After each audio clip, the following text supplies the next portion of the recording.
Chapter 446. Chong and City Xianyang Lane. Early in the morning, the lane had just opened when an endless stream of carriages drove into the lane. The old guard guarding the lane was shocked. He couldn't understand what was going on. Xianyang Lane wasn't the eastern or western markets, so why were there so many carriages? Could it be that some family in the lane was moving? When the four-wheeled carriages passed by the Wanyan County Yamen, the Yamen runners had sharp eyes.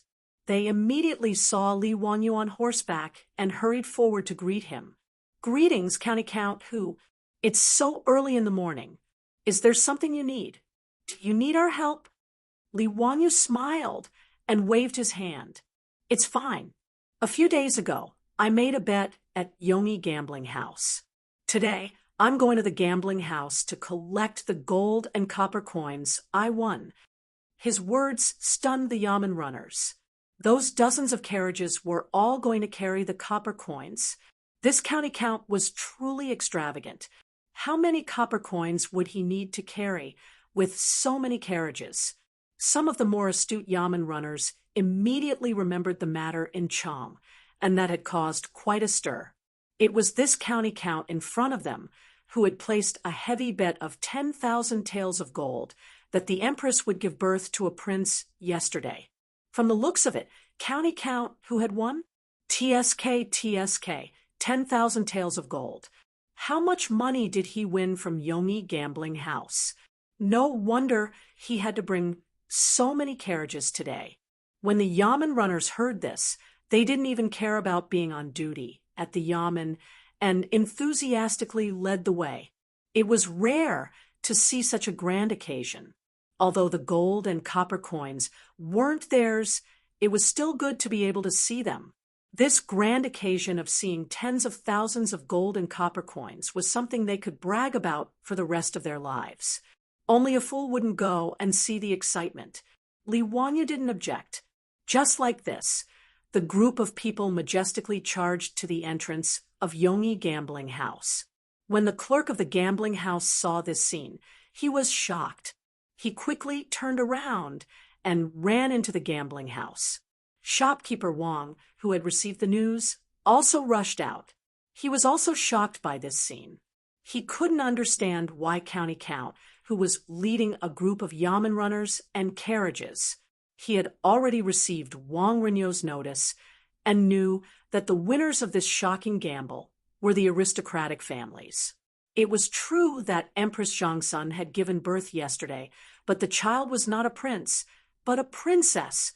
Since that was the case, according to the agreement between the two parties, the winner was the gambling house. The 10,000 taels of gold that Li Wanyu had bet was not surnamed Li, but Wang. Then what was the meaning of this county magistrate bringing people here?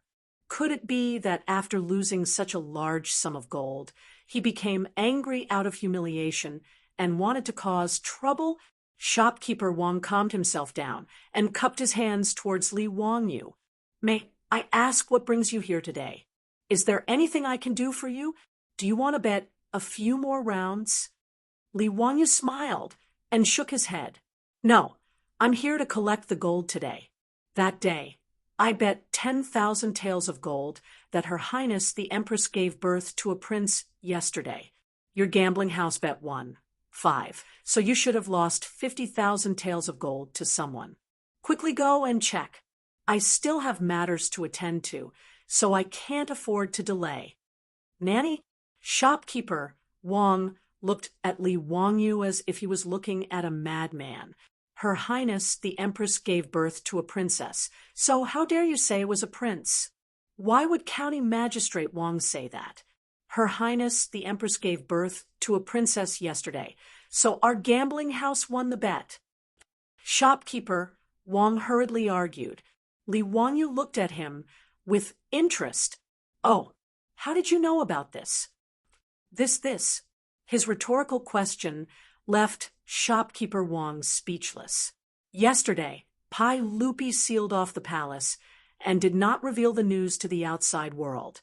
Logically speaking, as the shopkeeper of a gambling house, he should not know about this kind of extremely secretive imperial affair. This is just my guess. Shopkeeper Wang could only make up a random excuse. He could not say that the family had told him. Li Wangyu raised his head and laughed. Unfortunately, you guessed wrong. Yesterday, Her Highness the Empress gave birth to a prince. Therefore, according to the bet, your gambling house needs to pay a certain someone 50,000 taels of gold. His words made Shopkeeper Wang's face darken. He increasingly felt that Li Wangyu was here to cause trouble today. Where did County Magistrate Wang find out? Li Wangyu stretched out his hand and snapped his fingers. It's very simple, because I was in Taiji Palace yesterday. So how could I not know? Yesterday, Her Highness the Empress gave birth to a prince. This cannot be wrong. Shopkeeper Wang, quickly get someone to bring out the gold and count it. I do not have time to argue with you. Or does your Yongyi gambling house not want to admit your loss? Humph, if that is the case, then I will go to Taiji Palace and ask the saint to make the decision. His words almost choked Shopkeeper Wang's anger. In Shopkeeper Wang's opinion, this county magistrate Wang was going too far. However, he had no way to refute Li Wangyu's words. After all, Li Wangyu said that he was in Taiji Palace yesterday. He had no way to refute this. Shopkeeper Wang reacted quickly and rolled his eyes. What is County Magistrate Wang saying? If our gambling house lost, we naturally have to pay according to the bet. However, whether Her Highness the Empress gave birth to a prince or a princess, there is no proof. Let's wait for the official's news. When Li Wangyu heard this, he raised his head to look at the sky and nodded. Yes, Shopkeeper Wang, what you said makes sense. Since that is the case, I am not an unreasonable person. Let's wait and see. I believe there will be news soon. County Magistrate Wang, how about you wait for the official's news to come out before you exchange the gold? Look at how strong the sun is. It will not be beautiful if it shines on a noble person like you. Shopkeeper Wang did not want Li Wangyu to continue blocking the entrance of the gambling house, and could only persuade him. Li Wangyu chuckled. No matter. I can rest under the shade of this tree. As soon as he finished speaking, he flipped over and dismounted from his horse. He also had Niu Wu lead his men to the boiled water shop in Xianyang Lane to buy iced drinks for the farmers driving the carriages, as well as the bailiffs of Wanyan County. Li Wangyu sat under a large tree in front of the gambling house and waited leisurely, with the shade of a tree above his head and iced drinks to drink. He was very comfortable. Shopkeeper Wang was in a difficult position. He could neither leave nor stay. He could only accompany Li Wangyu and wait in front of the gambling house. He cursed in his heart, but there was nothing he could do. Shopkeeper Wang could only summon a member of the Wang clan and whisper a few instructions to him. The Wang clansmen naturally obeyed the order and ran in the direction of the Taiji Palace. Shopkeeper Wang wanted to find his family's patriarch, Wang Renyu. However, he also knew that it was still the time for court. Presumably, his patriarch was still in Taiji Palace and had not left court. Just as he was feeling gloomy, he saw a bailiff of Wanyan County running over with a scroll in his hand. There is an imperial edict. The saint has issued an imperial edict and announced it to the world. The bailiff was panting from running. Before he even got close, he began to shout loudly. When Li Wangyu heard this, he could not help but smile. Chapter 447. When the bailiff of Wanyan County loudly announced that Pai Lupi had conferred the title of Prince Jean to his newly born son, Shopkeeper Wang was completely dumbfounded. How is this possible? The Empress really gave birth to a prince yesterday? This is impossible, absolutely impossible. Shopkeeper Wang murmured. He was unwilling to believe it, nor did he dare to believe it. Li Wangyu slowly stood up and brushed off the dust on his body. He looked at Manager Wang with a mocking expression and said, "What's wrong?" "Shopkeeper, Wang doesn't even believe the saint's edict. This is an edict that has been announced to the world. You dare to doubt it? What are your intentions?" No, I don't dare. I just... Shopkeeper, Wang didn't know what to say for a moment.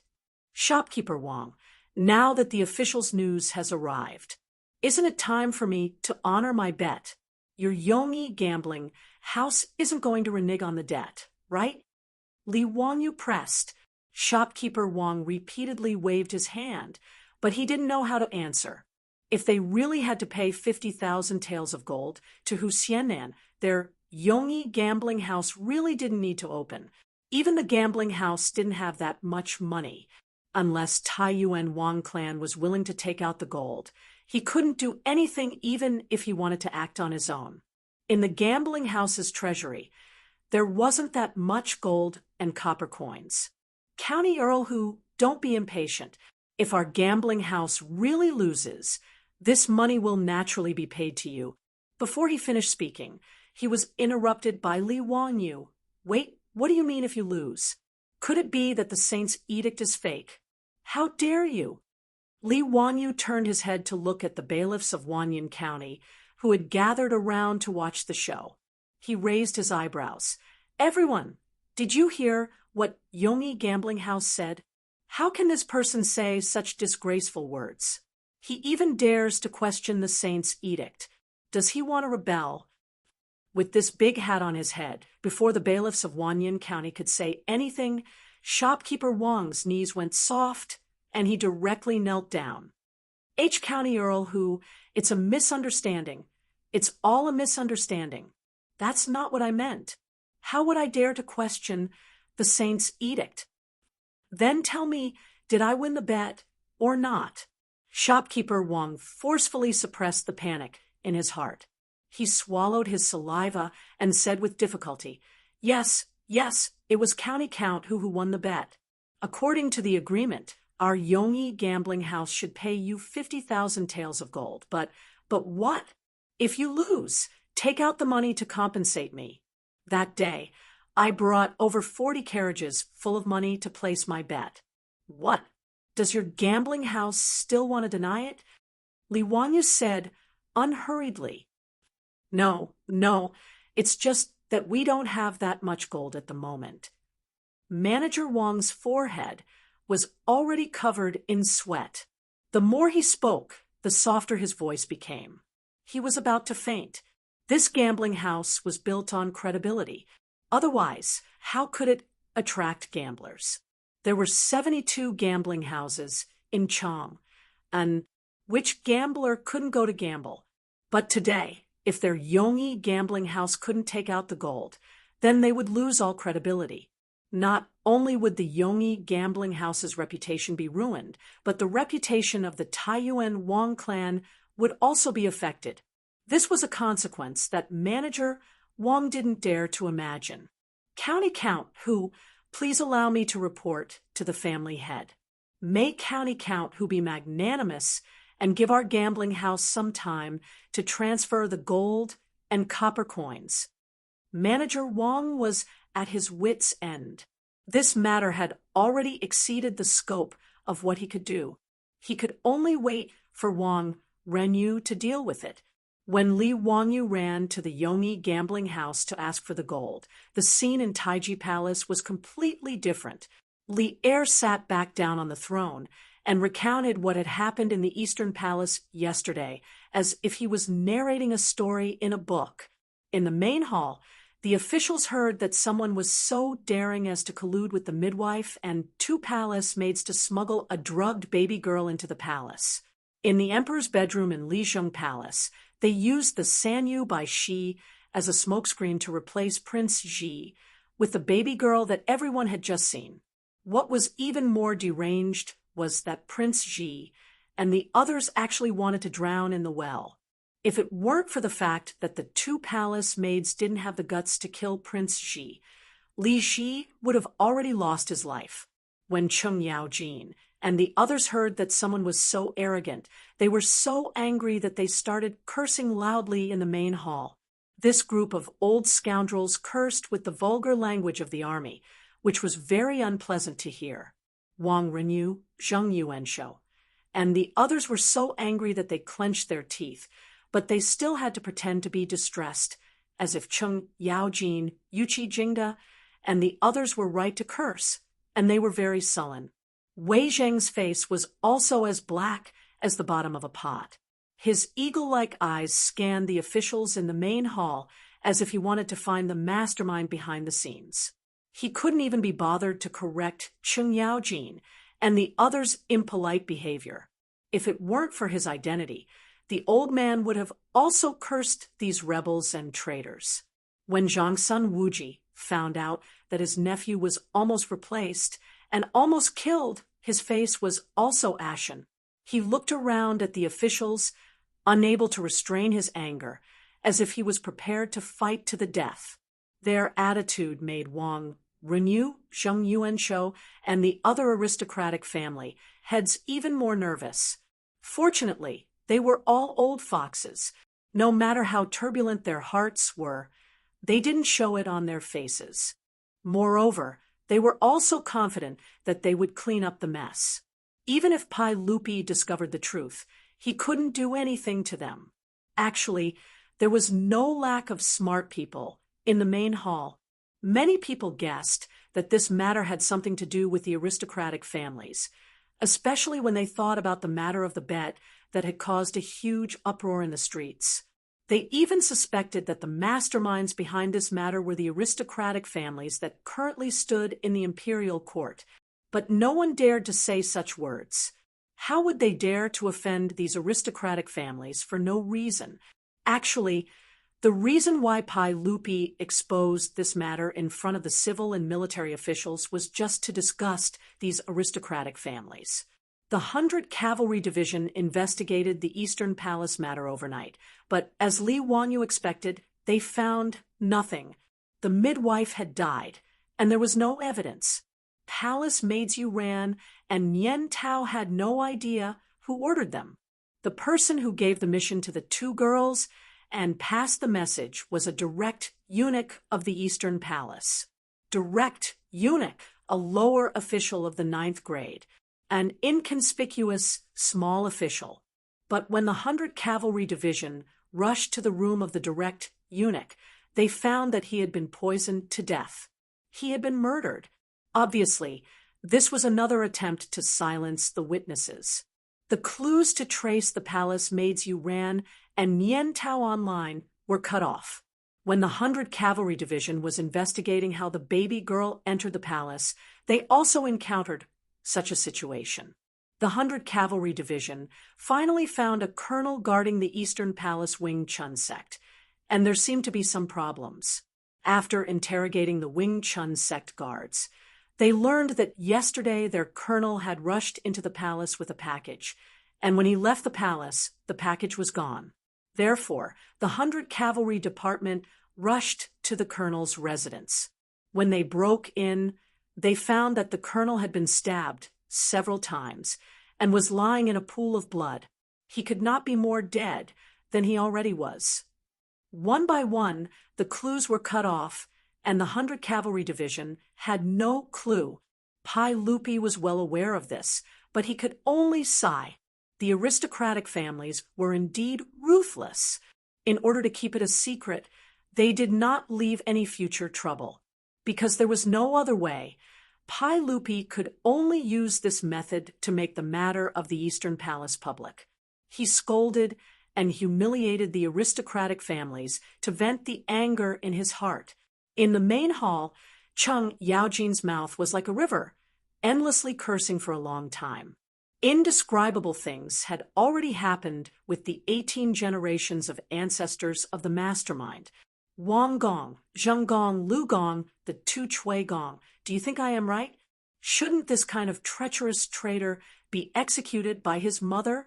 Cheng Yaojin scolded for a long time, and even asked the family heads if he was right. Wang Renyu.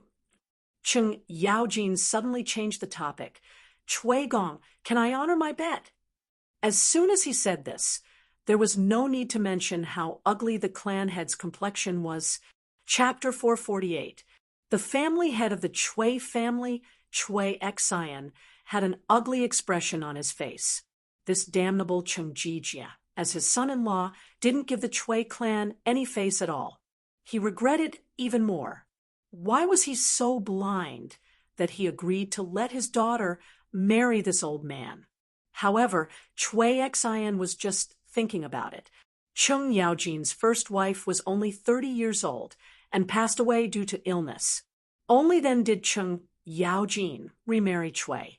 Although people were proud to marry a girl with 5 surnames, Chui Xian's daughter was not a virgin. When she married Cheng Yaojin, Chui was already 30 years old and was considered a second marriage. The Tang dynasty was open and women remarrying was nothing new. Although Cheng Yaojin and Chui Shi were not the first wives, their relationship was not bad. However, towards Chui Xian, this cheap father-in-law, he did not have much respect.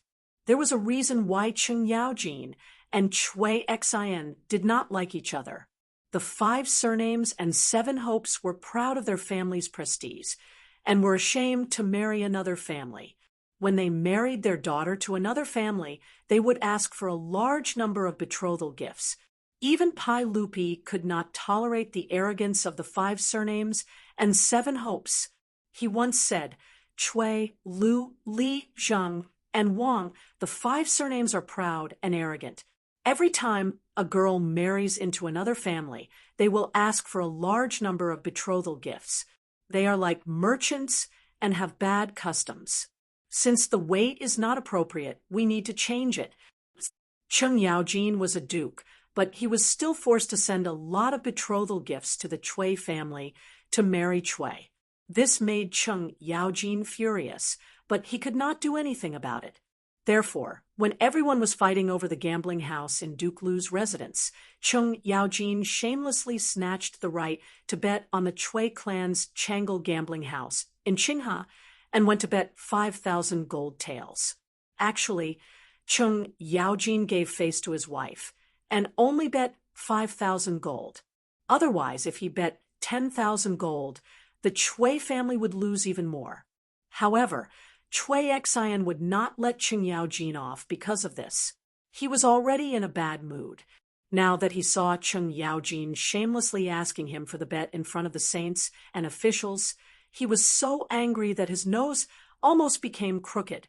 However, in the main hall, Cheng Yaojin could shamelessly ask for the bet in front of everyone, but Chui Xian could not fall out with him. He could only pinch his nose and accept it. What are you saying, High Duke Lu? Do you think the Chui clan of Qinghe River is someone who would renege on a debt? The 25,000 taels of gold that should be paid to you will naturally not be missing a single coin. I will pay you in full. After Chui Xian finished speaking, he put on a straight face and no longer looked at Cheng Yaojin. He was afraid that he wouldn't be able to hold himself back and would get angry. Hee, that's great.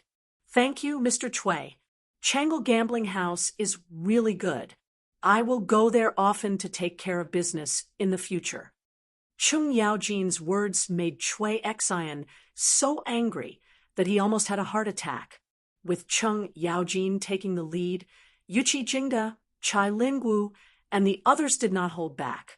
In the main hall, in front of Pai Lupi and the officials, they asked the aristocratic families behind the gambling house for their winnings. Pai Lupi was not angry and did not stop them. Instead, he looked at this scene with interest. How could those aristocratic family heads say no in this main hall? They could only pinch their noses and accept it. They all promised that they would pay the full amount of gold after the court.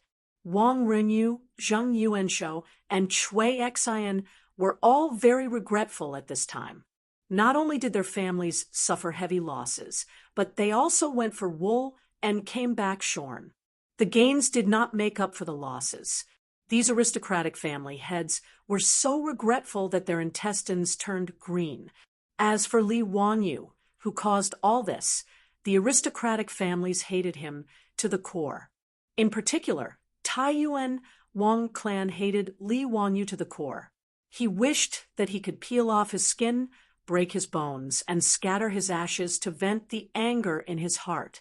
But before Wang Renyu could figure out how to deal with Li Wanyu, he heard Pai Lupi suddenly speak from the throne. Everyone, County Count, who has been in the palace recently to protect the Empress's birth. It can be said that he has worked hard and performed a great service. We originally wanted to let him stay in the palace for a few more days to reward County Count, who for his hard work, but he said goodbye to us early this morning, saying that there was no more overnight money at home. He had to go to Yongi gambling house to collect his winnings to support his family. This County Count, who is only 16 years old and has no parents. He is very pitiful. You uncles cannot bully him for being young. When Wang Renyu heard Pai Lupi's words, he was so angry that he almost jumped up and cursed. What kind of nonsense was this? Pai Lupi, how could you say such nonsense? That bastard Li Wanyu has no overnight money at home and has to collect winnings to support his family? Who in Chong? And City didn't know that Li's family was making a lot of money every day. The other aristocratic families had long been envious of the Li family's properties. If it weren't for the fact that there were members of the royal family involved, they would have already taken action. Pai Lupi's words. Wasn't it obvious that he was helping that Li brat collect his winnings? In the main hall, who didn't know that Yongi gambling house was the property of Taiyuan Wang clan?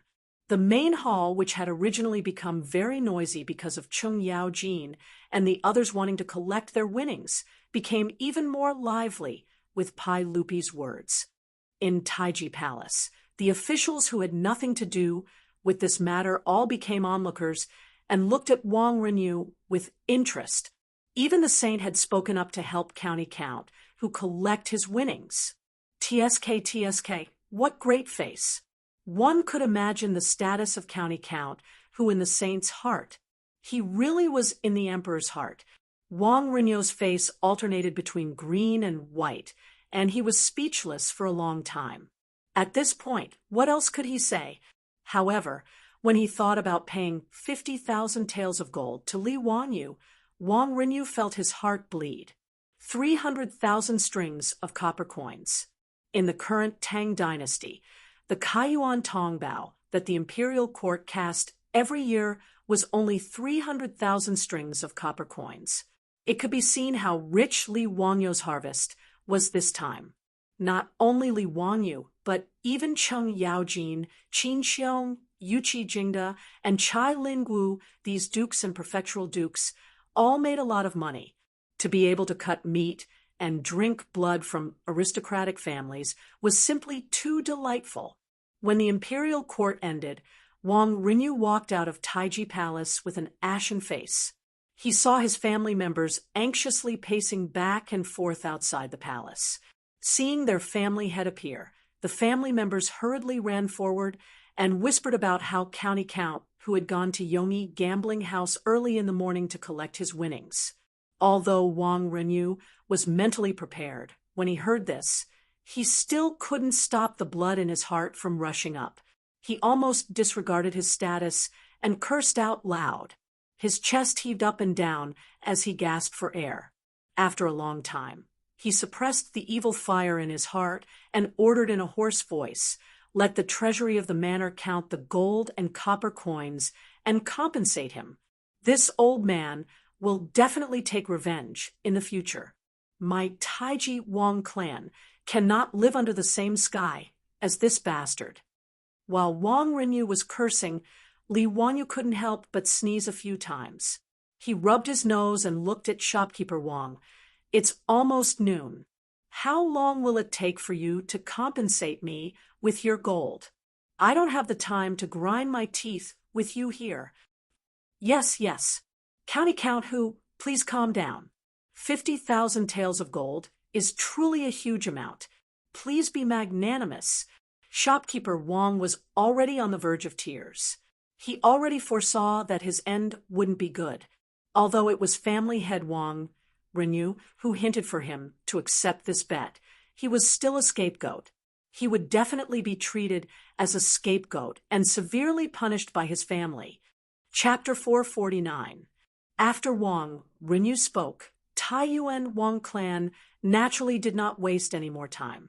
Soon, an endless stream of carriages drove into Xianyang lanes, Yongyi Casino, and unloaded carriage after carriage of copper coins and silk. Taiyuan Wang clan also deliberately disgusted Li Wanyu. He clearly had enough gold in his treasury, but he deliberately did not take it out. Instead, he brought in carriage after carriage of copper coins and silk. Even these copper coins had been stored in Taiyuan Wang clan's treasury for too long. Many of the ropes that connected the copper coins had rotted and broken, and the scattered copper coins were piled up in baskets. Many of the copper coins were even rusted and looked very old and shabby. Li Wanyu did not dislike them. As long as he gave enough money, copper coins were copper coins. He even planned to accept silk, which he had always disliked. Silk was also used as a currency in the Tang dynasty. 2 bolts of silk were equal to 1 copper coin. China had been short of copper since ancient times. Although copper coins were legal tender, they had always been in a state of shortage. Therefore, even in the Tang dynasty, silk was still one of the currencies used for transactions. During the Tang dynasty, Yang Guozhong ruled the world. In the history books, it was recorded that his family had accumulated 30 million bolts of silk. From this, one could see the status of silk as a currency. If Taiyuan Wang clan only used silk to exchange for copper coins, Li Wanyu would have accepted it. In any case, he had already made preparations. Previously, he had asked Pai Lupi for a favor and planned to transport all the copper coins and silk that he had won from Taiyuan Wang clan into the palace to exchange for gold. However, when Li Wanyu grabbed a handful of scattered copper coins from the basket containing the copper coins, he was so angry that he almost threw the copper coins at shopkeeper Wang's face. The copper coins that he had grabbed were obviously not Kaiyuan Tongbao. Not only were the coins smaller, but they were also thin and light. Li Wanyu immediately reacted. This was private money. The Tang dynasty had been short of copper coins for a long time. The Kaiyuan Tongbao that Wu De started to cast in the 4th year could only cast 300,000 strings of coins a year. He had been in Zhengguan for 2 years, but in only 7 years, he had only made 2 million copper coins. Even if half of these copper coins were in Chang, and it was still a drop in the bucket. Therefore, it was normal to barter and use silk as currency. If there was a shortage of money, the aristocratic families would forge private coins within their own sphere of influence to make up for the shortage of copper coins. Naturally, this money could not be compared to Kai Yuan Tong Bao. Although the material and workmanship were not bad compared to Kai Yuan Tong Bao, it was much lighter. Private money could be circulated, but most of the time, 2 or 3 pieces of private money could be exchanged for 1 Kai Yuan Tong Bao. Now, the Taiyuan Wang clan had actually moved so much private money. Obviously, they were planning to use shoddy goods to cheat their way through. How could Li Wanyu not be angry?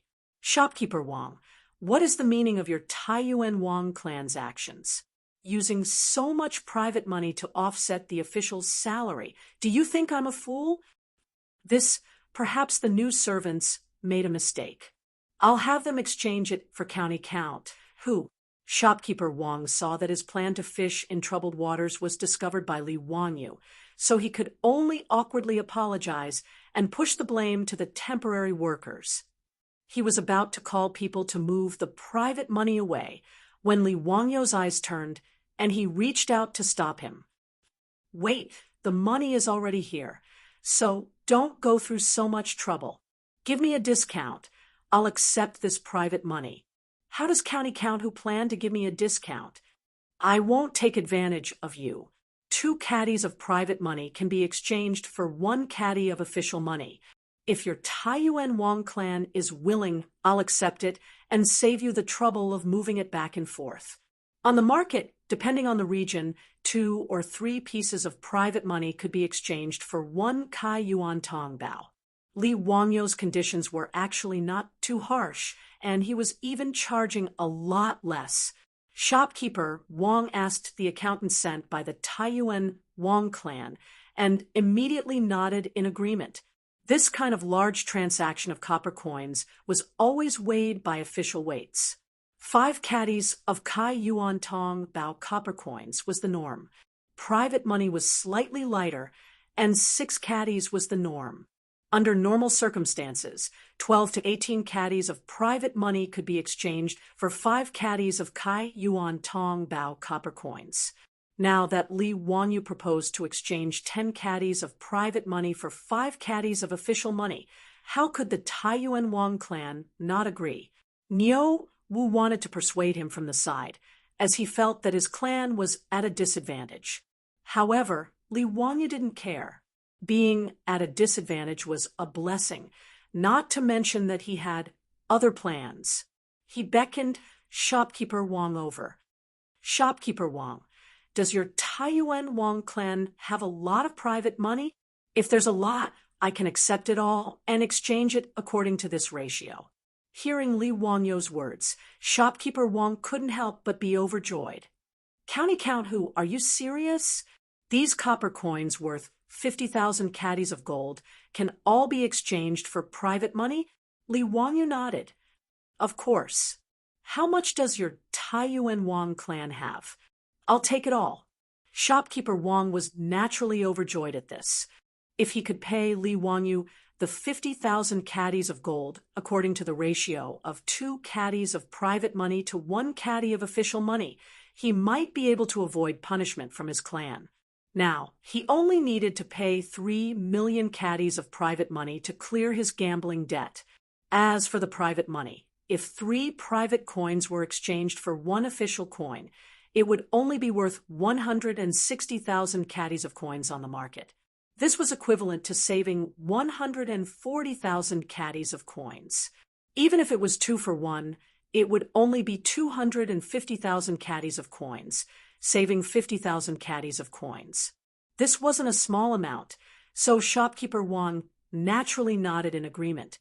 He was afraid that Li Wanyu would go back on his words, so he hurriedly called for the workers to bring back all the Kai Yuan Tong Bao copper coins, including the silk, and exchange them all for the private money of the Taiyuan Wang clan. Li Wanyu didn't reject any of them, counting the coins while ordering people to load them up. He directly sent the private money to the Taiji Palace in 4-wheeled carriages. After half a day, when the sun was about to set in the west, he finally finished counting the 3 million caddies of private money. At this point, Li Wanyu and the Taiyuan Wang clan's gambling debt was cleared. He took out the promissory note from Yongyi Gambling House and handed it back to Shopkeeper Wang. Okay, I'm done with your gambling house. Shopkeeper Wang held onto the promissory note and nearly cried. The ups and downs of the past few days were simply too exciting. Shopkeeper Wang made up his mind that as long as he avoided punishment from his clan, he would return to Taiyuan and never come back to Chang'an City again. When Li Wanyu escorted the last carriage of coins into the Taiji Palace, he was stopped by Mi Tuo. County Earl, why did you order people to transport all your private money? How am I supposed to exchange it for gold? The eunuchs of the Tang dynasty usually called themselves miscellaneous scholars. As for Mi Tuo, he was the highest-ranked eunuch in the Taiji Palace. He only called himself a servant in front of Pai Lupi and Empress Zhangsun. He originally called himself a certain someone in front of Li Wanyu. Until this incident in the Eastern Palace, Mi Tuo was in awe of Li Wanyu. Furthermore, Li Wanyu was Pai Lupi's nephew, so Mi Tuo lowered his status and started to call himself a servant in front of Li Wanyu. Li Wanyu and Pai Lupi had agreed that the copper coins he transported from the Wang clan in Taiyuan would be exchanged for gold. Pai Lupi naturally left this matter to meet Tua, the provincial supervisor of the Internal Affairs Department. However, when the copper coins were transported into the palace today, Tua was stunned. What was transported into the palace was not Kayuan Tongbao, but carriage after carriage of private money. He really did not understand what the county earl was doing. How could such private money be exchanged for gold? Chapter 450. In response to Mito's question, Li Wanyu chuckled and said, "Mito, I won't exchange this money for gold. I'll keep it in the palace for the time being, and I'll explain it to the saint. It's getting late today, and I'll go to the palace another day to explain it to the saint." Mito naturally had no objection to Li Wangyu's words. Otherwise, Mito wouldn't be able to explain it to Pai Lupi and Empress Zhangsun if he exchanged this money for gold. It was getting late, and the drum of dusk had already sounded in Chong and City. Li Wanyu didn't dare to delay any longer. He had been away from home for several days and couldn't wait to return to Dingzhou village. He didn't have time to talk to Mito and hurriedly left. He left Taiji Palace to meet Niu Wu and rode to Dingzhou village. It was already night when he returned to the Li family's old house, and the methane lamps in the mansion had already been lit. His beautiful superior guessed that he might return home today, so she had been waiting for him in the central room. Not only was she waiting for him, but Aphrodite, Perrin, the old butler Li Heng, and Niu Yong were also waiting for their Langjun to return home. This time, Li Wanyu had been away for 5 or 6 days. Not only were Aphrodite, Perrin, and the others worried about him, but even his beautiful superior was also worried. After she transmigrated to the Tang dynasty, her feelings for Li Wanyu grew stronger. No matter what, she felt deep in her heart that she was just a passerby in the Tang dynasty. Everything here gave her a sense of unreality. In this environment, she could share many secrets with Li Wanyu. It was also because of this that her dependence and longing for Li Wanyu grew stronger after their relationship warmed up. Li Wanyu jumped off the horse, threw the reins to Niu Yong, and turned to look at his beautiful superior, who was smiling sweetly at him with a bright smile on his face. His beautiful superior trotted 2 steps forward, as if she wanted to hug Li Wanyu, but she quickly realized that this was not the future. With so many pairs of eyes looking at her, she felt embarrassed. However, Li Wanyu didn't care about that at all. He walked directly to his beautiful boss and hugged her tightly. Not only did Niu Yong and Niu Wu widen their eyes, even the old butler, Li Heng, was dumbfounded. On the other hand, Aphrodite and Perrin almost cried out in surprise at their Longjuan's bold move and covered their eyes with their hands shyly. However, between the gaps of his fingers, there were 2 pairs of eyes that were rolling around. They stared at Li Wanyu and his beautiful boss, unwilling to even blink. After the old man, Li Heng, reacted. He hurriedly gestured to the Niu brothers, indicating for them to leave quickly. They had to avoid their Longjuan's actions. The 2 brothers of the Niu family laughed and left with their arms around each other's shoulders, but the beautiful boss was a little shy in Li Wanyu's hug. She gently used her strength and struggled out of his arms.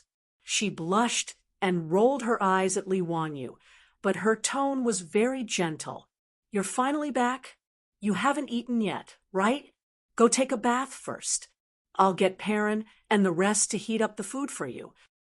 Li Wanyu almost blurted out the words, "Take a bath together." Fortunately, he stopped himself at the last moment and didn't make a big mistake. Otherwise, Niu Wu would have to go to the Temple of Nature to find Sun Simiao to save his life, lying in his own bathtub and drinking 2 cups of rice wine that his beautiful superior prepared for him. Li Wanyu felt that this was life.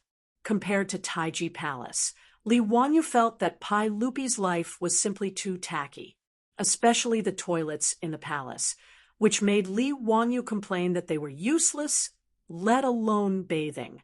after a comfortable hot bath, he had a warm and sweet dinner with the company of beauties. During the dinner, not only did his beautiful superior whisper affectionately to him, but there was also Aphrodite, the little vixen, who poured tea and wine for him attentively. Even Perrin, the little girl, obediently knelt behind him and gently massaged his shoulders and back. No one else could have such a good life. Li Wanyu suddenly felt that God was treating him well. As a small white-collar loser in the future, he could also live such a spurned, rotten life. It was really his ancestors' graves that were smoking.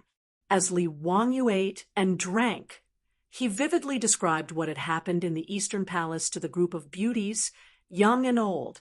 His beautiful superior also had a rough idea of what had happened in Chang and city from the rumors in the streets. But at this time, she learned from Li Wanyu that Li Ji, the future emperor of the Tang dynasty, had actually been almost replaced by a leopard cat.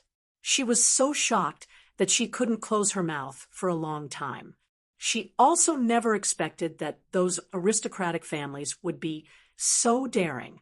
Wanyu, then you have to be more careful in the future. This time you have offended those aristocratic families. Be careful that they will take revenge on you by hook or by crook. His beautiful superior said worriedly. In response, Li Wanyu casually waved his hand. Why should I be afraid of them? I am not an official in the imperial court, so there is nothing they can use against me. Besides, don't I have Li Shimin to back me up? Those aristocratic families can't do anything. Although he said so, his beautiful superior was obviously still a little worried, but now was not the time to talk about this, so she didn't say much. Dinner lasted until the moon was high in the sky before everyone dispersed and went back to their rooms to rest. When he woke up the next day, Li Wanyu was too lazy to pay attention to the 3 million pounds of private money that was now piled up in the Taiji Palace's treasury. After breakfast, he leisurely strolled around the village. Greetings, Lang Jun. Hello, Lang Jun. Hello, Lang Jun. You're back from Chang and city? I heard that you have been living in the palace during this time. What is it like in the Taiji Palace? The villagers who didn't go to work, as well as the aunties in the village, hurriedly greeted Li Wanyu when they saw him. Some gossipy people even asked Li Wanyu what the Taiji Palace was like. In response, Li Wanyu cheerfully nodded and greeted everyone. He was bored, so he also described the palace's scenery to everyone in a gossipy manner. The villagers and aunties who heard him exclaimed from time to time. More and more villagers and aunties gathered around Li Wanyu. Everyone was happy to listen to their own Mr. Xiao Lang talk about these new things. Just as Li Wanyu was speaking eloquently, his saliva flying everywhere, he saw Carpenter Lu squeeze into the crowd and greet him with his hands clasped. Hello, Lang Jun. Dare I ask, Lang Jun, about the name you gave my grandson, did you come up with a good one? Carpenter Lu's words stunned Li Wanyu. Damn it, I completely forgot about this. He also didn't ask Ma Zhou and Yen Liben about the surname Lu. Now, that Carpenter Lu asked him that he couldn't help but feel a little awkward. Li Wanyu's mind raced. Surname Lu, what name should I give him? Looking at Carpenter Lu's expectant gaze, Li Wanyu blurted out, Lu Dehua. Yes, I gave your grandson the name Lu Dehua. Virtue is morality, and virtue is Tao. This child was born in a Taoist temple, so he is fated with Tao. Huawei is glorious, and it means that your grandson will have a bright future. Carpenter Lu muttered, Lu Dehua? Good. That's really great. Lang Jun is a great talent. Thank you, Lang Jun. Thank you. The surrounding villagers were also envious of the name Li Wanyu gave Carpenter Lu's grandson. They looked at Carpenter Lu with burning eyes. TSK. This child of the Lu family was given a name by Lang Jun himself. What a blessing! Li Wanyu secretly wiped the cold sweat off his forehead. If anyone wanted to give him a name in the future, he would fight it out with that person. It was really too difficult.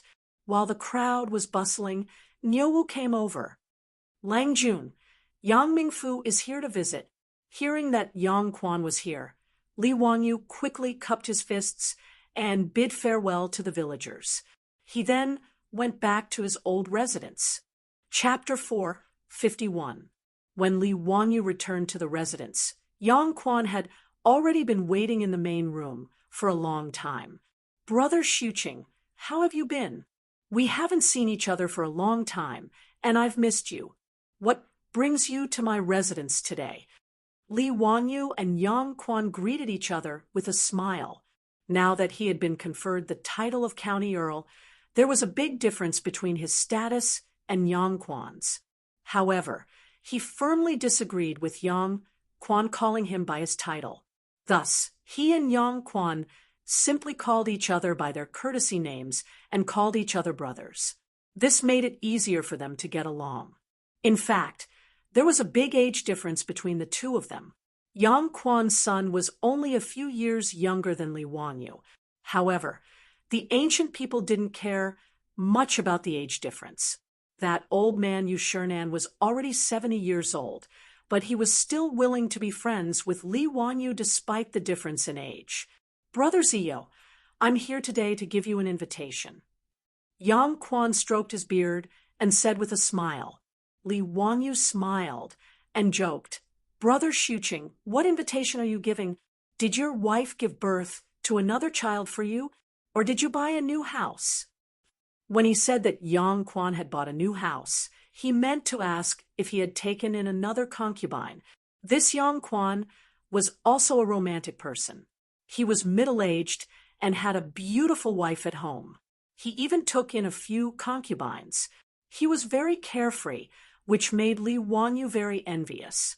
However, this was also very normal. The Tang people were generally like this, so there was nothing strange about it. On the contrary, people like Fang Yai's father, Fang Xianling, who only had one wife and no concubines, were more unique. Thus, the story of Lady Fang being jealous was passed down through the ages. Being teased by Li Wangyu like this, Yang Quan couldn't help but blush. He hurriedly waved his hands and said, Brother Li Wangyu, don't speak nonsense. Cough, cough. I'm just sending the invitation on behalf of my teacher. Upon hearing that it was Yang Quan's post, Li Wangyu didn't continue to tease him. Instead, he hurriedly asked, Is there any good news, Master Yu? On the 5th of next month, it will be teacher's birthday. As disciples, we naturally have to properly host a birthday banquet for our masters. That's why I'm here today to deliver an invitation to Brother Zio, inviting you to attend the banquet. Yang Quan's words made Li Wangyu clap his hands and laugh out loud. Of course, I have to go to Lord Yu's 70th birthday. Duke Yu treats me like a nephew. It's his birthday. How could he dare to miss it? Haha, of course. Teacher really values Brother Zio. Even I am envious of you. The birthday banquet will be held at Bu Zhengfang at teacher's residence. At that time, we will be waiting respectfully for Brother Zio. Birthday banquets were considered a very grand event in the Tang dynasty. Longevity was the most important of the 5 blessings, and birthday banquets were the most important. Therefore, Yushernan's 70th birthday was naturally a big event. Not to mention, Yushernan was a great scholar and a high official in the imperial court. He had countless disciples. For his birthday banquet, even Pai Lupi would send an eunuch to announce the imperial edict and present gifts as a sign of congratulation. After sending off Yang Quan, Li Wangyu began to ponder what he should give Yushernan as a gift. If he were to give him some gold or jewelry, the old man would definitely not like it. Last time, he didn't have the money to buy that piece of land facing the sun, so he borrowed 1,000 strings of copper coins from Yushernan. But when he had the money, the old man didn't want him to pay him back. It was clear that Yu Shernan didn't care about these things at all. But if he were to give him some poems, calligraphy, and paintings, it would be too light on the gift, but heavy on the thought.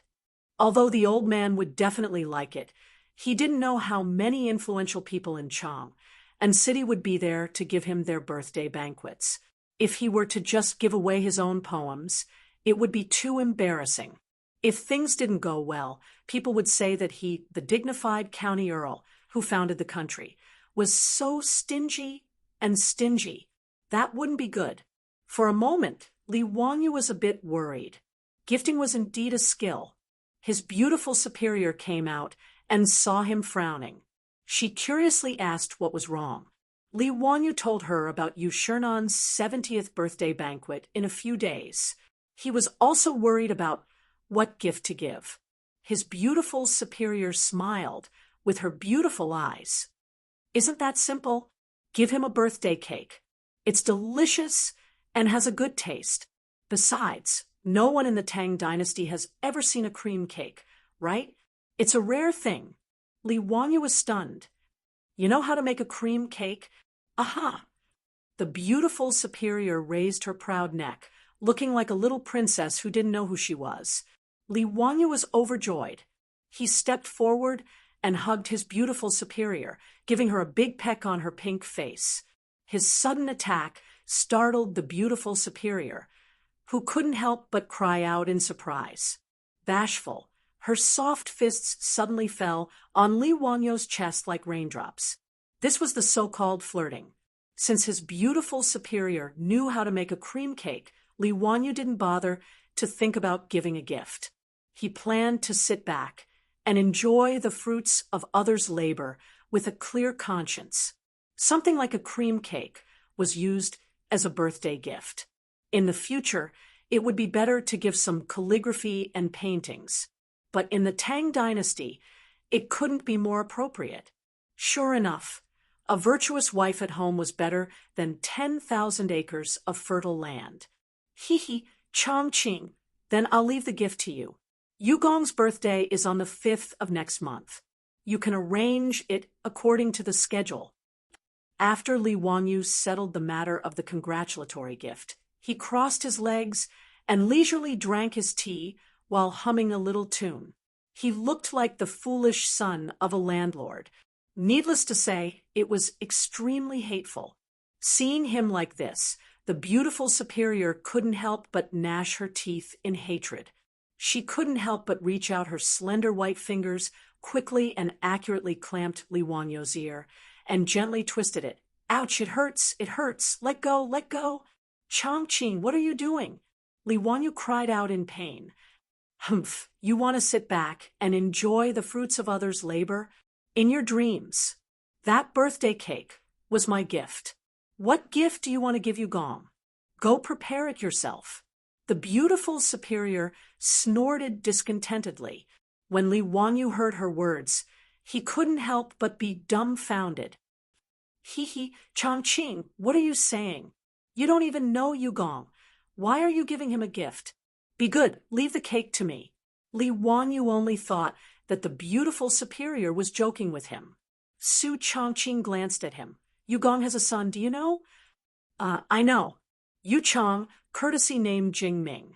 I saw him when I went to Yugong's residence.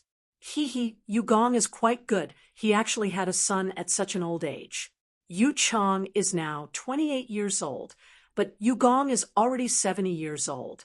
When Li Wangyu talked about Yu Shernan's gossip, he was also in high spirits. It wasn't strange for Yu Shernan to have a son in his 40s. But in the Tang dynasty, having a son at such an old age was a rare occurrence. The beautiful superior asked again, Yu Chong has a wife called Yun. Do you know? How could I know? I only know Yu Chong. We're not close. Li Wangyu didn't understand what the beautiful superior meant. That Yun is very close to me now, and we can be considered best friends. She already invited me to Yugong's birthday yesterday. Did you know? The beautiful superior laughed proudly, but Li Wangyu was dumbfounded. Xiaodo Sak. Wait, Chongqing, when did you get to know that Yun? Best friends? Are you kidding me? Li Wanyu was so anxious that he even blurted out the Japanese language. But he didn't know that Su Chongqing really didn't lie to him. Chapter 452. His beautiful boss had to travel between Chang and City and Dingzhou village almost every day. Plus, after she came to the Tang dynasty, she was addicted to riding horses and did not want to ride anymore. Even her favorite horse, Zhao Yebai, would only go out for a walk occasionally. Now that it was summer, his beautiful boss did not want her delicate white skin to be tanned by riding back and forth every day. Li Wangyu's heart ached for her, so he asked Carpenter Lu to help his beautiful boss build a special four-wheeled carriage for her to ride. Although Li Wangyu could not make springs and rubber in the Tang dynasty, the wisdom of the ancients was not to be underestimated. Huaxia had carriages since ancient times. Although they were two-wheeled carriages, how could the carriages of the high officials and nobles endure the pain of the bumpy ride? Therefore, all kinds of shock absorption measures were exhausted. For example, leather was wrapped around the wheels, which was the same principle as rubber tires. It increased the cushioning by increasing the softness. Thick cushions were placed on the seats to make the buttocks more comfortable. There was also a device called rabbit concealing device, which was installed between the axle and the carriage and had a spring-like shock absorption effect. In Shiming, this device was described as like human clogs, which meant that it was as comfortable as wearing shoes. Li Wanyu was not short of money now, so he did not hesitate to use a lot of money to build the carriage for his beautiful boss. He used whatever was useful and did not care about the cost. Li Wanyu also followed the layout of carriages in the future and had people use leather, soft fur, and cotton to build comfortable seats. There was even a bed for lying down to rest. Even the 4 horses that pulled the carriage were fine horses that he had specially bought from Shi City. The only regret was that he could not make glass. The windows of the carriage could not be made to be transparent. The four-wheeled carriage for his beautiful boss was built. When it was driven on the road, it was as eye-catching as the Bentley, Rolls-Royce, and other luxury cars in the future. His beautiful boss naturally liked the spacious and comfortable four-wheeled carriage. After trying it again, she was so excited that she even took the initiative to give Li Wanyu a kiss, which made Li Wanyu feel that it was worth it. Since the unique, luxurious carriage of the Tang dynasty was built, his beautiful boss had been riding it between Dingzhou village and Chang and City every day. She did not feel tired at all. Coincidentally, a few days ago, on the way to Chang and in a carriage, his beautiful superior ran into a broken carriage by the roadside. The axle of the carriage was broken, and one of the wheels fell off. The coachman was so anxious that he stomped his feet, but it was useless. The beautiful boss immediately asked Niu Yong to stop the carriage and asked if he needed help. After asking around, he learned that there were women in the broken carriage who were on their way back to Chang and City to visit their relatives in Hu County. They were worried about the broken carriage when it broke down. The beautiful boss warmly invited the young woman to get on her carriage and send her back to Chang and City. The young woman led her maidservant and thanked her beautiful superior repeatedly before boarding the carriage. This wide four-wheeled carriage, which she had never seen before, made the young woman very surprised. After asking carefully, she learned that the carriage was personally built by County Count, which made her even more surprised. The two chatted along the way and realized that they were actually close. This young woman was Yushernan's daughter-in-law, Yun. Of course, Madame Yun knew Li Wanyu, the County Count of Huxian. Not only was the County Count of Huxian famous in Chang, but her father-in-law often talked about him at home. This made her very curious about this young county count who founded the country. After learning that his beautiful superior was a relative of County Count, he became even closer and even warmly invited her to his home. His beautiful superior had transmigrated to the Tang dynasty and did not have many friends. Seeing Yun's enthusiasm, she did not refuse. The two of them became closer and closer as time went by. When his beautiful superior went to Chang and city to take care of the underwear workshop and carriage business, she would often send people to invite Yun. Therefore, Yun naturally invited her to Yu Shernan's 70th birthday celebration. As a relative of County Count, who she would go to Yu Mansion to celebrate. In response, his beautiful superior naturally nodded happily. Therefore, his beautiful superior naturally wanted to give the birthday cake to Yu Shernan as a birthday gift. After understanding all of this, Li Wanyu couldn't help but be dumbfounded. How could this work? Changqing, let's consider the cake as a gift from both of us, okay? Li Wanyu asked with a cheeky grin. No way.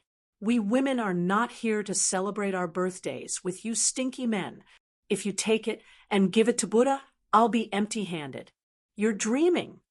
His beautiful superior mercilessly rejected Li Wangyu's suggestion, making him very sad. He knew that his beautiful superior was right. Although the Tang dynasty was liberal, the nobles still strictly followed Confucian etiquette. This was especially true for the birthday banquet of a grand scholar like Yu Shernan. Therefore, during the banquet, the madams and young ladies of the noble families who came to celebrate would sit alone in a hall. At that time, Yu Shernan, the birthday boy, would go and receive their blessings and gifts. What's so great about that? It's not like I can't think of a gift. Just you wait. The gift I've prepared will definitely be much better than that birthday cake, Li Wanyu said stubbornly, refusing to back down. How could the beautiful superior not see through his stubbornness? She couldn't help but cover her mouth and chuckle. Then take your time to think about it. Be careful, or else your gift won't be as good as my birthday cake. That would be too embarrassing. After she finished speaking, she turned and left. She waved her hand and didn't take a single cloud with her. Li Wanyu stretched out his hand, wanting to stop her, but he put it down disappointedly. If he begged his beautiful superior again, he would lose face. He was still a bit of a male chauvinist. How could he be willing to lose face and beg his beautiful superior again at this time? He propped his head up with one hand and subconsciously tapped the table with the other. He was thinking hard about what gift he could give Yu Shernan. If he wanted to build a four-wheeled carriage, it would be quite suitable as a gift. He still remembered the first time he saw Yu Shernan, that old man. Yu Shernan had an old servant by his side and was sitting in a creaky old ox cart. Building a comfortable carriage for the old man would be the most suitable. But this carriage was completely handmade. It wasn't something that could be built in just a few days. He couldn't give the beautiful superior's carriage to Yu Shernan, right? Thinking of this, Li Wanyu patted his head in annoyance. When he was building the carriage, why didn't he think of building more? This was a good gift. Yu Shernan, Kong, Ingda, Lu Quan, these big shots, he should have given one to them as a token of his sincerity. He decided to make a note of this matter and ask Carpenter Lu to build him more carriages to use as a gift. But it was too late to talk about this now. It was obviously not in time. If he wanted to give Yu Shernan a gift, he would have to think of another way. Li Wanyu racked his brains for a long time and finally slapped the table. Wahahaha, I really am a genius. Su Changqing, wait and see. Let's see what you have to fight with me. After thinking of what gift to give, Li Wanyu didn't care about the hot weather. He directly got up and called for Ox Warrior to prepare a horse. He was going to Chang and City. Chapter 453. His beautiful superior had recently discovered that Li Wanyu had been acting all mysterious and busy, traveling between Chang and City and Dingzhou village from time to time. She asked out of curiosity, but Li Wanyu refused to answer, and only said that he was preparing a gift for Yu Shernan. It's a secret. Anyway, my gift will definitely be better than your birthday cake. Humph, I don't believe you. His beautiful superior naturally snorted in disdain, thinking that Li Wangyu was pretending to be mysterious. She didn't believe that Li Wangyu could have come up with anything good in such a short time. Time flew by, and it was already the 5th day of the 8th lunar month. Li Wangyu and his beautiful superior dressed up and prepared to go to Chang, and city's Bujing Square for the birthday banquet. With the help of Aphrodite and Perrin, his beautiful superior had already prepared a huge cream cake. She put it in a box and asked Niu Wu and Niu Yong to carefully carry the cake onto the carriage. Natural cream made from milk was the most resistant to heat. Once the temperature was too high, it would melt like ice cream. In order to prevent the cream from melting, she carefully found a lot of ice cubes and piled them around the cake box to cool it down. Li Wangyu, on the other hand, was only holding a slender wooden box in his hand. Riding on the jade flower horse, he was very relaxed. His beautiful superior had already seen that the wooden box contained a painting scroll. If it wasn't Li Wangyu's sketch, then it must have been something that Yen Liben had drawn on his behalf. His beautiful superior made a funny face at him and stuck out her pink tongue. "Hey, this is the birthday gift you prepared? Just a painting? Hee hee. Who was the one who said that his gift would definitely be better than mine? Hee hee, what's the rush? Just wait and see. If I say that my gift is better than yours, then it's definitely better. When have I ever spoken without thinking? Oh, is that so? I heard that someone named Carpenter Lu's grandson, Lu de Hualu, does that count as speaking without thinking?" His beautiful superior winked at Li Wangyu mischievously. Her words made Li Wangyu's face turn red. F***CK. Didn't I blurt it out because of Carpenter Lu's questions that day? The fact that he didn't name Carpenter Lu's grandson Lu Jin was already very kind to him. Let's go.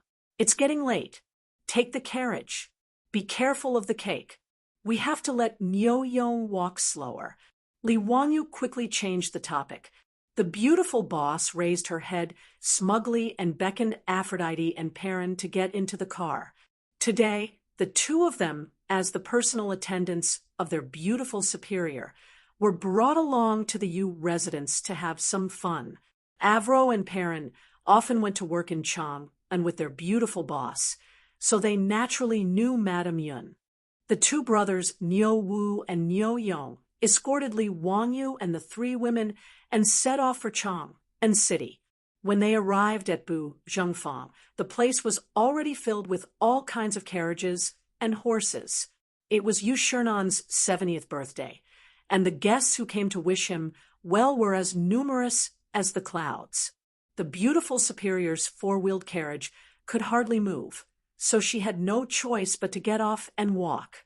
As for the huge cake box, it was carefully carried by the Niu brothers to the Yu residence.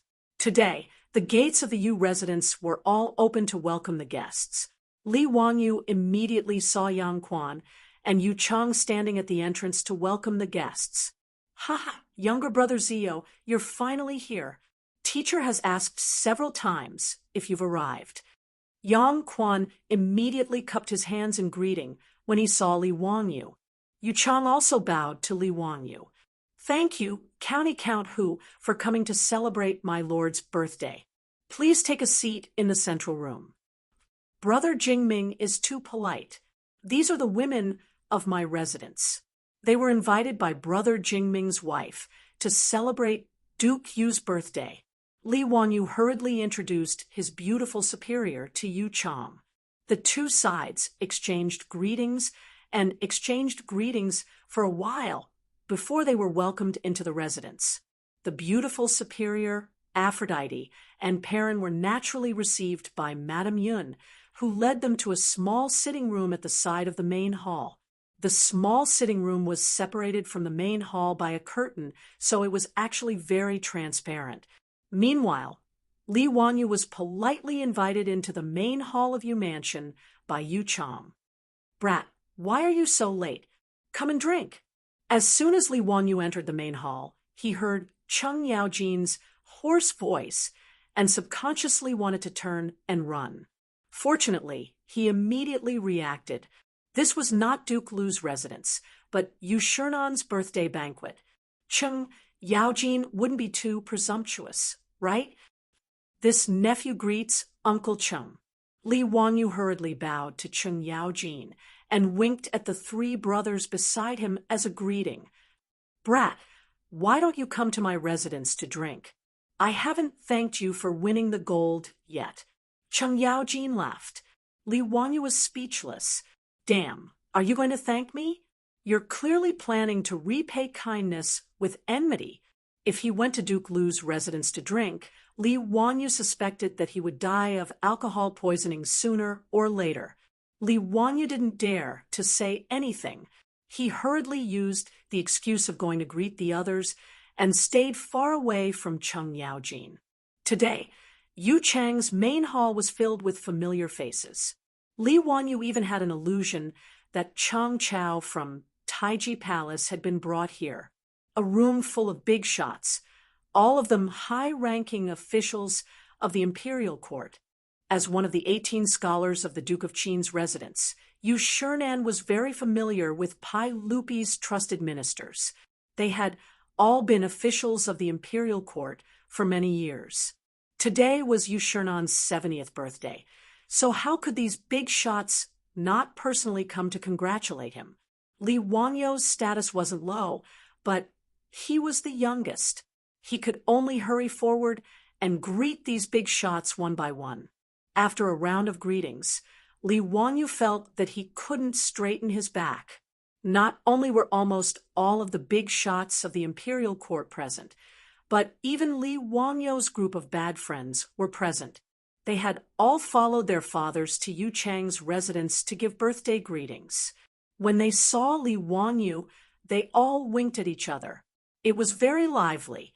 What surprised Li Wanyu was that the patriarchs of the 5 surnames and 7 looks had also come today.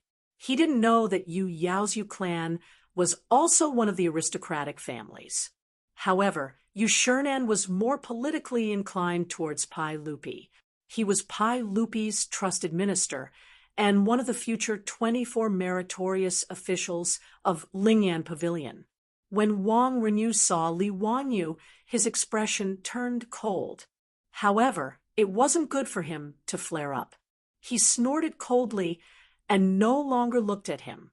On the other hand, a young man beside Wang Renyu was glaring at Li Wanyu provocatively.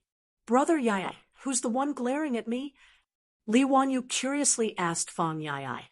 "He's the second son of Taiyuan Wang clan's Wang Ziyu. His elder brother is that bastard Wang Ziqiao.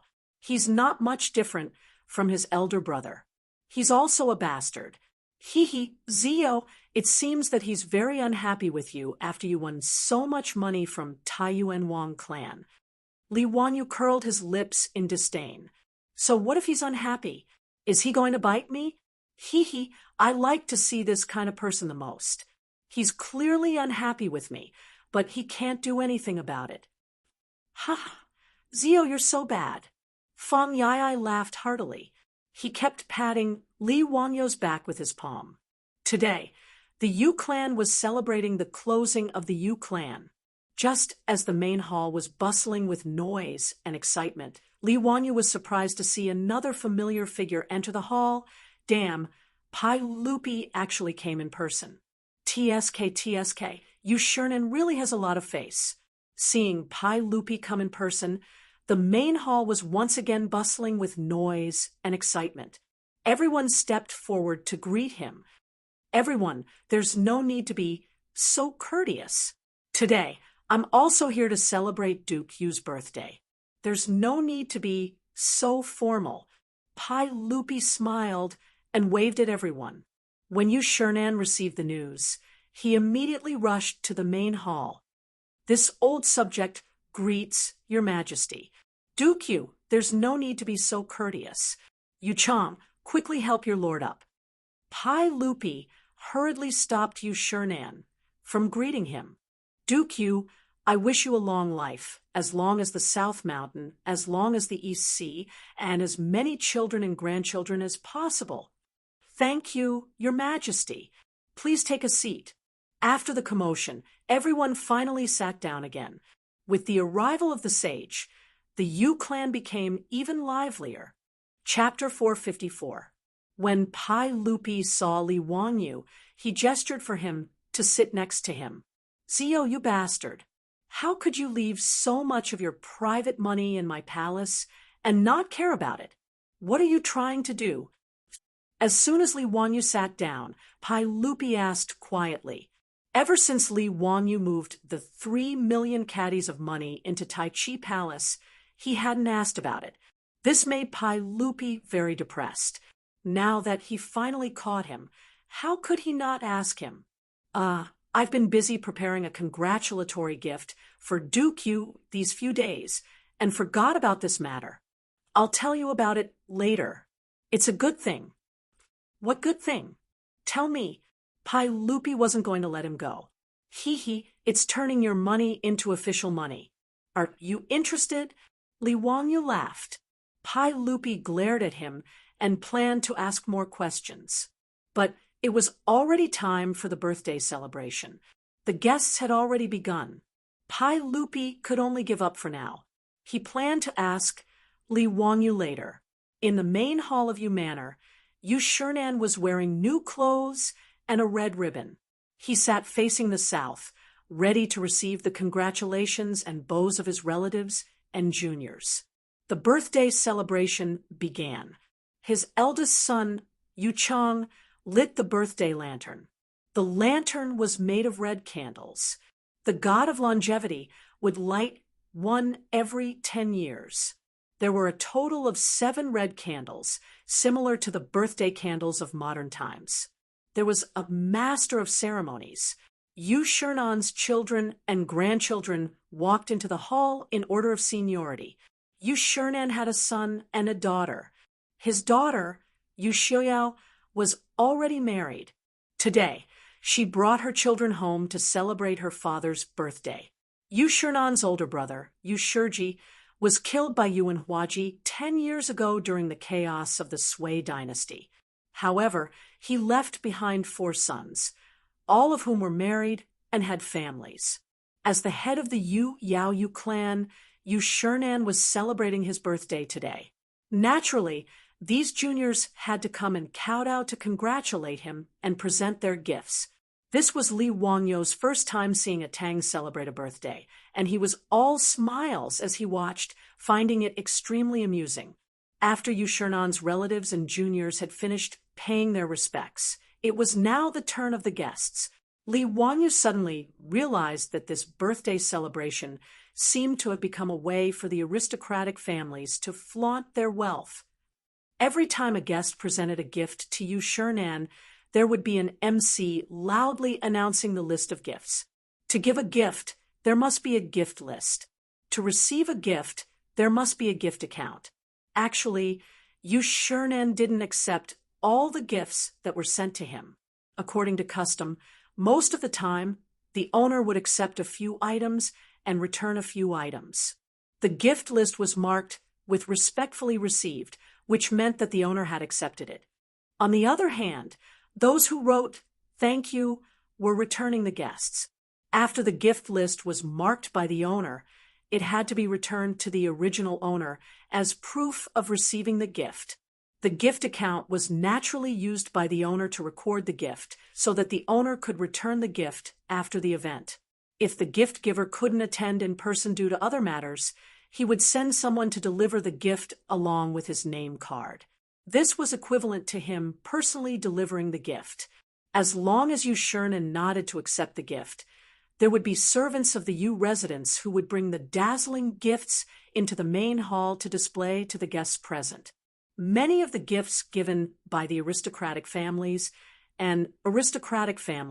were all priceless treasures. Li Wangyu couldn't help but click his tongue when he saw this. He felt that he was a rich man now, but compared to the gifts given by the aristocratic families, he seemed to be very poor. Li Wangyu cursed inwardly. No wonder Yang was said that his teacher was rich. Just these congratulatory gifts, if converted to copper coins, would be worth tens of thousands of strings of coins. In fact, this wasn't Yushirnan showing off.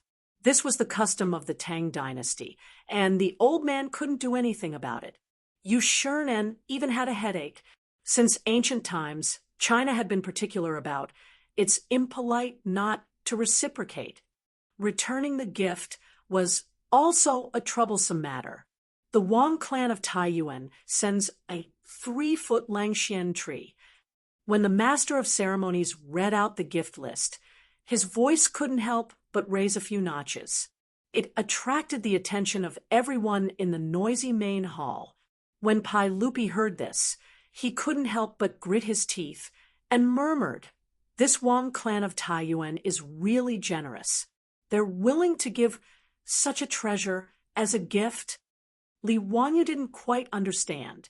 He couldn't help but ask in a low voice, "Uncle, is the gift given by the Wang clan of Taiyuan to Yugong very precious?" Pai Lupi rolled his eyes at him. "You don't even know about the Langxian tree? It's also called the pearl tree. It's produced in Mount Penglai and is shaped like a coral. Its texture is like a branch of ginger, and when hit, it will produce the sound of metal and stone. The Langxian tree is even more precious than a coral. Moreover, a 3-foot-tall Langxian tree is even more precious. It can be said to be priceless." When Li Wanyu heard Pai Lupi's words, he suddenly remembered an ancient poem about the Langxian tree. For example, "The Langxian tree is not a tree in the mortal world. Where is the phoenix in the morning sun?" There was also a poem by Du Fu, "Knowing that the Lord's plan will grow, the Ganoderma Langxian tree will grow day by day." The Langxian tree alongside the Ganoderma Langxian tree should be the Langxian tree given by the Wang clan of Taiyuan, right? Wasn't that the legendary immortal tree? Could it be that it really existed? When Yushirnan heard the master of ceremonies read out the gift list and heard that it was a gift from the Wang clan of Taiyuan, he couldn't help but stand up and cup his hands towards Wang Renyu. "Lord Wang, this gift is truly too precious. This old man is ashamed to accept it. Lord Wang, please take it back. This old man appreciates this gift in his heart. Thank you." Wang Renyu also stood up and laughed heartily. "Lord Yu, what are you saying? How can you take back a gift that has already been given?" This. Yushirnan was somewhat hesitant.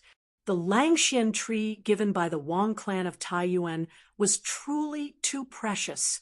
A 3-foot-tall Langxian tree might be able to sell for 10,000 taels of gold. The value of this gift was truly too great.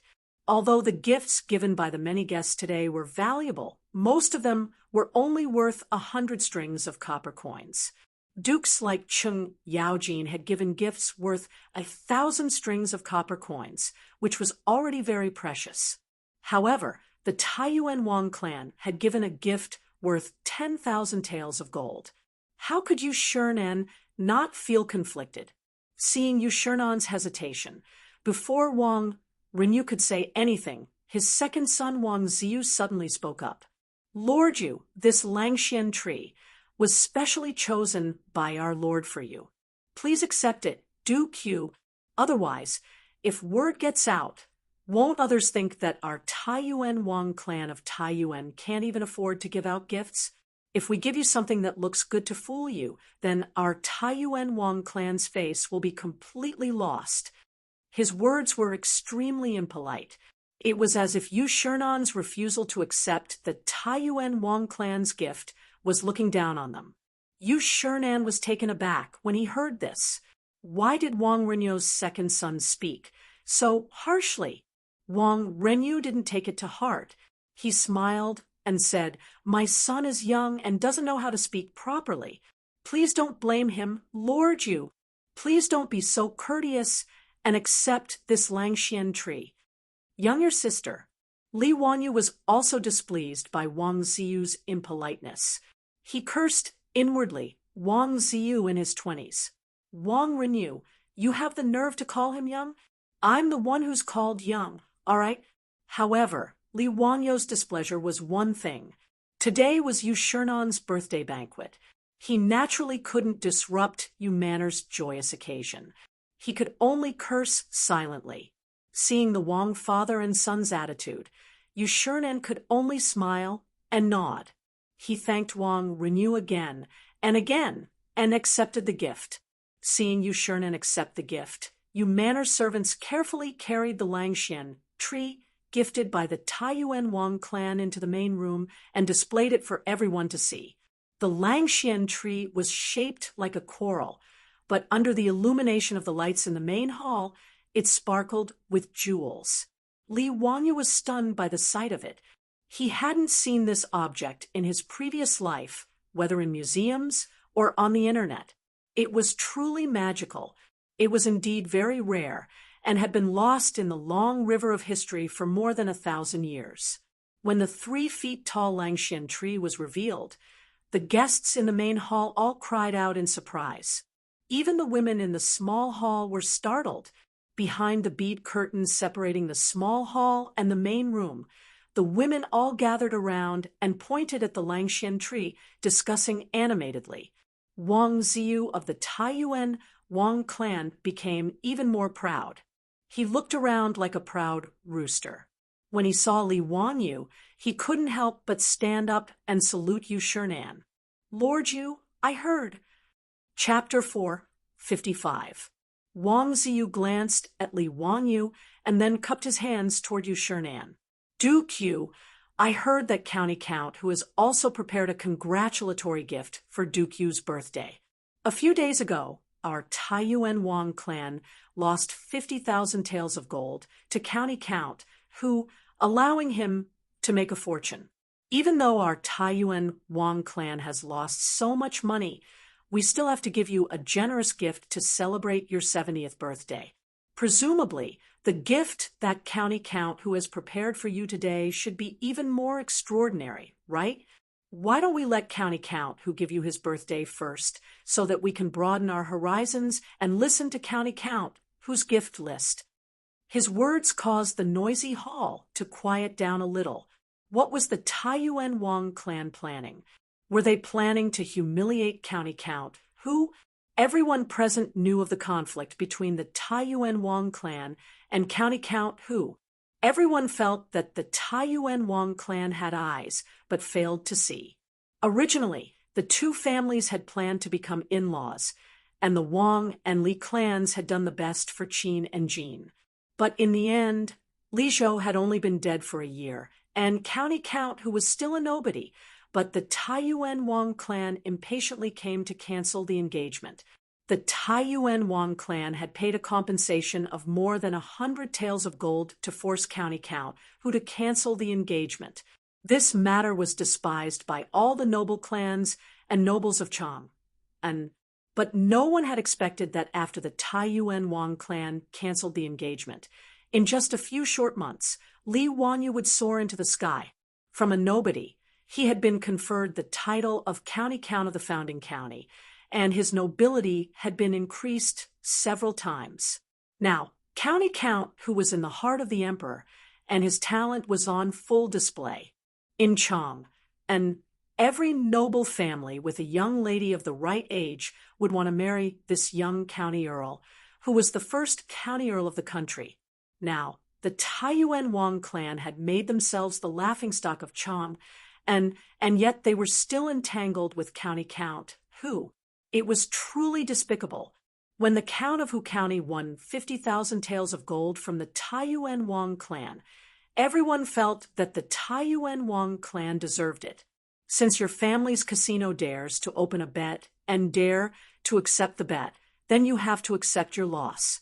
The second son of the Wang clan, Wang Ziyu, saying these words at this time was rather petty. Everyone was well aware of the meaning behind Wang Ziyu's words. Wasn't it because their Taiyuan Wang clan had sent a great gift today and wanted to use it to humiliate Li Wangyu? However, among all the people who came to celebrate Yu Shernan's birthday, Which family could present a more valuable gift than the one from the Taiyuan Wang clan? Moreover, Li Wanyu was not the only one who had won gold in the Hall of Yu Mansion. Cheng Yaojin, Chai Lingwu, Yuqi Jingda, these big shots had also ruthlessly bitten off a piece of meat from the aristocratic families. Wang Ziyu's words were too offensive. All the big shots present showed displeasure, feeling that this second son of the Wang clan was too frivolous. However, due to their status, it was inconvenient for them to get angry with this junior, so they could only pretend that they didn't hear anything. Thinking of this, Cheng Yaojin and the other big shots suddenly realized that they were treating Wang Ziyu, who was already 20 years old, as a junior, so they didn't lower themselves to his level. However, when facing Li Wanyu, no one treated him as a 16-year-old youth, whether it was Cheng Yaojin or Yuqi Jingda, although they usually called him little brat and virtuous nephew. In their hearts, they treated him as an equal and trusted his words. Therefore, when Li Wanyu proposed to place a large bet on the Empress giving birth to a child, these big shots agreed so quickly. Comparing the two, Cheng Yaojin could only secretly mutter, "Freak." Then, he suddenly turned his head and glared fiercely at Cheng Chumo and his two brothers, his eyes full of dissatisfaction. His expression, however, made Cheng Chumo and his two brothers confused. What was the meaning of this? The one who spoke was that bastard Wang Ziyu. Why was their father glaring at them? How could they know that there was a kind of harm in this world called other people's children? Yu Shernan was also quite dissatisfied with Wang Ziyu's words. But today, the hall was full of guests, so he couldn't say much and could only laugh. "Ha! No hurry, no hurry. Li Ziyo and I are friends. His gift is not worth much. It's most likely to be calligraphy or paintings or something of little value." Hearing virtuous nephew Wang's words, this old man now feels that he has lost out. They all say that the gift is light, but the thought is heavy. Ziyo, next time, don't be so sentimental with this old man. His words were not only helping Li Wanyu out of his predicament, but also mocking himself, which made all the guests in the hall burst out laughing. He originally thought that this matter was over, but who knew that Wang Ziyu would not let it go and continued, "Duke, you still hasn't heard the list of gifts from the county earl. How do you know that the county earl didn't send a great gift today?" Yu Shernan saw that this second son of the Wang clan was so stubborn and couldn't help but get angry. He raised his eyes to look at Wang Renyu, wanting to see what he meant. But he saw that Wang Renyu was minding his own business and drinking wine, as if he didn't hear his son's words. For a moment, the atmosphere in the hall became a little strange. Even Pai Lupi's face stiffened. Today was Yu Shernan's 70th birthday, and in order to make Li Wanyu lose face, the Wang clan of Taiyuan actually disregarded Yu Shernan's dignity. It was truly infuriating. Li Wanyu stood up at this time. "Ha! Yugong actually guessed what I was going to send. Yugong is right," but before he could finish, he was interrupted by a woman's voice. "However, my family's Langjun has prepared another gift. Yugong, I'm sure you won't be able to guess." The one who spoke was his beautiful superior. Li Wanyu was stunned. Wasn't she in the small hall next door? Why did she come out? Just as he was about to speak, his beautiful superior winked at him, then curtsied to Yu Shernan. "This little girl is the older cousin of County Count who, today, I've been invited by the Yun family to celebrate Yu Gong's birthday. I wish Yu Gong to leap like a tiger and cross the new era of 70 years to soar through the mountains of poetry." The beautiful superior's older cousin was rather vague. Everyone in the hall, including Pai Lupi, couldn't help but smile, knowingly thinking that this young lady and Li Wanyu were simply deceiving themselves. Yu Shernan naturally knew of this Lady Su, and when they met today, he also laughed heartily. "Ha! Old me thanks Lady Su for her auspicious words." Lady Su said earlier that Ziyo had prepared a congratulatory gift for this old man. Is it something this old man can't guess? Hee hee, Yugong will know at a glance. The beautiful superior turned her head towards the entrance of the hall and saw the two brothers, Niu Yong and Niu Wu, carrying a large wooden box into the hall. Li Wangyu was also stunned. Didn't his beautiful superior say that he was going to give this birthday cake to Yu Shinan? Why was it given in his name? He immediately reacted. This beautiful superior was angry with Wang Ziyu's words just now, and was afraid that he would lose face in front of everyone. So she said this. After thinking this through, Li Wangyu's gaze towards his beautiful superior became even more tender. The congratulatory gift from County Count, who was directly carried into the hall by his own troops, and this was beyond everyone's expectations. There wasn't a list of gifts, and Yu Shinan didn't agree to accept this gift, so why was it carried in? This was against the rules. Yu Shinan smiled mischievously. Lady Su, are you sure that old me will accept this gift? The beautiful superior smiled and nodded. Hee hee, Yugong will definitely accept this gift. Oh, you're that confident? Then bring it out for everyone to see. This old man wants to see what kind of congratulatory gift Yu has prepared for this old man. Since Yu Shinan said this, the others naturally didn't have any objections. They all cast curious gazes towards the wooden box carried by the Li family's troops. Chapter 456. The huge wooden box was very ordinary. It was about 1 meter square and was square in shape. There were many ice cubes on top of the wooden box. This caused everyone, including Li Er and Yu Shinan, to be inexplicably surprised. No one understood why the gift was covered with ice cubes. Could it be a freshwater fish that Huxian County Count fished out from the river? Or was it a lychee from Izhou? During the Tang Dynasty, Sichuan's Fuzhou, Bazhou, Tongzhou, and other places were rich in lychees. The poem, Riding in the Red Dust, the concubine smiled. No one knew it was a lychee.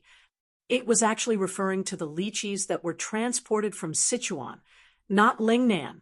At that time, Tang Xuanzong had ordered people to build a road from Peizhou to Cham and to transport lychees. It was also called the Lychee Road.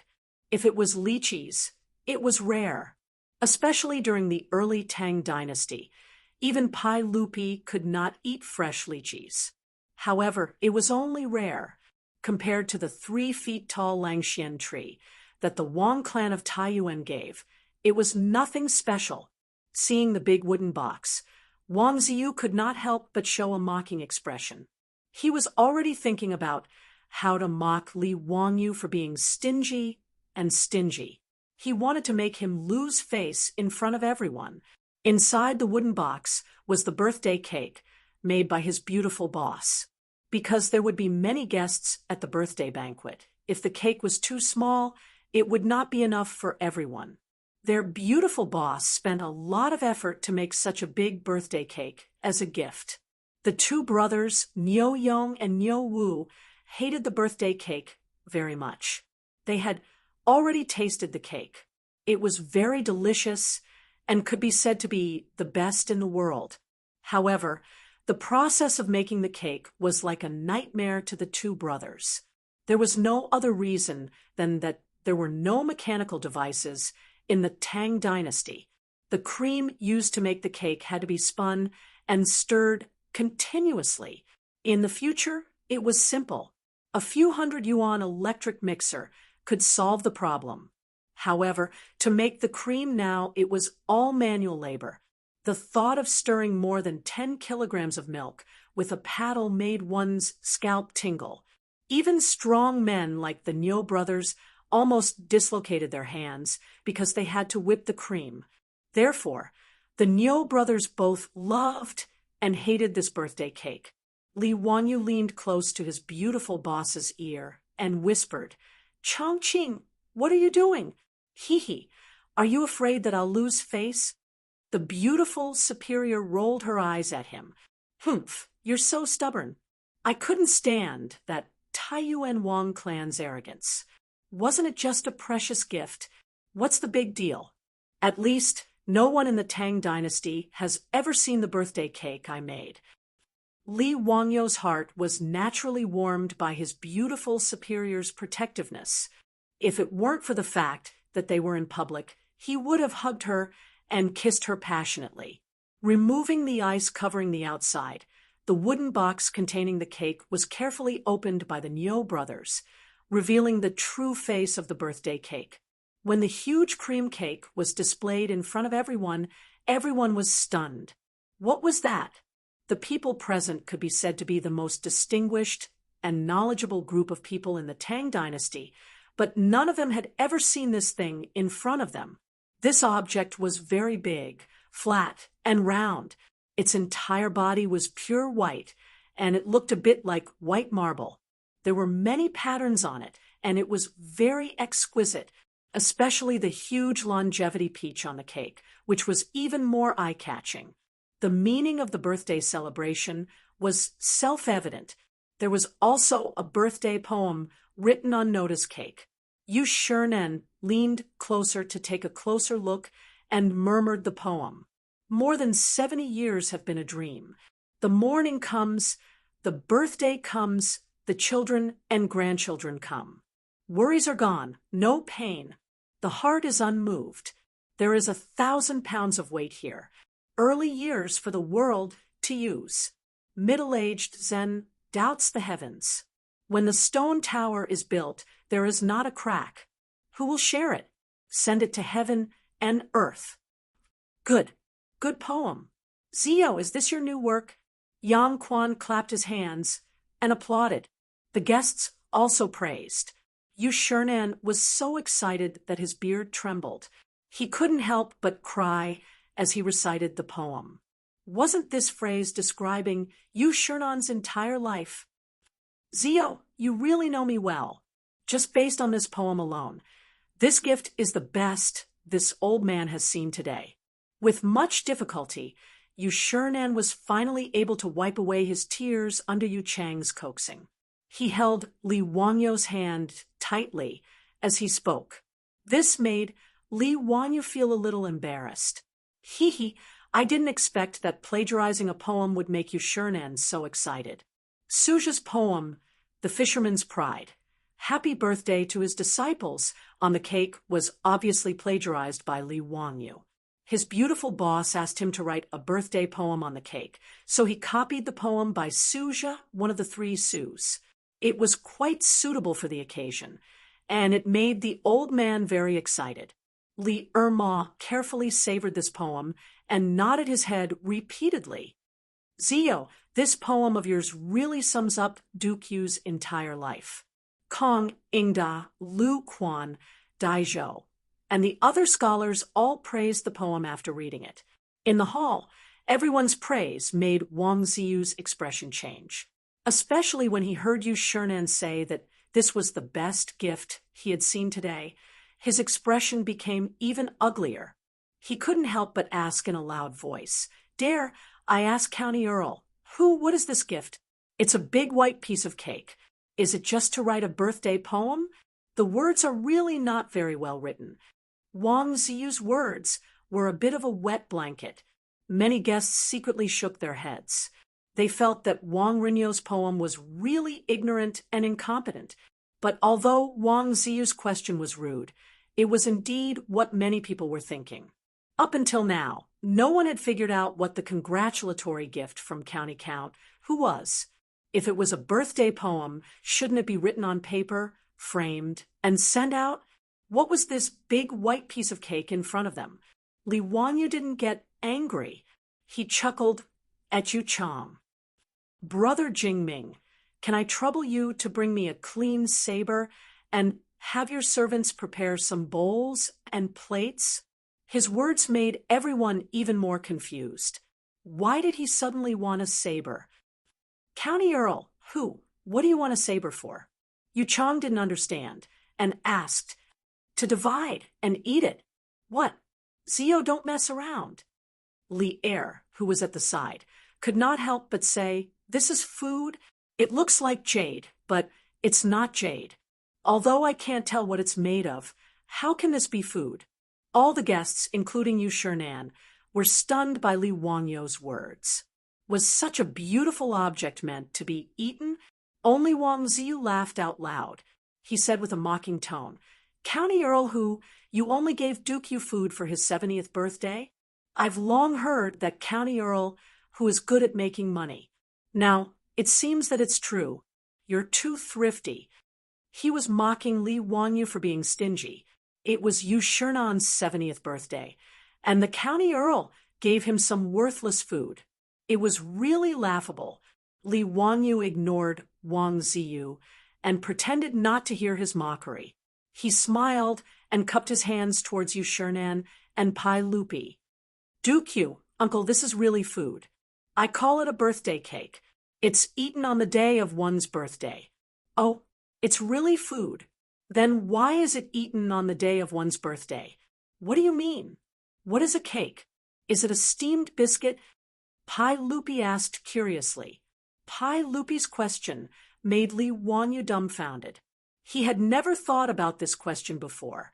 In his previous life, people were used to eating cake on their birthdays. But why eat cake? He had never thought about it before. Yes, why must it be eaten on the day of one's birthday? Why is it called a birthday cake? It seemed that birthday cakes were introduced to China from the West after the 1911 revolution. Its origin was probably related to the legends of the West. Since ancient times, people in China had the custom of eating longevity noodles on their birthdays in hopes of living a long life. There was also the custom of eating boiled eggs. Peeling off the shell symbolized the removal of the bad past and a new beginning. But how should he explain the birthday cake made by his beautiful boss? He couldn't help but look at his beautiful boss. He saw that his goddess was also dumbfounded. Obviously, she hadn't thought about this either. Chapter 457. Faced with Pai Lupi's question, Li Wanyu could only roll his eyes and rack his brain to make up a story. This birthday cake is round and symbolizes the sun and the moon. It means that it is as permanent as the moon, as rising as the sun, and as long as the South Mountain. Therefore, it must be eaten on the day of the birthday. The sweat on Li Wangyou's forehead was about to drip down. Only then did he come up with such an unreliable explanation. Fortunately, neither Yu Shernan nor Pai Lupi bothered with this question. After realizing that he and his beautiful boss had almost made a mistake due to the customs of the future, Li Wanyu did not dare to light or blow out the candles. Those were Western traditions which were different from Huaxia traditions. Since ancient times, people in Huaxia had used the saying dying of old age, or dying is like a lamp going out to describe people dying of old age. When using candles, they would use scissors to cut them out instead of blowing them out. Blowing out the candles was not a good sign in Huaxia. If Li Wanyu followed the example of the future and asked Yu Shernan to light the candles on the cake and then blow them out with a wish, he would be asking for trouble. Wouldn't that be the same as cursing Yu Shernan? Li Wanyu would not do such a stupid thing. Soon, a servant of the Yu mansion brought a long knife. Li Wanyu presented it to Yu Shernan with both hands. "Master Yu, please cut this birthday cake yourself." Yu Shernan held the knife and looked at the unbelievably beautiful cake, especially the birthday greeting on it. The old man was reluctant to cut it. "Zio, are you going to cut it just like that? I can't bear to do it. Why don't we just forget about it? Let me enjoy it for a few more days." "Master Yu, this birthday cake cannot be stored for long. It must be eaten in time, or the cream will melt. It has been covered with ice to prevent the cream from melting." After being persuaded, Yu Shernan had no choice but to raise the knife. With Yu Chang's help, he began to cut the cake. Then he asked the servants of the Yu mansion to distribute the cake to the guests. The cake was delicious. Even in the future, people who were used to eating all kinds of delicacies still liked it very much, let alone the Tangs who were tasting cake for the first time. Historians of later generations once joked that the reason why the Tang dynasty was the Tang dynasty was because they liked to eat candy. Of course, this was a joke, but the Tangs really liked all kinds of desserts. Especially in the early Tang dynasty, the technology of making cane sugar had just been introduced. Sugar was still a luxury in the Tang dynasty and was even more sought after by the nobles. When the guests received the plates of cakes delivered by the maidservants of Yu Mansion, they hesitated for a moment before picking up their spoons, scooping out a piece of cake, and putting it into their mouths. The rich, milky fragrance was soft and tempting in the mouth. It had a unique flavor that was unforgettable. There was no need to chew at all. It melted in the mouth, leaving a faint fragrance between the lips and teeth. Savoring the aftertaste, the thick aroma of the cream swirled in his mouth, sweet and fragrant. The birthday cake, carefully made by the beautiful boss, instantly conquered everyone present. For a moment, the hall of Yu Mansion quieted down. No one spoke. There was only the sound of wolfing down food and the clatter of spoons against plates. Even Wang Renyu and his son Wang Ziyu, who had been looking down on Li Wangyu, did not bother to find trouble with Li Wangyu at this time. Each of them held a plate of cream cake and ate happily. Ziyu, your birthday cake is really delicious. This old man hasn't had such a good meal in a long time. Thank you, Ziyu, for making this birthday cake for this old man. This old man likes it very much. Yu Shernan was old. Although he was in good health, he still had some of the problems that old people usually had. For example, teeth falling out, blurred vision, and leg trouble. Although the Tang dynasty also had the technology of embedding false teeth, it was not very useful. Usually, Yu Shernan's diet consisted mainly of soft foods. This sweet and creamy cream cake was naturally to his taste. He, who usually had a bad appetite, made an exception today and ate 2 plates of cake. Yu Chang was grinning from ear to ear and repeatedly cupped his hands to thank Li Wangyu. Faced with Yu Shernan's gratitude, Li Wangyu quickly pushed his beautiful boss to the front of the table. You flatter me, Mr. Yu. This birthday cake is actually not my gift, but my cousin's gift to Mr. Yu. In order to make this cake, she put in a lot of effort. Oh, so it was Lady Sue who made the cake. Ha! This old man thanked the wrong person. Thank you, Lady Sue, for your kindness. This old man appreciates it.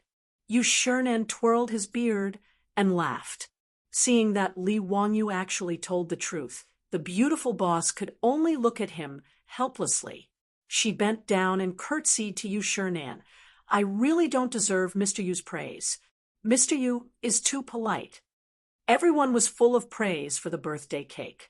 Many of the women in the side hall were prepared to inquire their beautiful boss about how the cake was made and wanted to learn. At this time, Wang Ziyu's discordant voice sounded again, causing Yu Shernan to frown. So this birthday cake wasn't a gift from the Count of Huxian? Ha! I was wondering why County Count who would be so stingy as to give food as a gift. I wonder what kind of gift County Count who prepared for Mr. Yu. Why don't you let me open my eyes? Li Wangyu glanced at Wang Ziyu, whose mouth was still covered in cream. He was thoroughly fed up with this Taiyuan Wang clan. Sure enough, Fang Yai was right. That Wang Ziqiao was a scoundrel, but his younger brother, Wang Ziyu, was still a scoundrel. At Yu Shernan's birthday banquet, this Wang Ziyu was like an annoying fly, constantly buzzing around his ears. He was really annoying, because today was a festive day. Neither Yu Shernan nor Pai Lupi could do anything about it. This made Wang Ziyu even more disregard for etiquette and provoke them again and again. Wang Renyu didn't stop his son. Instead, he acted as if he didn't know anything and only watched from the sidelines. Li Wangyu had never been stingy with teaching this kind of overage brat who lacked discipline. Li Wangyu cupped his hands towards Yu Shernan and said, Mr. Yu, since the Taiyuan Wang clan is so concerned about my gift, I hope Mr. Yu and everyone else will forgive me, and allow me to give Mr. Yu my birthday congratulations first. Zio is so considerate. Then this old man will be disrespectful. Yu Shernan naturally nodded in agreement. After eating that delicious cream cake, the guests were very curious about what Li Wanyo's gift would be. In response, Wang Ziyu coldly snorted, his face full of disdain. Ever since the aristocratic gambling house lost a large sum of money, Chang and City had been full of ridicule for the aristocratic gambling house.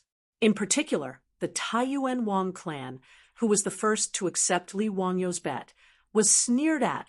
Even the aristocratic families had many complaints.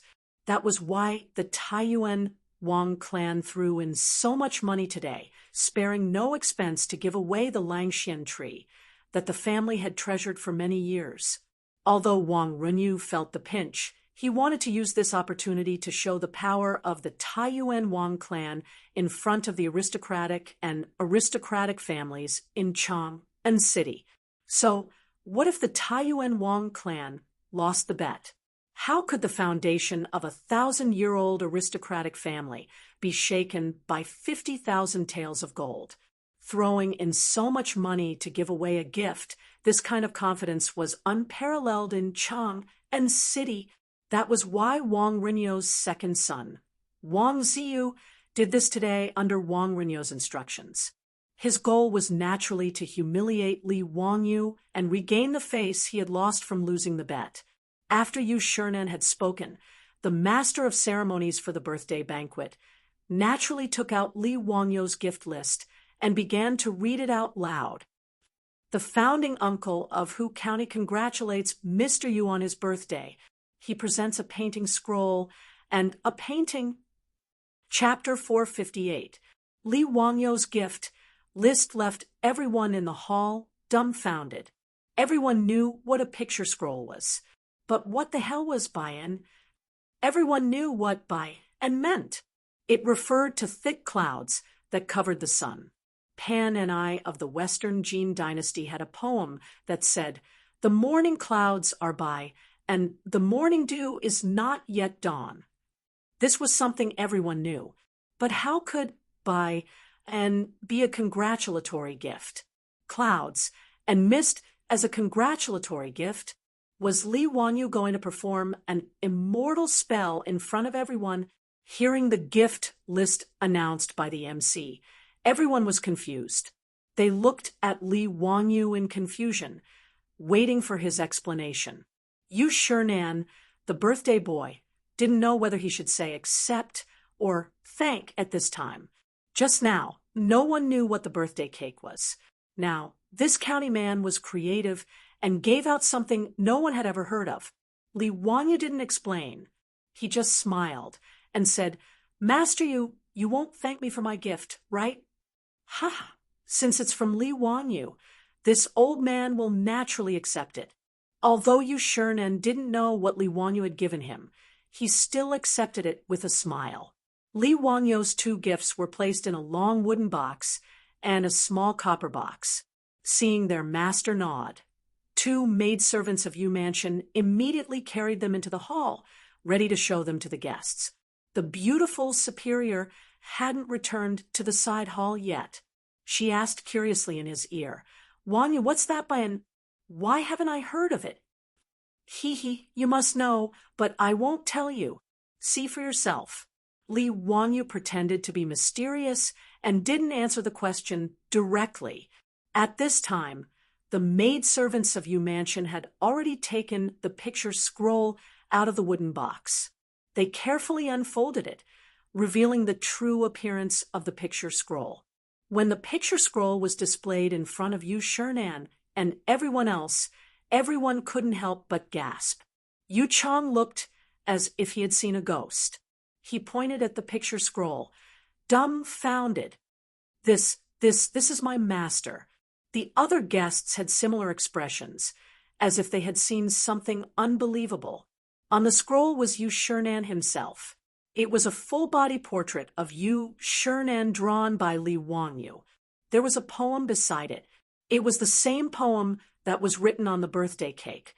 many of the guests present had seen this sketch before at the birthday banquet of Zhang Liang, the Duke of Chongping. Everyone believed Li Wangyou's nonsense, thinking that it was an ancient painting passed down from ancient times, a peerless painting technique that had long been lost. Only Pai Lupi later found out that the goddess Luo's portrait he hung in the Hall of Governance was actually drawn by Li Wanyu, which made him very depressed. At this moment, everyone was once again witnessing the miraculous drawing skills of Yu Shernan, who was standing right in front of them. Everyone was stunned, looking left at Yu Shernan, then right at the portrait. It really looked exactly the same. It was as if Yu Shernan had walked out of the painting. Everyone was so shocked that they couldn't close their mouths. Could this portrait have been drawn by County Count, who? Hasn't this painting technique been lost for a long time? Where did County Count, who learn it? Miraculous! It's truly miraculous. This is the painting technique of the goddess Luo's portrait. Who would have thought that County Count, who would know such an ancient technique? There were also those who were quick-witted and immediately connected the dots. The so-called goddess Luo's portrait, painting from that day, had also been presented by County Count, who, in that case, the goddess Luo's portrait that had been collected by the sage must have also been drawn by County Count, who. This sketch of Yu Shernan caused Wang Renyu and Wang Ziyu's expressions to become somewhat unsightly, although the value of this painting wasn't high, and even if it had been drawn by Li Wangyu, it would only be worth 100 strings of coins at most. However, this extraordinary technique was exceedingly precious. When Pai Lupi saw this portrait, he even had the thought of having Li Wanyu draw a portrait of him and Empress Zhongsun. This kind of vivid and lifelike portrait was much more meaningful than the goddess Luo's portrait. He couldn't help but glare at Li Wanyu, feeling extremely vexed, since he knew that the goddess Luo's portrait had been drawn by Li Wanyu. Why hadn't he thought of using this technique to draw a portrait of him and Empress Zhongsun? There were many other bigwigs who had the same thoughts as Pai Lupi, just like how people in the future loved to take selfies. How could a general like Cheng Yaojin not want to have such a realistic portrait? For a moment, everyone looked at Yu Shernan with gazes filled with jealousy. They hated that they couldn't hold their own birthday banquets tomorrow. That way, they could ask County Count who to draw a portrait for them. Cheng Yaojin bluntly asked, "Li family's brat, did you draw this portrait of Duke Yu?" What did he mean? Li Wanyu was just about to nod and admit it when he suddenly noticed that the surrounding guests all had an eager attitude. He was immediately shocked. What the hell was the meaning of this? Could it be that after seeing Yu Shernan's portrait, they also wanted it? It seemed that giving Yu Shernan this congratulatory gift was a bit of a mistake. Had he underestimated the attractiveness of a portrait sketch to these bigwigs? If these bigwigs all came to ask him to draw a portrait, should he refuse? Or should he refuse? If he agreed, he really wouldn't have to do anything. Moreover, with Li Wangyou's lazy personality, how could he be willing to sit in front of a drawing board and draw portraits every day? He might as well be killed. How could Li Wanyu still dare to admit it? He hurriedly shook his head. No, this was done by my little nephew's disciple, Yen Liben. Although he studied under me, he has already surpassed me. Even your little nephew is ashamed of his painting skills. Today, Ma Zhou and Yen Liben were naturally also among the guests. When Yen Liben heard his teacher's words, he was so shocked that his jaw dropped. Could it really be like this? Was there no trust between people? This portrait of Yu Shernan was clearly drawn by Li Wanyu himself. But now he had directly pushed the blame to his own disciple. How could Yen Liben endure this? Faced with the heated gazes of the surrounding guests, Yen Liben's heart was filled with tears as he nodded his head in grievance. Li Wanyu gave him a thank you for your hard work look, but he didn't feel the slightest bit guilty. When a teacher has something to do, the disciple naturally has to do it for him. Otherwise, why would he accept a disciple? Of course, it was to use him as a scapegoat. Wah! Yu Shernan was naturally very satisfied with this congratulatory gift. He leaned forward and carefully examined it for a long time before he asked Yu Chang to carefully put it away. Ha, Zio, you really put a lot of effort into this congratulatory gift. This old man doesn't deserve it. I respectfully accept it. Respectfully accept it. Many thanks, Zio. To the side, Yu Chang also repeatedly bowed to Li Wangyu. This portrait of Yu Shernan would undoubtedly become the family heirloom of the Yu Yaoyu clan after Yu Shernan's death. This portrait would definitely be hung in the Yu Yaoyu clan's ancestral hall to receive incense and worship from the Yu clan. After Yu Shernan's portrait was put away, everyone's gaze turned to the other servant girl holding a copper box. The congratulatory gift from the county count's estate was truly an eye-opener. Naturally, everyone was even more curious about the last congratulatory gift, named by Chapter 459. In the main hall, everyone's anticipation vanished as soon as the copper box was opened. The item that Yu Residence's servant girl took out from the copper box was nothing special. In fact, it even looked a little shabby. Two transparent objects were embedded in a thin wooden frame. Some of the guests with good eyesight could tell at a glance that they were two thin, transparent crystal pieces. Natural crystals weren't rare in the Tang dynasty. Although it was rare for a craftsman to grind them into thin crystal pieces, it didn't seem that surprising. At the very least, no one could tell the value of this little thing. Was this the so-called everyone looked disappointed when they saw the gift in Yu Residence's servant girl's hand. The second gift from County Count Huxian seemed very ordinary and mediocre.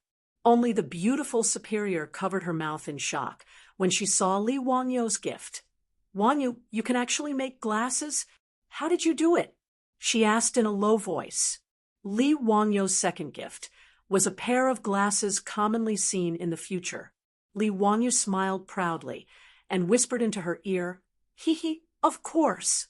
What do you think? This gift isn't bad, right? It can't compare to your birthday cake, right?" The beautiful superior rolled her eyes at him. She really didn't expect Li Wangyu to be able to make glasses in the Tang dynasty. She had always assumed that glasses couldn't be made before the invention of glass. But in fact, glasses made of polished crystal had appeared a long time ago in ancient China. At the very least, there were records of glasses in the Song dynasty. And in the Ming dynasty, optometry technology was invented. It was possible to make glasses for myopia, hyperopia, and presbyopia. Therefore, it wasn't difficult for Li Wangyu to make glasses with the technology of the Tang dynasty. That day, Li Wangyu was thinking hard about what gift to give Yu Shernan. In a flash of inspiration, he thought of presbyopia glasses. Li Wangyu had noticed before that Yu Shernan's eyes were a little presbyopia due to his old age. When he read an article, he would look very far away. When his grandfather was still alive, he was also like this, so Li Wangyu knew very well that Yu Shernan's eyesight was bad. Presbyopia was not a disease, but a normal physiological phenomenon. The only way to treat presbyopia was to wear reading glasses. Under these circumstances, giving Yu Shernan a pair of reading glasses was obviously the most appropriate choice. Because he had to help Sun Simiao make a microscope, Li Wangyu had to go to a lot of supervisors to grind the lenses for the microscope. The craftsmen, who were going to be supervisors, now had some experience on how to grind natural crystals and make them into lenses. The microscope hadn't been made yet because the focal length of the convex lens in the microscope had to be constantly adjusted. This was a delicate task. Without any reference, he could only try slowly. However, It was much easier to make reading glasses for presbyopia. Of course, reading glasses also had a certain degree, which Li Wangyu couldn't grasp. He could only have the craftsman grind out several different kinds of convex lenses for him. When the time came, he would let Yu Shurnen experiment to see which lens suited him best. The Tangs had naturally never seen glasses before, so they were somewhat disappointed by the glasses that Li Wangyu had given them. Naturally, no one in the crowd thought that these glasses, which were commonplace in the future, were used to adjust one's eyesight. They all thought that it was just a decorative ornament. How could County Count, who have the nerve to give away such a small crystal ornament? This was the first reaction of all the guests present. Today was Yu Shurnan's 70th birthday, and all the guests who had come were the nobles and aristocratic families of Chang. And wasn't County Count, who afraid of being ridiculed for giving away such a small toy? Putting aside the priceless Langxian tree that Wang clan of Taiyuan had given away, the other guests had also given gifts of pearls, agate, jade, jewelry, antiques, calligraphy, and paintings. Putting aside how rare these things were, at least their value was there for all to see. Almost none of the gifts were worth less than 100 strings of copper coins. Compared to the birthday cake and the portrait of Yu Shurnen that had been given to him by the county magistrate's estate, this little thing was far too shabby. Wang Ziyu had been sullen and silent for a long time. Now that he realized that he had caught Li Wangyu's sore spot, he immediately raised his voice and laughed. "Ha! County Count, your crystal ornament is quite exquisite. How many strings of copper coins would you have to spend to buy it?" Li Wangyu glanced at him and indifferently replied, "That's right. I spent a total of 10 strings of copper coins to make this and speaking of which, 10 strings of copper coins was quite a lot. If he used it to buy cattle, he could buy 2 or 3 of them. But in the eyes of the aristocratic families and the nobles of Chang, and 10 strings of copper coins was a joke." Wang Ziyu laughed so hard that he rocked back and forth, tears even coming out of his eyes. "I'm dying of laughter. County Count, who is truly thrifty. Today is Duke Yu's 70th birthday, and the birthday cake you sent over was made by your own residents, and the portrait was drawn by your disciple. Yet you spent 10 strings of copper coins on this buy-in? TSK. You really are extravagant." Wang Ziyu's words made many of the guests frown inwardly. How could one's sincerity be measured only by money when it came to gifting? But when they looked at the crystal ornament in the hands of the Yu residence's maidservant, they didn't know what to say. This gift was indeed a little shabby. Chung Yaojin and the other big shots who were familiar with Li Wangyu were also secretly blaming Li Wangyu. Yu Shurnan's portrait should have been enough. Why did he have to go the extra mile and give this crystal ornament? Originally, everyone had been shocked by the portrait and were looking forward to Li Wangyu's next gift. But in the end, it was a bucket of cold water that had been poured over them. Even the congratulatory gift that he had sent out earlier had dimmed a little.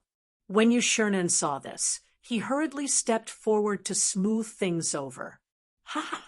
Zio is too considerate. This old man really likes this and I respectfully accept it."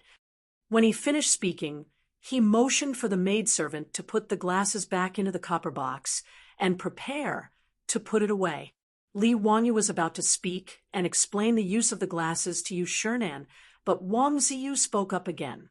"Duke Yu, this nephew, still hasn't seen the gift from County Count, who clearly, could you have your maidservant bring it over so that we can take a good look at it?" Yu Shurnan couldn't refuse his request and could only nod helplessly. He motioned for the maidservant to take out Li Wangyu's gift and hold it in her hands to show it to everyone. The maidservant had just walked over to Wang Ziyu's side when she saw Wang Ziyu's body suddenly sway and bump into the maidservant. The maidservant was very petite, so how could she withstand such a bump? Her body slanted, and she cried out in surprise before falling to the floor. Her fall wasn't a big deal, but the crystal glasses in her hands also slipped and fell to the floor. Pa! A light sound was heard, and the two crystal lenses were smashed into pieces. Chapter 460. This sudden turn of events shocked Yushernan and the others. Li Wangyu's gift had been smashed to pieces, just like that. Wang Ziyu shrugged and cupped his hands towards Yushernan. Duke Yu, I'm truly sorry. I lost my footing just now and bumped into this servant girl of yours. He then pretended to look at the crystal shards on the floor and feigned regret. Aya, Count Huxian's gift was smashed to pieces. What a pity. This is all my fault. Please forgive me, Duke Yu. I'm willing to compensate. Count Huxian said he spent 10 strings of copper coins, so I'll compensate Duke Yu with 10 times that amount. Haha, I'm not as thrifty as Count Huxian. It was obvious that Wang Ziyu had deliberately bumped into the maidservant of Yu Mansion. His purpose was to humiliate Li Wangyu. His actions angered Yushernan so much that his expression turned ugly. Although Li Wangyu's crystal ornament wasn't very precious, it was still a birthday gift from Li Wangyu. Its value didn't matter. How could he not be angry that Wang Ziyu had purposely smashed it to pieces? Not to mention, Wang Ziyu's pretense of asking for 10 times the compensation was an insult to Li Wangyu and to Yushernan himself. Wang Ziyu's actions caused Pai Lupi, Cheng Yaojin, and the others to glare angrily at him. However, today was Yushernan's birthday, and they couldn't afford to lose their temper with a junior from the Wang clan of Taiyuan. Yushernan was the master of Yu Manor and also the birthday boy. He couldn't say anything to Wang Ziyu, who'd come to offer his birthday congratulations. Wang Ziyu's claim of 10 times the compensation was a joke in everyone's eyes. Li Wangyu had said just now that he'd spent 10 strings of copper coins to make this jade ornament. 10 times the compensation would only amount to 100 strings of copper coins. Did Yushernan lack these 100 strings of copper coins? Yushernan sighed and glanced apologetically at Li Wangyu. He was just about to wave his hand at Wang Ziyu, indicating that he did not intend to pursue this matter. Li Wangyu suddenly cupped his hands towards Wang Renyu and said, Lord Wang, is what your second son said true? Is Duke Wang really willing to pay 10 times the price to compensate Duke Yu? His words stunned everyone. What did Li Wangyu mean? Was it because his gift was broken by Wang Ziyu, and he felt indignant? But even if the Taiyuan Wang clan really paid 100 strings of copper coins, the one who would be embarrassed would be him, Li Wangyu. Wang Renyu was also slightly taken aback. Then he pretended to be generous and nodded. That's right. Since my son did something wrong, he naturally has to compensate. 10 times the compensation is very reasonable. I will have someone send 100 strings of copper coins to the Yu residence as an apology from the Wang clan. Wait, since it's 10 times the compensation, why is it only 100 copper coins? Li Wangyu pretended to be puzzled and asked. Wang Renyu smiled and said, Didn't County Count who say that you spent 10 strings of copper coins to make this crystal object? What did County Count who forget so quickly? Li Wangyu shook his head. That's not it. How can the value of this object be calculated by the cost of my production? Oh, then what does County Count who think? Wang Renyu asked calmly. This is naturally determined by the market price. For example, if Wang Yu's army wrote a copybook, the cost might be a few copper coins. Could it be that Duke Wang can use a few copper coins to buy a copy of Wang Yu's army's copybook? Li Wangyu's words were not nonsense. When Wang Shiji wrote a copybook, other than paper and ink, he didn't have any other capital. However, its value was not determined by the cost alone. Before Wang Renyu could say anything, Wang Ziyu interrupted and said, "How can this be compared? Wang Yu's army's copybook is an antique. Speaking of which, could it be that County Count who thinks he's better than Wang Yu's army? Although that crystal ornament of yours has an unknown name, it's still a piece of junk. How can County Count who not be satisfied with 100 strings of copper coins? That's a joke." Li Wanyu looked at him like he was an idiot. "Oh, is that so? Then I'd like to see whether or not the buy, and I gave Duke Yu is a piece of junk." After he finished speaking, he waved at Niu Wu, who was waiting outside the hall. The presbyopic glasses had a certain degree. The congratulatory gift he gave to Yu Manor's housekeeper could only be considered a sample. Li Wanyu had originally planned to wait until the banquet was over before taking the real gift for Yu Shernan to try on.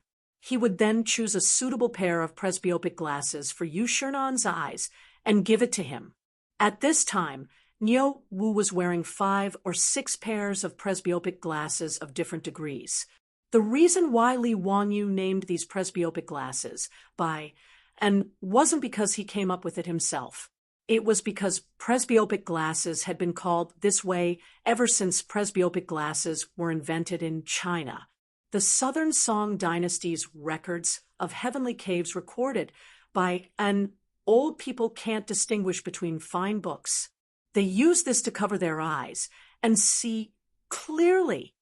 The Ming Dynasty's Lu Qing Ri Zhou also recorded, "Every time I read an article, my eyesight becomes dizzy and I can't distinguish the details. I use this to cover my eyes so that my spirit doesn't scatter and my strokes are clear. I use a piece of silk to tie it behind my head. I don't recognize it and raise it to ask you." You said, "This Bayan also." Therefore, Bayan was the ancient name for presbyopic glasses. Li Wanyu looked at the guests in the hall again. "Dare I ask, is there anyone who has poor eyesight and can't see clearly at close range?" The idiom, "old eyes are dizzy," was used to describe the symptoms of presbyopia. There were quite a few elderly officials in the hall, and Yu Shernan wasn't the only one with presbyopia. Although the crowd didn't know why County Count who would ask such a question, many of the elderly officials, including Kong Ingda and Dai Zhou, expressed that they had such a disease. Li Wanyu nodded and turned around to take out a pair of presbyopic glasses from the wooden box in Niu Wu's hands. Another pair of Bayan. When the crowd saw that Li Wanyu had taken out another pair, the crystal ornament that he had given to Yu Shernan as a congratulatory gift, they became even more curious. Could it be that this thing had other uses? Li Wanyu took the presbyopic glasses and walked directly in front of Kong Ingda. He bowed and said, "Duke Kong, I have a pair of Bayan here. It can cure Duke Kong's eye disease. Would Duke Kong be willing to give it a try? This crystal can cure eye disease?" Not only was Kong Ingda stunned, but the other guests were also dumbfounded when they heard Li Wanyu's words. "How do I use this thing?" Kong Ingda was troubled by eye disease. When he heard Li Wanyu say this, he couldn't help but become excited and hurriedly ask. Li Wanyu put the glasses on the bridge of his nose and showed Kong Ingda how to put them on. Then he handed the presbyopic glasses to him and said, "Duke Kong, you'll know once you try it." Kong Ingda took the presbyopic glasses and clumsily put them on in front of his own glasses. He looked around in confusion. In the next moment, the old man's eyes almost popped out of their sockets. He looked as if he had seen a ghost. What kind of immortal technique is this? This old man can actually see clearly. Tao, ancestor above. This old man's eyes can actually see clearly again. Quick, give this old man a book." Kong Ingda was so excited that his beard trembled and his body trembled. If one wasn't a myopic person or someone with presbyopia, it would be very difficult to understand the feeling of being able to see clearly. To use an inappropriate analogy, it was like watching a movie. What was originally a blurry image that wasn't in focus suddenly turned into a high-definition Blu-ray version. How could one not be excited? Kong Ingda's excited expression after putting on the glasses gave everyone a fright. Was this old man crazy? Chapter 461. Kong Ingda was shouting and yelling like a madman, scaring the servants and maids of Yu Mansion. None of them dared to neglect him, as they immediately obeyed his order and ran to fetch a book. The book was the Analects of Confucius. Kong Ingda was not picky. He took the book and flipped it open. He shook his head and read aloud. Confucius said, "If a gentleman is not serious, he will not be powerful. If he learns, he will not be strong." This old man can see it clearly. It's really a divine tool. What is this thing, Brother Zio? It's so magical. It's really incredible. Li Wangyu was speechless. Kong Ingda must be crazy with joy, right? Why is even Brother Zio here? There's a difference in seniority. Old man. This is by and Duke Kong. Have you forgotten? Oh, right, by and this name is exquisite. It's really by and Kong Ingda put on the reading glasses and was unwilling to take them off. His behavior made the other old officials, who were also suffering from presbyopia, even more curious. Duke Kong, can you let this old man try it? Brother Chong Yuan, can you let this old man wear this by and Kong Ingda shook his head like a rattle drum. No, this by and was given to me by Brother Zio. How can I let you wait for it? Li Wangyu's face darkened even more. Damn you, stinking bastard. When did I say I was going to give it to you? I clearly said I was going to try it on. Don't you understand the meaning of trying it on? Kong Ingda's attitude made the old officials even more curious. They surrounded Kong Ingda and forced him to take off his glasses. Seeing this situation, Li Wangyu did not dare to take out the other glasses. Otherwise, they would definitely be gone forever. Brother Chong Yuan, this is a congratulatory gift from Zio. How can you wear it? Quickly take it off. When Yu Shernan heard Kong Ingda say that the Bai and could let his eyes see clearly, how could he not understand? He immediately shouted, "This was a divine tool. Yu Shernan was also suffering from my problems." How could he not be anxious when he heard Kong Ingda's words? Kong Ingda waved his hands. No, Brother Bashi. Your gift has already been smashed by the Wang family's kid. This painting is not a congratulatory gift from Zio, my younger brother. Yu Shernan was taken aback by Wang Ziyu's words. He immediately turned to glare at Wang Ziyu. The commotion caused by Li Wangyu and Kong Ingda was naturally noticed by Wang Renyu and Wang Ziyu. The two of them were a little stunned, not understanding why Kong Ingda and the others were so excited. Wang Renyu had a bad feeling in his heart. Being glared at by Yu Shernan made Wang Renyu even more flustered. Things seemed to have gone beyond his expectations. On the other side, the group of old officials that surrounded Kong Ingda finally took the reading glasses away from his face. Kong Ingda was so angry that he stomped his feet. Unworthy of being a son. You guys are really despicable. Bandits. Lu Quan, Daizhou, Yu Shernan, and the others paid no attention to his curses. Each of them impatiently put on the reading glasses and made a big fuss again. None of the scholars who put on the glasses could bear to take them off again. The others were forced to argue and quarrel again before someone else tried on the glasses again. When this scene fell into the eyes of the other guests who came to offer birthday wishes, they almost thought that they were hallucinating. Whether it was Kong Ingda, Lu Quan, or Dai Zhou, these people were all great scholars of the present age or big shots of the imperial court. Why would the normally cultured, refined, and gentlemanly scholars make such a fuss over such an unremarkable crystal accessory? Could it be that and was really so miraculous?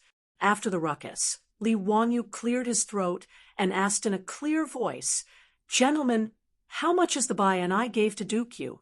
How many copper coins are you willing to pay for it? Kong Ingda replied without hesitation, This old man is willing to pay 500 strings of cash.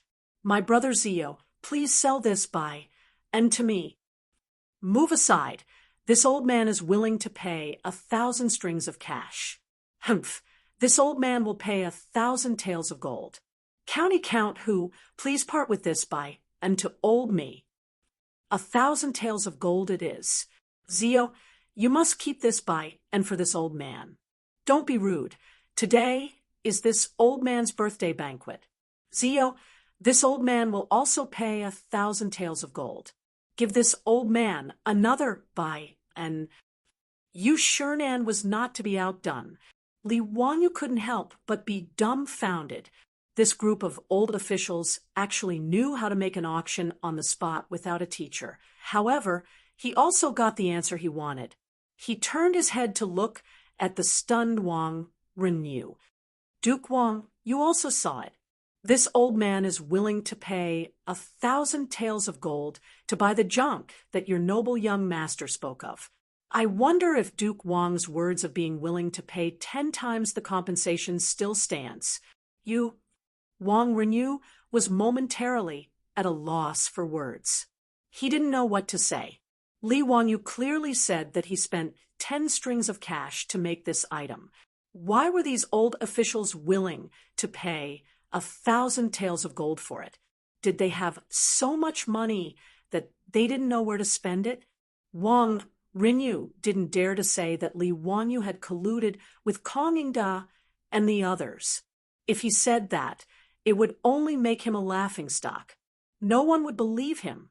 Even Pai Lupi might not be able to make Kong Ingda, Lu Quan, and Dai Zhou lie at the same time. Wang Ziyu was also anxious. His face was flushed red as he shouted at Li Wanyu, County count who, this thing of yours is clearly made from 10 strings of cash. Why do you want our Taiyuan Wang clan to pay 10,000 taels of gold? I think you're crazy, aren't you? Li Wanyu smiled contemptuously. Then why don't I give young Master Wang 10 strings of cash, and you go make me a buy, and Wang Ziyu was speechless. How would he know how to make buy, and he also didn't understand why Kong Ingdao and the others would fight over it so fiercely, even willing to pay 1,000 taels of gold for it. Wang Renyu was also in a bit of a predicament. He had just spoken big, but now it was difficult to clean up the mess.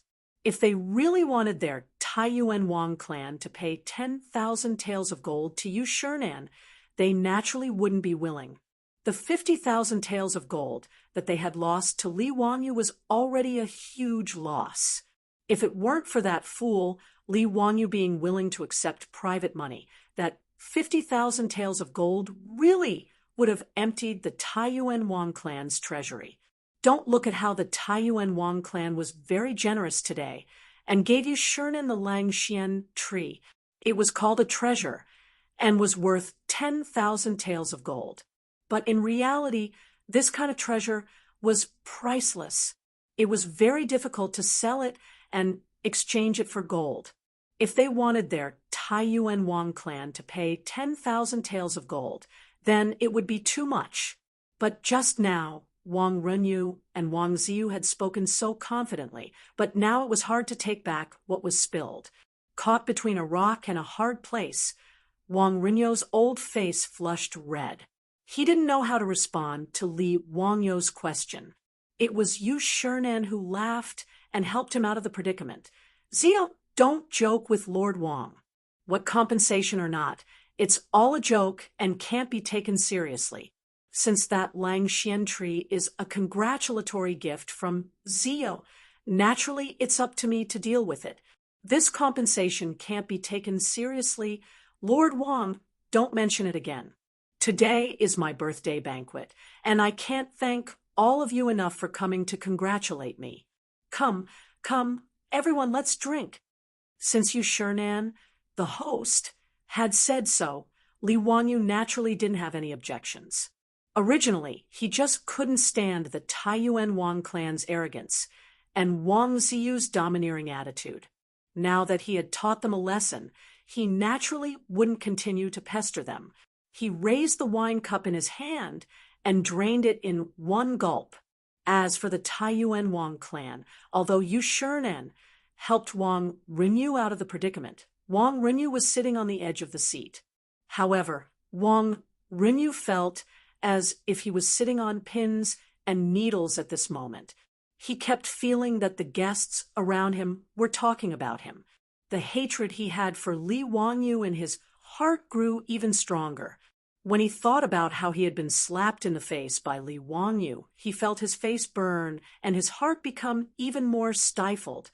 "Father, that Li guy—" Wang Ziyu was indignant. He lowered his voice and wanted to say something. In the main hall of Yu Manor, the guests were toasting each other when they heard a loud slap. Everyone turned their heads to look. It was Wang Rinyu who had slapped his second son, Wang Ziyu, on the face, causing him to fall to the floor. Chapter 462.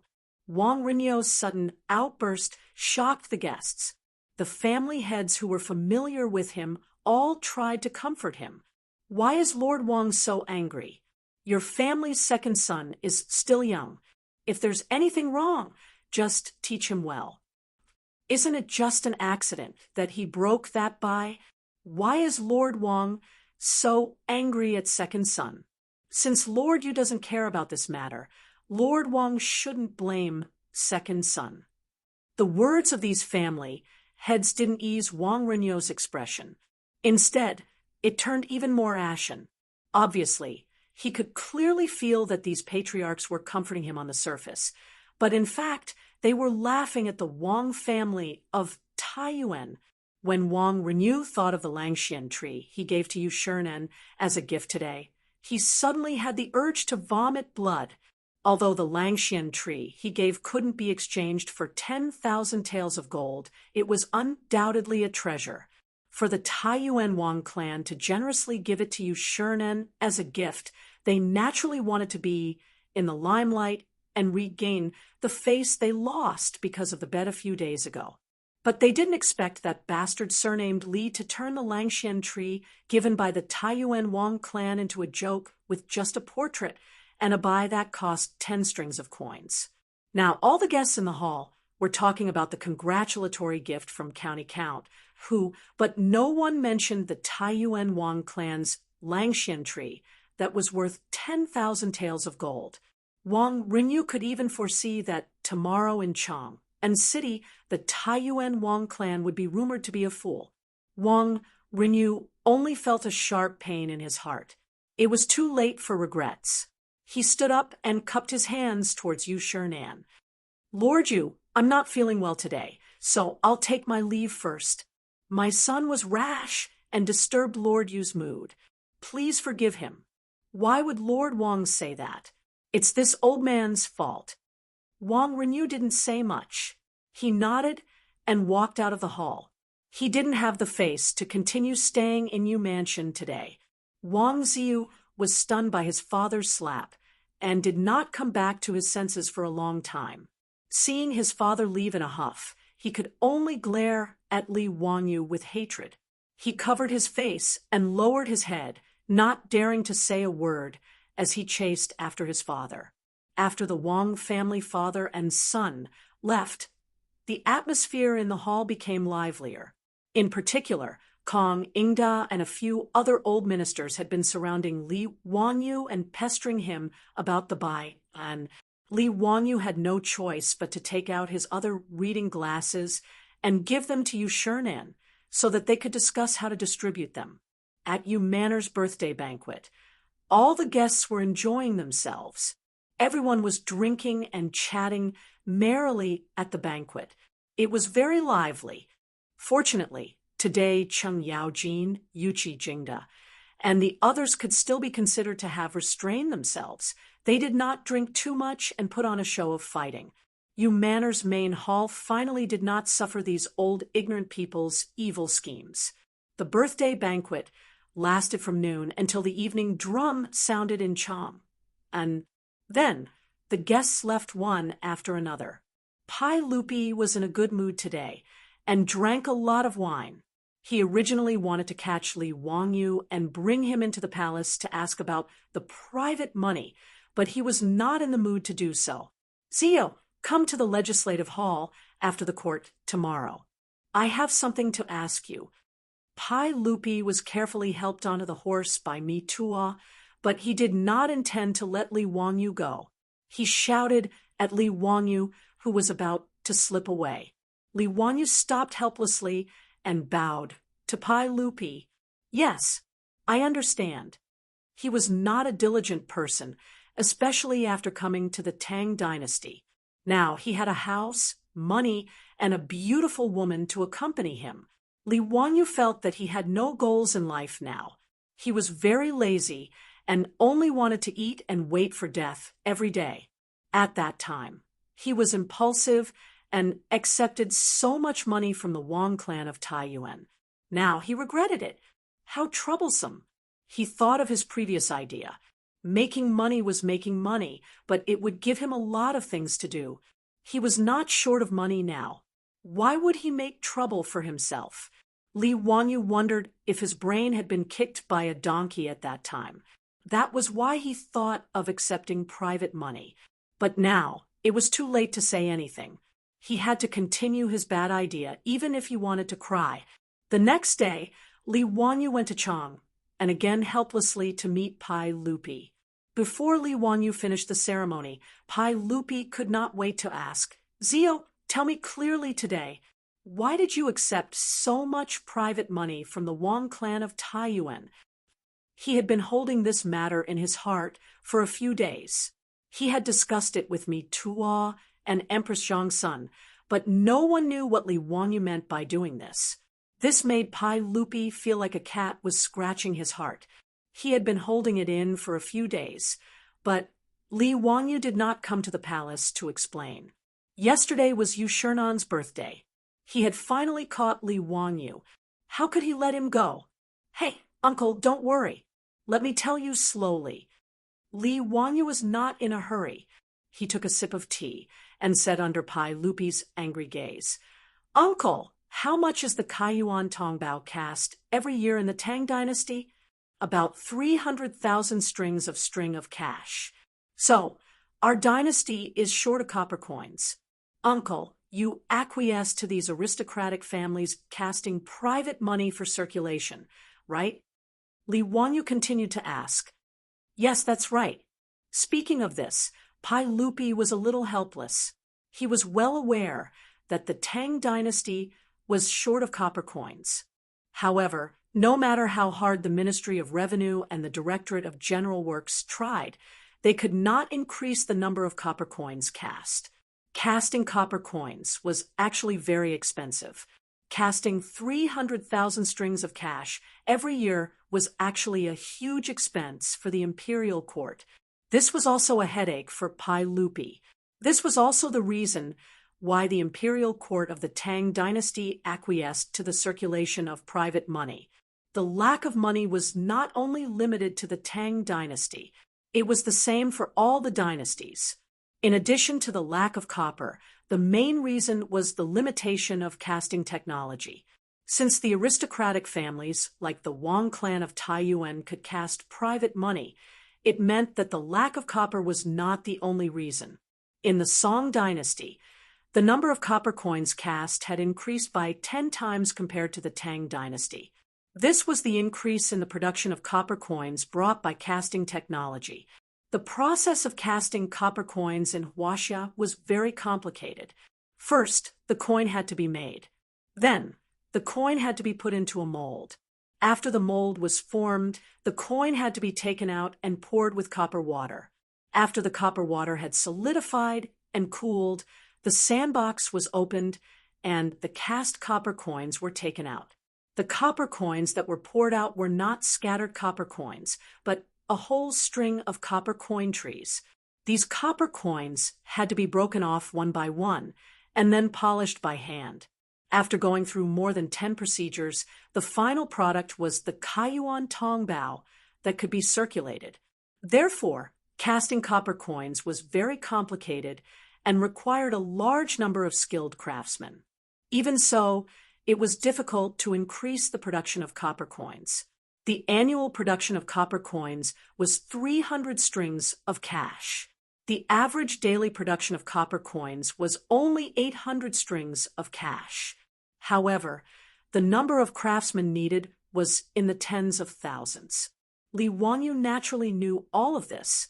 He grinned, revealing 8 white teeth. He smiled at Pai Lupi and said, "Uncle, if I only need a few dozen craftsmen to turn this private money into official money, and the daily production is no less than 1,000 strings of cash, would you be interested?" "What? Zia, what did you say?" When Pai Lupi heard this, he suddenly stood up, in a moment of excitement. He even knocked over the tea on the table in front of him. Chapter 463. Pai Lupi was so excited because Li Wanyo's words were too incredible. Dozens of craftsmen could make thousands of copper coins in a day. This efficiency was too amazing. The Ministry of Revenue and the Directorate of Generals had nearly 10,000 craftsmen who cast the copper coins. If more craftsmen were arranged to cast the coins according to this ratio, wouldn't the Tang dynasty be able to solve the problem of money shortage? How much is the expense? Pai Lupi's voice was trembling. It was very important for the Tang dynasty to have enough copper coins. The consumption is very low. It's mainly the consumption of melting the copper and the craftsman's salary. Li Wanyu said with certainty, "Really? Tell me clearly, how did you do it?" Li Wanyu smiled and asked Pai Lupi first, "Uncle, do you still remember the water wheel I built in Dingzhou village?" "Of course I remember. That water wheel is even more magical. It can raise water to a high place by itself and use it for irrigation." "Ha! Uncle, don't you think that water wheel has other uses?" Pai Lupi was puzzled. He didn't understand the meaning of his words at all. Li Wanyu took out a drawing that he had drawn in advance and presented it to Pai Lupi. "Uncle, please take a look. If the bamboo tube that fetches the water from the water wheel is removed and replaced with a baffle, the water wheel will still rotate under the push of the water flow." "Yes, that's right. So you can use the power of the water flow to do many things. Uncle, please take a look here." Li Wanyu pointed to a device drawn on the drawing and introduced, "This nephew has designed a hydraulic forging hammer press. It uses the water flow to drive the water wheel to rotate. When the central axis of the water wheel rotates, it can constantly lift and drop the forging hammer. This nephew calls it the hydraulic forging hammer." Pai Lupi was still a little confused. He looked at Li Wanyu with a blank face. Li Wanyu could only curse in his heart. Damn, this technological illiterate. He doesn't have any scientific awareness. He didn't beat around the bush and went straight to the point. "Uncle, the copper coins of the Tang dynasty are all cast, which takes a lot of time and effort. The hydraulic forging hammer that little nephew designed can directly punch copper into coins." "Strike copper into coins? How? How is this possible?" Pai Lupi was still in disbelief. Li Wanyu was speechless and face-bombed. Explaining technology to an illiterate was simply too painful. Since ancient times, Huaxia had always minted coins. Even in the Qing dynasty, it was still the same. The West, on the other hand, began to use stamping to make money during the Greek and Roman periods. Not only was the design of the stamped coins clear and distinct, but because of the technical advantage, it was very difficult for people to imitate it. It also had a very good anti-counterfeiting function. Of course, the most important thing was that the cost of stamping coins was much lower than the cost of casting coins. Moreover, it was faster. The coins were formed in one go, so there was no need to waste time and effort on subsequent processing.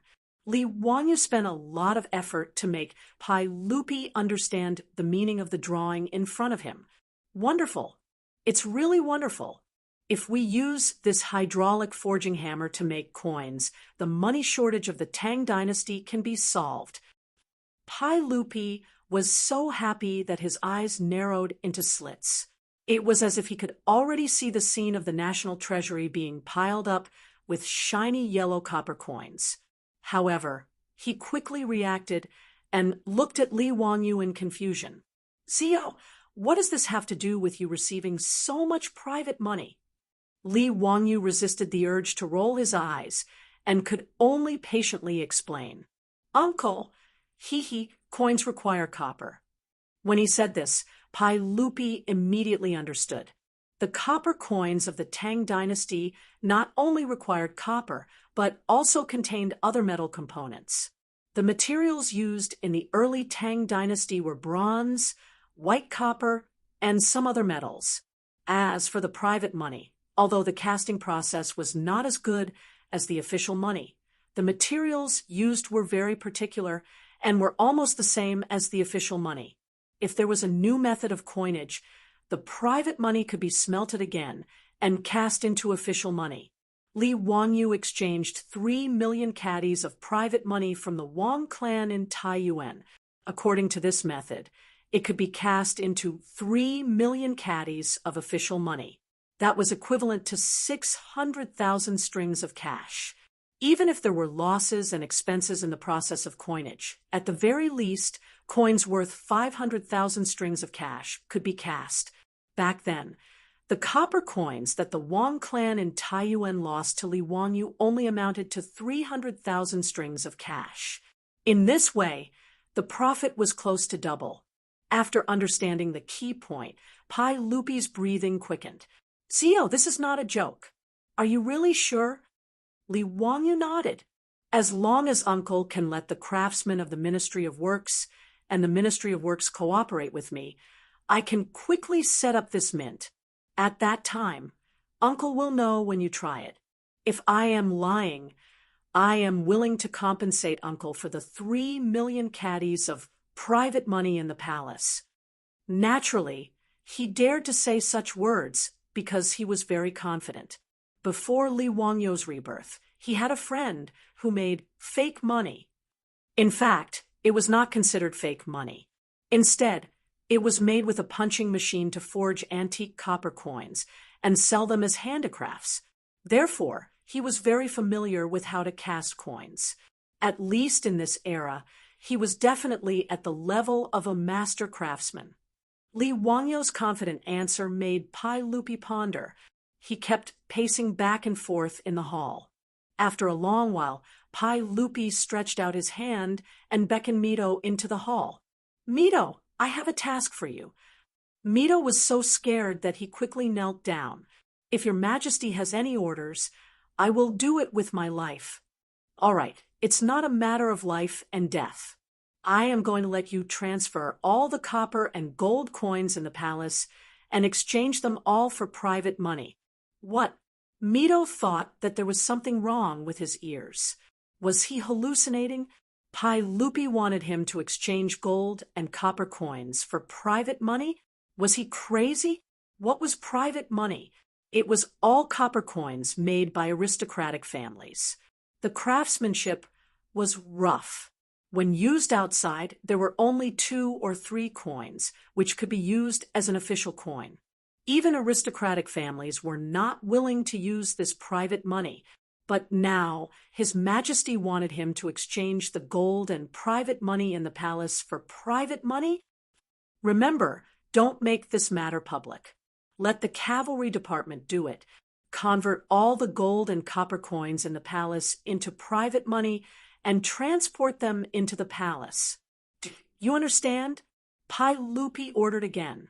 This time, Mito finally understood and confirmed that he was not hallucinating.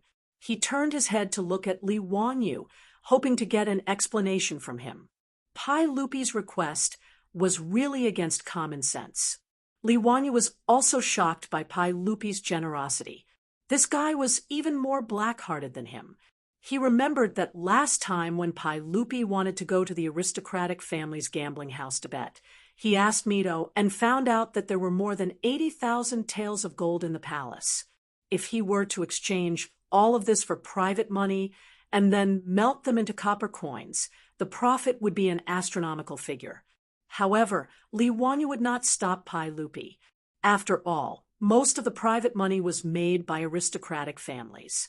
Pai Lupi was sucking the marrow out of the aristocratic families. He was naturally happy to see this happen. Li Wanyu did not forget to give Pai Lupi an idea. "Uncle, you can let the cavalry department take the gold and copper coins to various counties to exchange. I heard that the more remote a county is, the higher the exchange rate of official money for private money." When Mito heard him say this, he was really about to cry. He racked his brain, but he could not figure out what this uncle and nephew wanted to do. Chapter 464. In recent days, many merchants in Chang and city realized that the amount of private money they had was much less. There were even rumors that someone was buying up large amounts of private money. Moreover, the exchange rate was 1 to 2, which tempted many merchants who had private money. They discussed amongst themselves, how could there be such an idiot? When the private money of the aristocratic families was used in Chang'an City, it was usually 5 copper coins for 2 official coins. As for the provinces and prefectures further away, 3 to 1 was the normal exchange rate. As for the aristocratic families who had large amounts of private money, they knew about this long ago. There were even merchants who came to ask if they were willing to exchange. Regarding this, these aristocratic families naturally did not reject anyone. If they rejected such a good thing, they would be stupid. In less than a month, there was almost no trace of private money in Chang'an City. Without a doubt, all of this private money had been silently moved into the treasury of the Taiji Palace. This was all for later, so let's not talk about it for now. Li Wanyu patted his chest and promised Pai Lupi that he would definitely create the hydraulic forging machine. Then, Pai Lupi gave an order for the Ministry of Works and the General Supervisor to cooperate with County Count Hu. Li Wanyu used the excuse that the mint needed to be kept a secret and that they needed an abundant water source to suggest that the mint be built in the Yellow Valley of the Qinling Mountains, near the Imperial Palace. Near the palace, there was a river that flowed out of the Qinling Mountains. The river water flowed rapidly and was very suitable for moving water wheels. Moreover, it was located in the Yellow Valley and was guarded by the palace guards, so keeping it a secret and safe was not a problem. As for whether or not the smoke from the blast furnace would pollute the environment, Li Wanyu could not be bothered to consider it. The main reason he suggested this to Pai Lupi was because it was close to home. 20 miles was only a matter of 15 minutes on horseback. For Li Wanyu, who was getting lazier and lazier, the most important thing was to be close to work. How could Li Er have thought of his cunning scheme? Naturally, he nodded his head in agreement. As a result, the area near the royal palace, Tsuewei Palace, became a bustling construction site. Countless craftsmen from the Bureau of Works were like diligent worker ants, carrying all kinds of wood and bricks, preparing to construct a workshop here. Fortunately, with the 4-wheeled carriage and the mirage mud that could be considered a divine artifact, it was very easy for the Ministry of Works to build a workshop of this scale. It didn't take much time at all. On the other hand, Li Wanyu and the craftsmen under the works supervisor had to spend a lot of time and effort to develop the hydraulic press forging machine. Li Wanyu was very annoyed by this. He felt that it was wasting his time. He still had other things to do. Fortunately, he had a disciple like Yen Liben who was proficient in mechanisms and construction. Although Yen Liben had never seen the hydraulic stamping forging machine mentioned by Li Wanyu, he quickly understood its operating principle after looking at the blueprint. Division Commander, wonderful! Through the flow of water. This item could be continuously hammered and forged without the need for manpower. TSK, TSK. This means that not only can it be used to mint coins, but the weapons and armor used by the soldiers of the Tang dynasty can also be forged through this hydraulic press. Wonderful, truly wonderful. Yen Liben held the blueprint as if he had received a treasure. He was full of praise for Li Wangyou's invention of the hydraulic press forging machine. Ha, Liben, as expected, you saw through Master's good intentions. I'll leave the construction of the mint in your hands. If there is anything you don't understand, go to Dingzhou village and ask Master. Li Wanyu very shamelessly pushed this matter to Yen Liben. His time was so precious. How could he waste it on this construction site to figure out how to make the hydraulic press forging machine? It was still the same saying, if Master has something to do, the disciple will do it for him.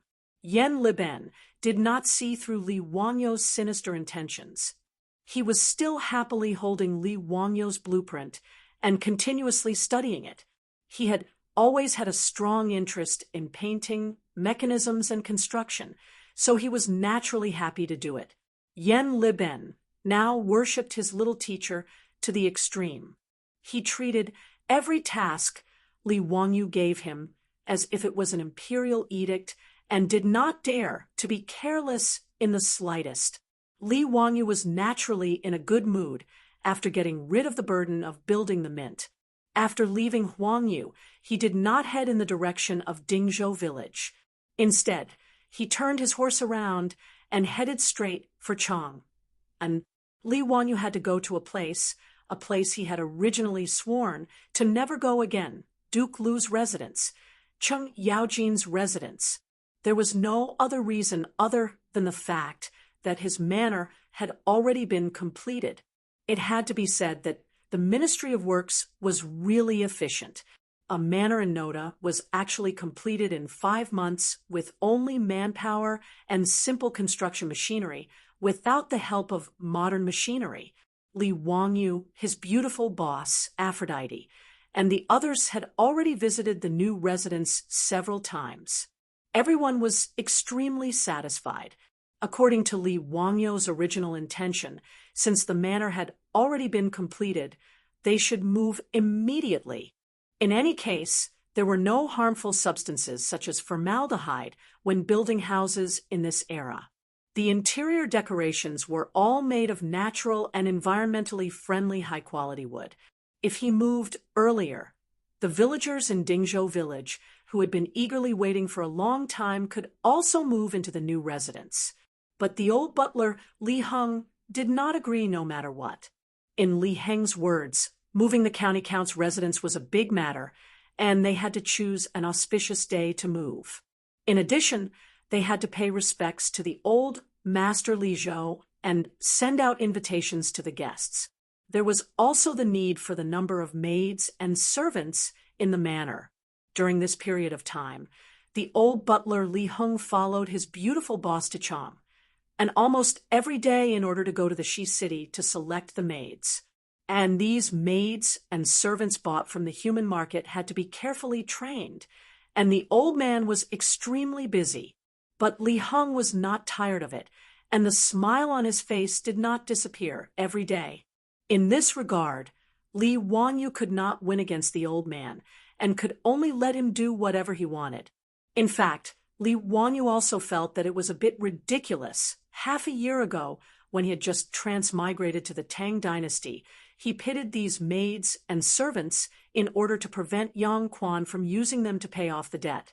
He even did not hesitate to bear all the debts and let all the maids and servants in the manor go free. But now, in just half a year, he had thrown out a large amount of copper coins and bought more maids and servants. This was really ironic. In this regard, Li Wanyu could only secretly shake his head. But he did not intend to be a saint. As long as he did not mistreat these maids and could live with his conscience, he could only let it be. This time, the old man Li Heng did not save it all. He bought nearly 100 maids and servants and sent them all to the manor. The old man also asked Li Wangyu to go to the Taiji Palace and borrowed a few servants and maids who were proficient in etiquette from Mitua to train the maids and servants he had just bought. In short, in order to move to a new home, Li Wangyu was tortured by Li Hung a lot. He also specially asked the old Taoist Yuan Tiangang to calculate an auspicious day for him. The 31st day of the 8th lunar month in the second year of Xingguan was an auspicious day and easy to move. After confirming the time to move to the new mansion, Li Wangyu still had a lot of things to do. Naturally, he could not take care of the matters of the mint, so he threw it all to Yen Liben. Today, the reason why Li Wangyu braced himself and prepared to go into the dragon's den and tiger's den was naturally to collect the debt from Cheng Yaojin. Chapter 465. That day, when Cheng Yaojin and his group of old men came to the Li family's old residence to drink and make a scene, they personally promised him that when his county magistrate's mansion was completed, they would give him 50 troops. Now that the county magistrate's mansion— oh, no, it was already the county magistrate's mansion. They could only move on an auspicious day. Li Wangyu naturally had to find Cheng Yaojin and ask for people. He couldn't just rely on Niu Yong and Niu Wu to build such a large manor, right? Therefore, Li Wangyu didn't have time to fear Cheng Yaojin, that old scoundrel, and could only brace himself to ask for the debt. Wah! Nephew, what wind blew you here today? You came at the right time. Come, accompany me for a few drinks. As soon as Li Wangyu stepped through the door of Duke Lu's residence, he heard a voice that made his scalp go numb. He quickly bowed and greeted, "Nephew greets Uncle Cheng, but nephew can't accompany Uncle Cheng to drink today. I hope Uncle Cheng can forgive me." "Oh, why is that?" Cheng Yaojin's eyes immediately widened. In his opinion, coming to Cheng Yaojin's residence without drinking was simply heinous. There was no ceremony without wine, no joy without wine, no banquet without wine, no respect without wine. These were the family rules of Duke Lu's residence. Since Li Wangyu dared to come, he naturally thought of an excuse. Nephew has recently been following old immortal son to practice a kind of magic, so I need to abstain from drinking. Therefore, I can't accompany Uncle Cheng to drink today. It's really regrettable. Learning magic from Sun Simiao was naturally Li Wangyu's nonsense, using the tiger's skin as a banner.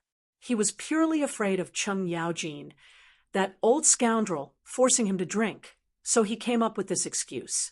Although it was a fabricated excuse, Cheng Yaojin had nothing to say. When he heard that Li Wangyu didn't drink, Cheng Yaojin's face, which was brimming with enthusiasm, immediately darkened. He asked in a low, muffled voice, "Li family's child, since you didn't come to drink, why did you come today?" F***CK. Just now he was still a virtuous nephew, and now he was a child of the Li family. Li Wangyu's fingers couldn't help but tremble a few times, and he suppressed the urge to raise his middle finger with great difficulty. Hee, Uncle Cheng, that day when we were drinking in my mansion, you promised to give me 50 troops. I wonder if Uncle still remembers? Li Wangyu did not beat around the bush and went straight to the point. Cheng Yaojin rolled his eyes. "Is there such a thing? Why can't I remember? Li family's son, you must have remembered wrongly." Seeing that Cheng Yaojin was planning to go back on his word, Li Wangyu could only curse the old gangster for being shameless. "Isn't it just that I didn't drink with you?" He actually turned his back on him and refused to acknowledge him. He was truly inhumane. Fortunately, Li Wangyu was not unprepared for this. Hee, Uncle Cheng, I'm actually here to give you a gift." As Li Wangyu spoke, he reached into his waist and took out an item. He wore it in front of his eyes. "Uncle Cheng, look at this item. I specially made it for you." Cheng Yaojin took a closer look and flew into a rage. "HM, isn't this the one you made? Boy, my eyes are very good, and I'm not old and dim-sighted. Why are you giving me this?" Do you believe that I won't slap you to death? No, no. This item is called sunglasses, and it's definitely not one. Uncle Chung has misunderstood me. I feel that Uncle Chung has to endure the scorching sun every day to go to the army and train the soldiers. It's very tiring. That's why I specially ordered people to make these sunglasses for Uncle Chung to block the sun and make Uncle Chung look even more heroic and heroic. When he said this, Chung Yaojin finally noticed that the wand in front of him was indeed different from the other sunglasses Li Wanyu was wearing. The outer frame was made of metal, and the crystal embedded inside was actually blue. Li Wanyu had thought of giving Yu Shernan a pair of reading glasses. Naturally, he wouldn't forget about these pretentious divine tools, like sunglasses. Natural crystals, other than being transparent, had different colors such as purple, blue, yellow, and red. When Li Wanyu asked the craftsman to help him grind the reading glasses, he also used different colored crystals to grind out flat lenses to act as sunglasses. As a must-have summer artifact for handsome men and beautiful women, sunglasses naturally had their own uniqueness. What kind of sunglasses are you wearing? It's quite interesting. Hurry up and let me try it. Chung Yaojin's interest was piqued as he impatiently reached out to Li Wanyu. This is a small gift from your nephew. I hope Uncle Chung will accept it. Li Wanyu very obediently handed over the sunglasses with both hands. Chung Yaojin immediately placed it on the bridge of his nose. The dazzling light in front of him suddenly dimmed. Through the blue crystal, the scenery outside made people feel exceptionally refreshed. Wahaha, not bad. These sunglasses are very interesting. It's rare for you to be so filial. You still think of me when you have such a good thing. Someone, bring me the bronze mirror. Chung Yaojin laughed heartily. His palm leaf fan-sized palm landed on Li Wanyu's shoulder, slapping Li Wanyu until he grimaced in pain. Chung Fu's servant girls immediately brought over the bronze mirror. Chung Yaojin, this old fellow, wore the sunglasses and looked left and right in front of the mirror. He was very satisfied. Narcissist, Li Wanyu inwardly ridiculed. He had been looking at the bronze mirror for a few minutes, but Chung Yaojin, this old fellow, still hadn't had his fill. Wahaha, not bad. Someone, prepare the horse. I'm going to the Duke of Yi's estate. Chung Yaojin was in a very good mood. He called for his troops to prepare the horse and prepared to go to Yuchi Jingda's estate to show off. Seeing Chung Yaojin take his things and want to run, Li Wanyu couldn't help but panic. Uncle Chung, this nephew's troops. You stinking brat, you really won't act until you see the hair. Your family's Duke, Li, is such a loyal and honest person. How did he give birth to such a slippery brat like you? Don't worry. I've already prepared those 50 troops. In a moment, I'll have Chumo take you to pick them up. All right, scram, scram, scram. I'm annoyed just by looking at you. Scoundrel, why aren't my 3 disgraceful brats as smart as you? After Chung Yaojin finished cursing, he no longer paid any attention to Li Wanyu. Wearing the sunglasses, he arrogantly walked out the door. Li Wanyu hurriedly bowed to him and sent him off with his eyes. This old scoundrel had a sharp tongue but a soft heart. He had already prepared troops to watch over the house, but he still insisted on scaring the little children like this. Chung Chomo had naturally already been notified by the servants in the estate. When he rushed to the front courtyard, he saw his father carrying a blue cloak and walking out the door with his head held high. Ziyu, what did you give my families, Darren? It's quite interesting. Chung Chumo immediately asked Li Wanyu. Needless to say, this kind of thing was definitely his doing. Li Wanyu wasn't in a hurry to speak. He first took out a folding fan from his waist and opened it with a schwa sound. After being angered by the old scoundrel, he naturally had to make it up to his son. Brother Chumo, this thing is called sunglasses. Do you want it? Sunglasses? You made them? They look just like, buy, and quickly bring them out, and let your older brother see. Brother Chumo, I naturally have sunglasses, but... Chapter 466. Li Wanyu did not finish his sentence, which made Chung Chumo's heart itch. He saw his father wearing sunglasses and thought it was very interesting. Naturally, Chung Chumo wanted to get a pair. But what? Ziyu, if you have something to say, just say it. Even if I have to risk my life, I will not hesitate. Chung Chumo patted his chest loudly.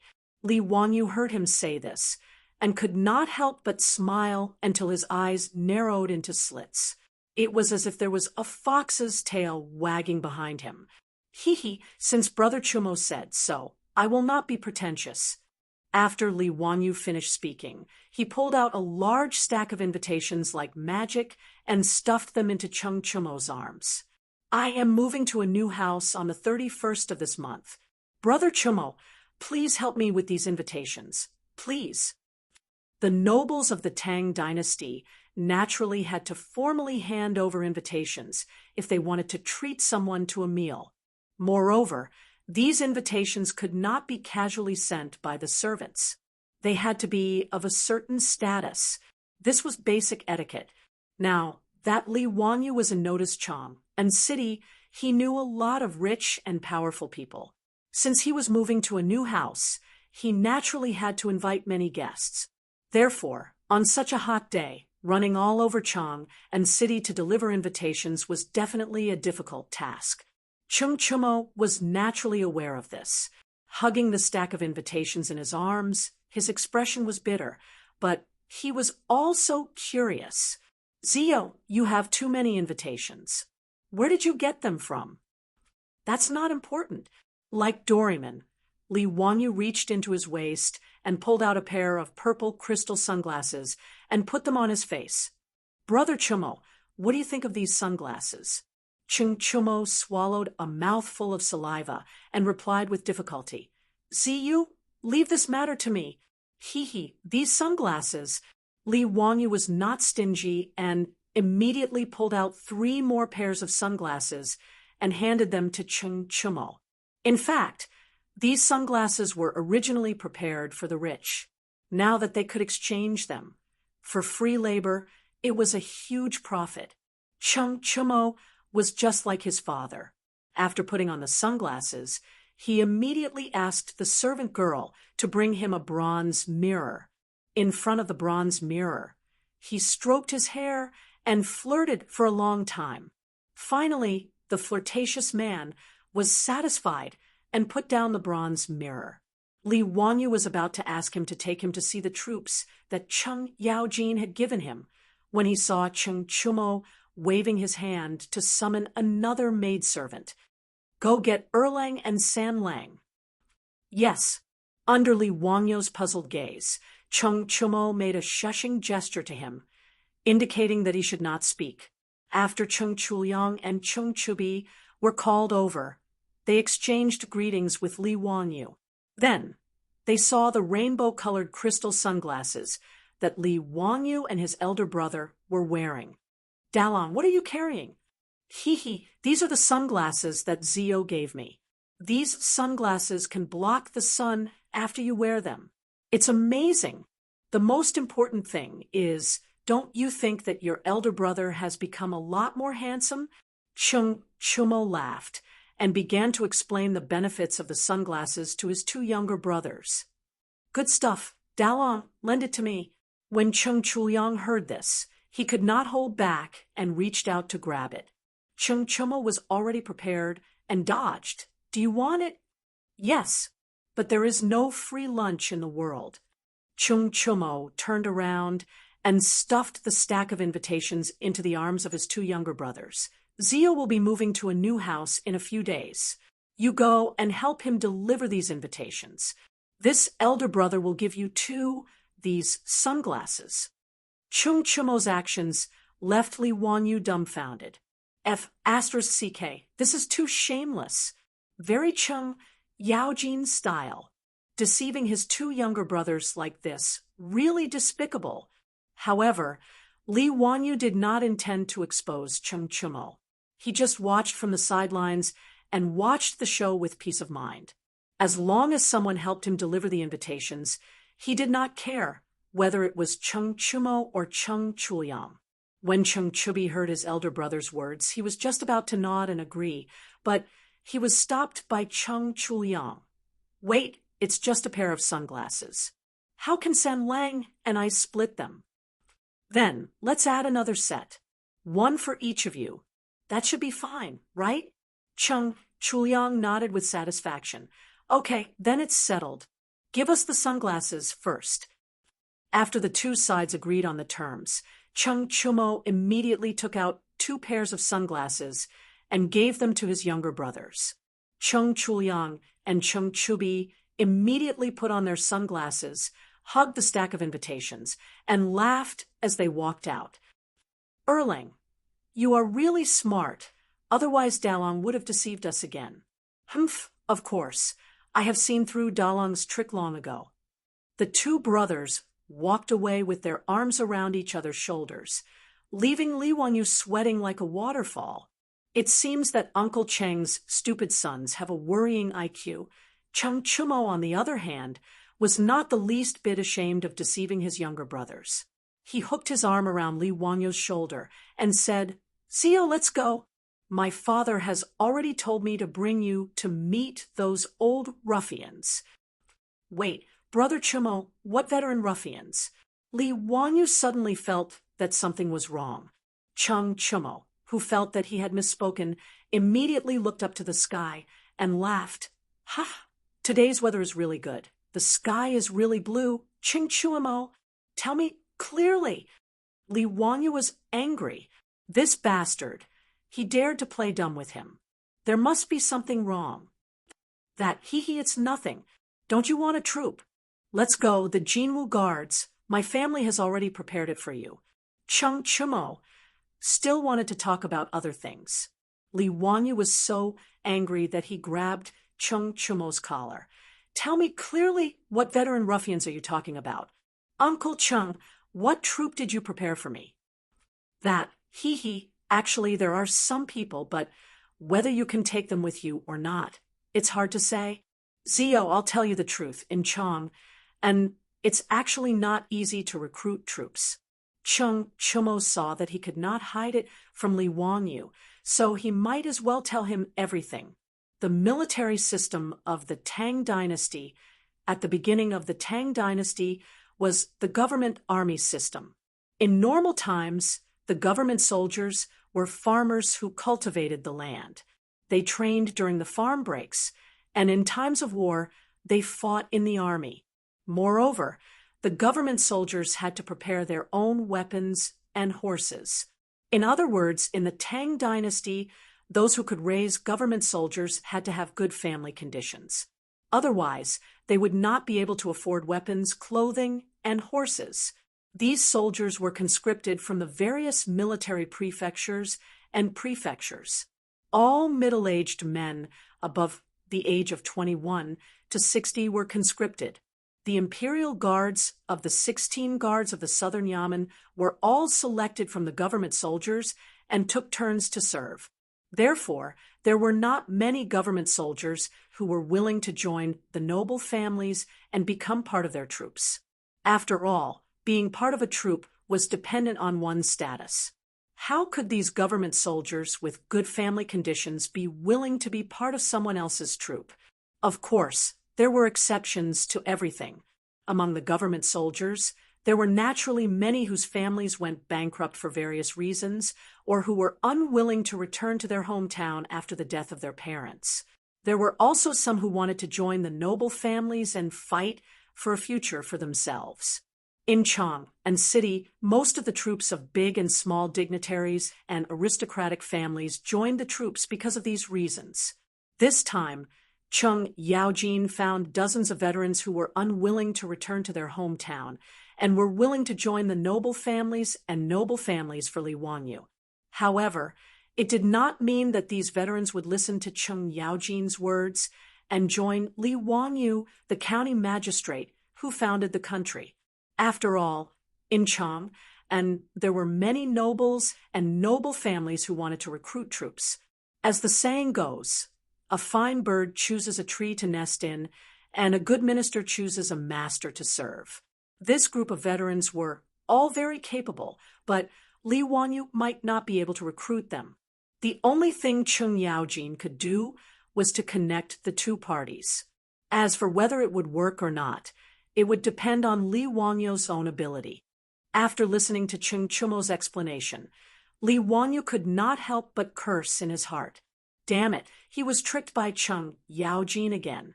In the past, he, Yuchi Jingda, and the others had bragged so much. He really took it for granted that with Cheng Yaojin's word, his government would have dozens of loyal troops. It turned out that this was the same as the recruitment in the future. It was a double selection. Chapter 467. Cheng Chumo's words made Li Wanyu feel a little conflicted. The imperial guards were in charge of patrolling the palace and the capital city day and night. They were also responsible for the safety of the emperor. In the words of the later generations, it was equivalent to the Central Guard Bureau. Therefore, the old soldiers of the imperial guards were outstanding and were favored by the nobles and aristocratic families in Chang. And he was just a powerless county earl who founded the country. How could these old soldiers be willing to submit to him? Compared to those nobles and aristocratic families, he did not seem to have any advantages. Although he was the county earl who founded the country, there were many dukes, county dukes, and aristocratic families in Chang. And moreover, they all held military power or were officials in the imperial court. If he were one of these old soldiers, he would not choose to submit to an empty shell like him. No wonder Cheng Yaojin was not prepared to show up. It seemed that this old hooligan also felt that the old soldiers under his command might not be interested in him. In fact, it was not impossible for Li Wanyu not to recruit these imperial soldiers as his troops. If it was not possible, he could go to the market and buy some strong servants to guard the house. Most of the rich families in Chang were like this. It was rare to find someone like Li Wanyu who had two subordinate troops. Those who were not dukes, county dukes, or aristocratic families were not qualified to have troops. However, Li Wanyu felt that those servants were just for show. They looked strong, but they did not have much fighting power. Niu Wu once said that it was not a problem for him to fight 7 or 8 of such strong young men. Li Wanyu was not willing to entrust his safety to such people. He had another choice, which was to recruit troops from Dingzhou village. In Dingzhou village, there were more than 500 villagers and about 200 young men. Most of these young men had been trained by the old soldiers and could be considered skilled in archery and horse riding. Moreover, they were very loyal to Li Wanyu and were on his side. It was easy to use them. However, Li Wanyu could not bear to let them go. The villagers of Dingzhou village were like family to him and his beautiful superior. Li Wanyu did not wish for the villagers to join the vassal forces and become part of the troops. They would also have to protect their homes and courtyards, and they might even face other dangers. After figuring out all of this, Li Wanyu was speechless. Cheng Yaojin, Yuchi Jingda, those old scoundrels, back then their big talk shook the heavens, as if they could casually gift him some troops. He actually believed it. Now that he thought about it, he was really naive to have been tricked by these shameless old hooligans. But now, even though Cheng Yaojin was unreliable, Li Wanyu could only give it a try. Let's go with Cheng Chumo to try to recruit those veteran ruffians and see if our small company can move them. Brother Chumo, let's go. No matter what, we have to give it a try. All right, let's go then. On the left and right of the Jinwu guards, there were a total of 73 old soldiers who expressed their willingness to join the army. Most of these people have served in the army for many years, and their abilities are indisputable. How many troops you can recruit will depend on your ability. Brother Chumo, I have high hopes for you. Li Wanyu rolled his eyes. Are you Constable Xing? You have high hopes for me. He was too lazy to say anything else. He placed the crystal sunglasses on the bridge of his nose and snapped his fingers, indicating for Cheng Chumo to lead the way. The two of them left Duke Lu's estate. Li Wanyu called Niu Wu, and the three of them rode toward the Jinwu Guards encampment. When they dismounted at the entrance of the Jinwu Guards encampment, an Imperial Army captain immediately bowed to Cheng Chumo as a trusted subordinate of the Jinwu Guards. Even though it was just a nominal position, Cheng Chumo was still a sixth-rank Jinwu Guards general. Furthermore, Cheng Yaojin was his old man, so there were no taboos in the Jinwu Guards. With him leading the way, the journey was smooth and unimpeded. Cheng Chumo gave a few instructions, and the Imperial Army captain immediately had his subordinates run to the entrance of the encampment to inform the old ruffians. The Guards' army lieutenant led the way in front, preparing to lead the three of them to a small drill ground. After taking a few steps, they heard the sound of horse hooves behind them. Cheng Chumo turned his head, and his face couldn't help but turn unsightly. However, he still respectfully greeted the person who had come. This child pays respect to grandfather. Greetings to Duke Lu. Why are the two of you free to come to the Jinwu Guards encampment today? Are you looking for my lord? He isn't in the encampment today. The person who had come was Cheng Chumo's mother's father, Cheng Yaojin's convenient father-in-law, the head of the Chui clan of Qinghe, Chui Xian. The other person was Duke Lu, the general of the Right Guards, Ho Junji. Cheng Chumo and his two brothers were born from Cheng Yaojin's first wife, Madame Sunday. They had a good relationship with their father's second wife, Madame Chui, but they didn't have a good impression of this convenient grandfather. But regardless, Chui Xian was still their senior, so they naturally had to show him some courtesy. And Ho Junji was Cheng Yaojin's colleague, a big shot in the army, so they naturally had to treat him with respect. Although Ho Junji's relationship with Cheng Yaojin wasn't that bad, they were both officials of the court, so their relationship wasn't too stiff. Cheng Chumo was very curious as to why these two had come to the Jinwu Guards encampment today. When Li Wanyu saw the two of them, he naturally went up to greet them. This one pays respect to Duke Lu and Duke Chui. Although he didn't have a good relationship with the great clans, he still had to show the necessary courtesy. As for Ho Junji, they didn't seem to have much interaction. But Li Wanyu knew that this fellow was extremely arrogant and proud, and his future wouldn't be very good, so he had no intention of getting too close to him. But upon seeing Ho Junji, Li Wanyu suddenly had an interesting idea.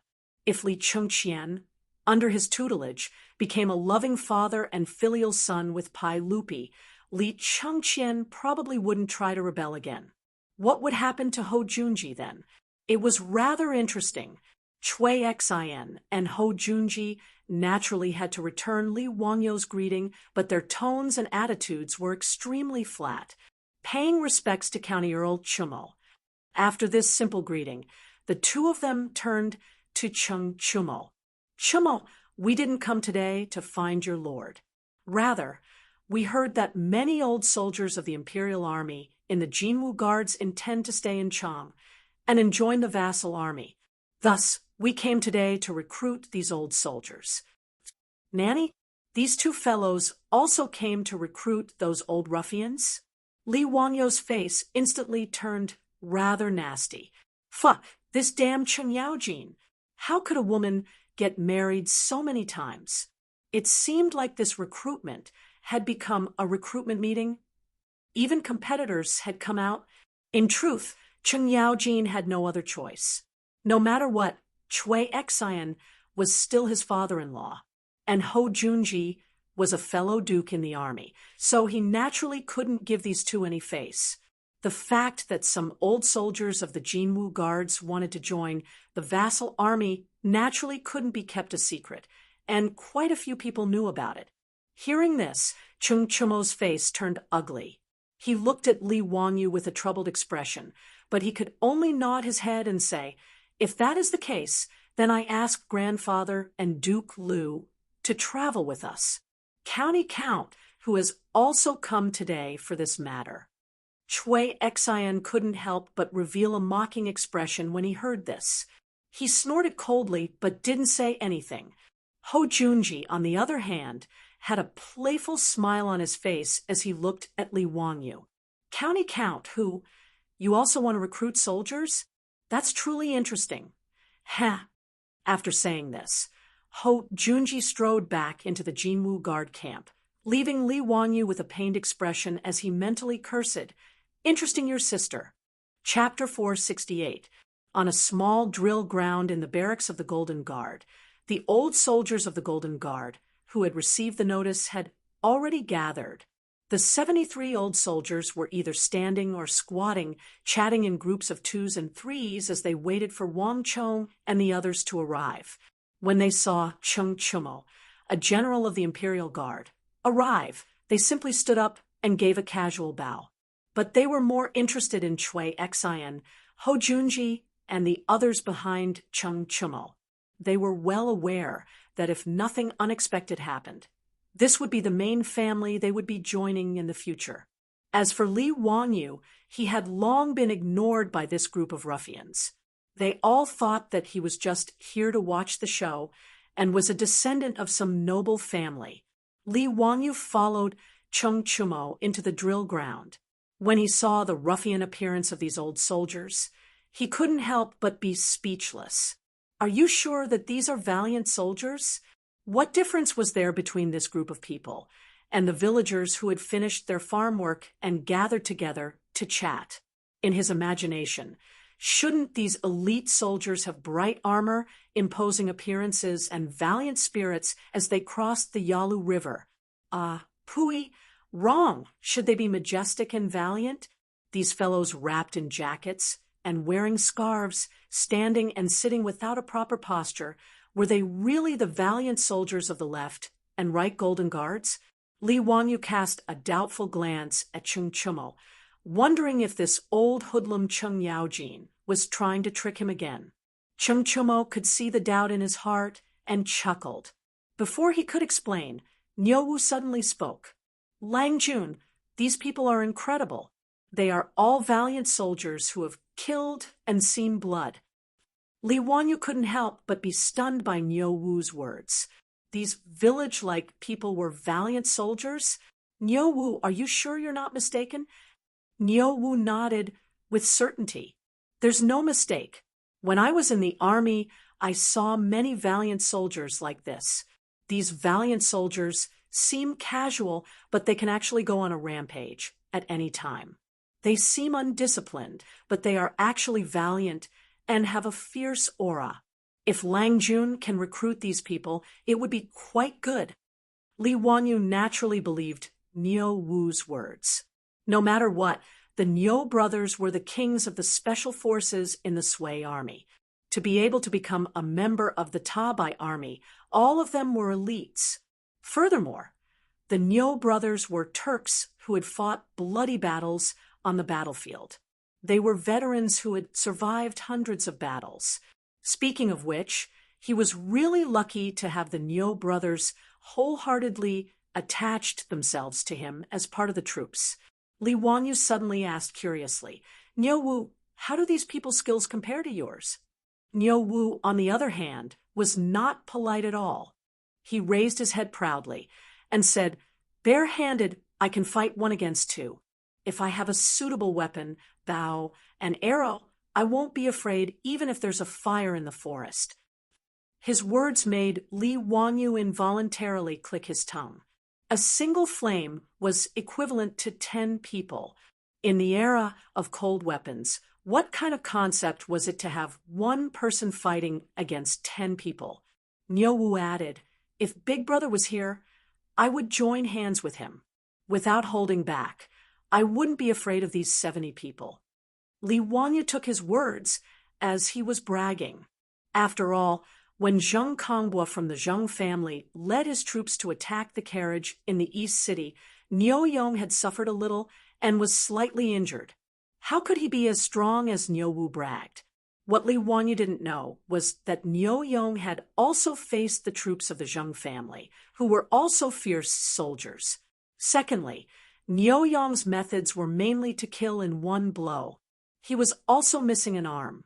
Under the circumstances where he couldn't kill, he could only use 40 to 50% of his skills. Naturally, he was at a disadvantage. While Li Wanyu and Niu Wu were whispering to each other, Cheng Chumo took 2 steps forward, raised his voice, and introduced to the veteran ruffians the identities of these nobles who wanted to recruit them. Listen up, this is the family head of the Chui family, Duke Chui. This is the Duke of Lu, Great General Ho. This young man is quite extraordinary. He is the founding county count of the country, the Hu County Count. At present, he has a great reputation in Chang, and the Three Kingdoms book that you all like to listen to recently was written by this Hu County Count. Cheng Chumo also had his differences. He only gave a simple introduction to Chui Xin and Ho Junji, but when it came to Li Wanyu, he was full of praise. However, these words of his were a little useless. In front of the reputation of the Chui family and Ho Junji, there didn't seem to be any old soldiers interested in a minor founding county count like Li Wanyu. After all, there was no one in the world who didn't know of the Chui clan. At the time, the Chui clan was regarded as the #1 clan in the world, the leader of the northern clans. In the 6th year of Jingguan, in order to suppress the influence of the great clans and strengthen his imperial authority, Pai Lupi ordered people to revise the clan annals and re-rank the clans. But in the 12th year of Jingguan, when the clan annals were completed, the Chui clan was still ranked first. This infuriated Pai Lupi so much that he wanted to die. Under the forceful suppression of Pai Lupi, he ordered people to revise the clan annals, and only then did he carry out Pai Lupi's orders. With the imperial clan as the leader and the relatives of the emperor as second, the Chui clan was demoted to the 3rd tier. From this, one could see the status of the Chui clan in the eyes of the common people. Today, the head of the Chui clan, Chui Xin, had personally come to recruit them. What sort of glory was this? As for Ho Junji, although he wasn't from a great clan, he was the Duke of Lu and the great general of the Right Guard. To those old soldiers who wanted to fight for a better future, he was rather attractive. As for Li Wanyu, he was beautifully ignored. Although the Golden Guards protected Chang and knew all sorts of things in the city, they had heard of Li Wanyu. They had long ago heard of Li Wanyu, the newly promoted county count of Huxian, and they knew that he had stirred up a great deal of trouble. But in any case, in their view, a young county count who had yet to become an official of the court had no power or influence. How could he possibly compare to the other 2 clans? After hearing Cheng Chumo's introduction, the attitude of these old soldiers became much more respectful, and they once more bowed to Chui Xin, Ho Junji, and Li Wanyu. But the majority of their gazes were on Chui Xin and Ho Junji. They only curiously glanced at Li Wanyu. After all, Li Wanyu was a young county count, and there were many rumors about him in the market square of Chang. And some called him a wastrel, some called him the god of wealth, and some said that he was the reincarnation of the literati star or a divine physician. But to these old soldiers, these were just idle chatter. If they wanted to entrust the rest of their lives to such a young man, throw themselves into a vassal state, and regard him as their master, they would almost never consider it. Chui Xin and Ho Junji naturally noticed the behavior of these ruffians. The 2 of them looked at Li Wanyu with ridicule. They felt that this county count was about to lose a great deal of face today. Chui Xin was already thinking that once this matter was over, he would bring this matter to the banquet and have a good talk about it. County Count Huxian had wanted to recruit troops, but he had ended up returning in defeat. For the great clans, this matter was enough to make them laugh for a very long time. Chung Chumo's face also darkened, but there was nothing he could say. He could only mutter, "Grandfather, Duke Marquis, Zio, tell them about the salary."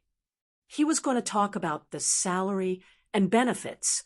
Li Wangyu was well aware that whether or not he could recruit troops today would depend on whether or not the benefits he offered were attractive enough. Chapter 469. After exchanging some pleasantries, Chui Xin and Ho Junji ignored Li Wangyu and turned to the veterans. The Chui clan of Qinghe receives a monthly salary of 6 strings of coins. If there is any injury or death, there will be additional compensation and rewards. This one's residence is the same as Duke Chui's. In truth, Chui Xin and Ho Junji's conditions were the customary conditions for the great clans and nobles of Chang, and to recruit soldiers. A monthly salary of 6 strings of coins was truly not a low income. This was the same as the salary of a rank 2 official of the imperial court. Of course, officials also received other benefits, as well as income from land. But 6 strings of coins was still equivalent to the actual income of a rank 4 official, in a situation where the average income of Chang and was the same. This was considered a high-income class. Thus, unless one was a noble, one would not be able to support a troop. If not for the fact that Li Wangyu didn't lack money, he wouldn't have dared to ask for 50 soldiers. Even at the market price, 50 soldiers would still cost 300 strings of coins a month.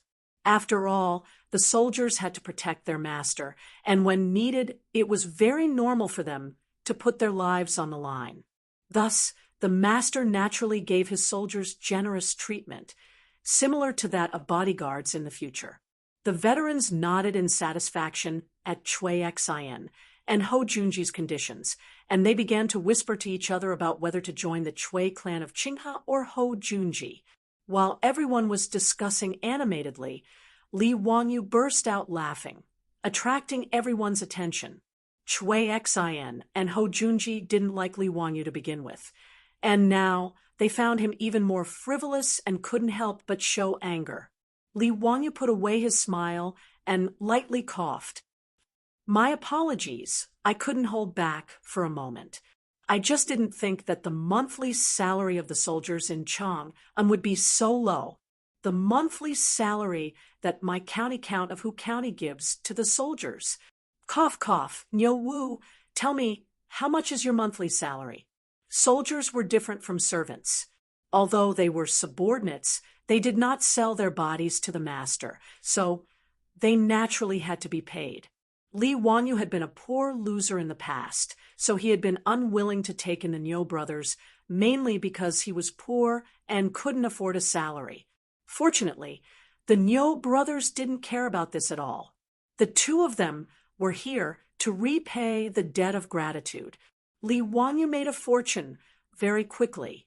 In less than half a year, his net worth had increased rapidly.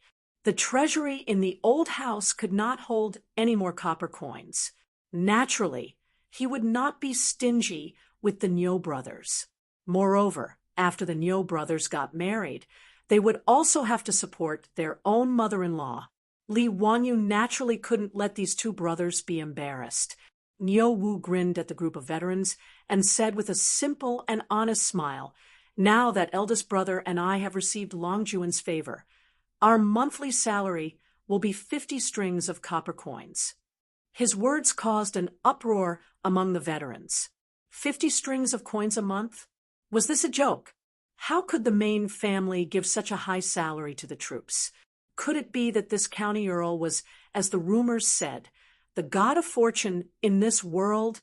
Actually, Li Wangyu originally wanted to give the Niu brothers a monthly salary of 100 strings of copper coins. But the 2 brothers refused to accept it no matter what, so he reduced it to 50 strings of copper coins. Li Wangyu's businesses were now bringing in a daily income that he couldn't even calculate, So how could he care about such a small sum of money? If everyone is willing to come to my county earl's residence, 50 strings of copper coins is temporarily out of the question. But I'm still willing to pay 30 strings of copper coins a month. Li Wanyu wasn't afraid of messing up the market.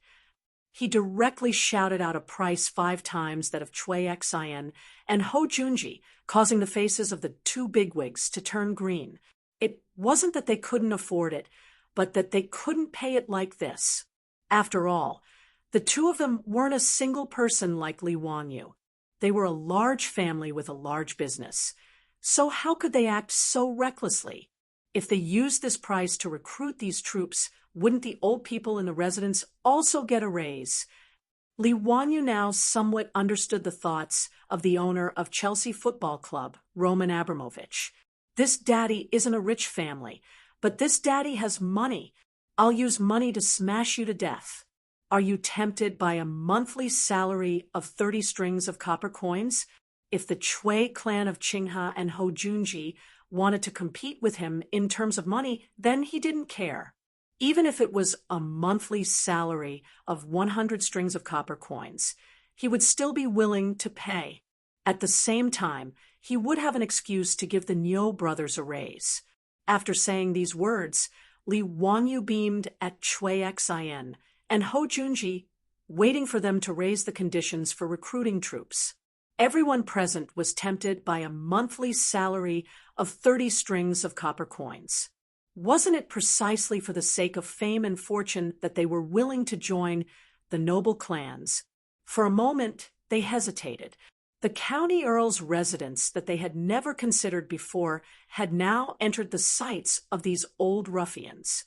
No one would refuse money, and 5 times the monthly salary was enough to tempt these old ruffians. Everyone turned to Chui Xin and Ho Junji, wanting to see if these two bigwigs had anything to say.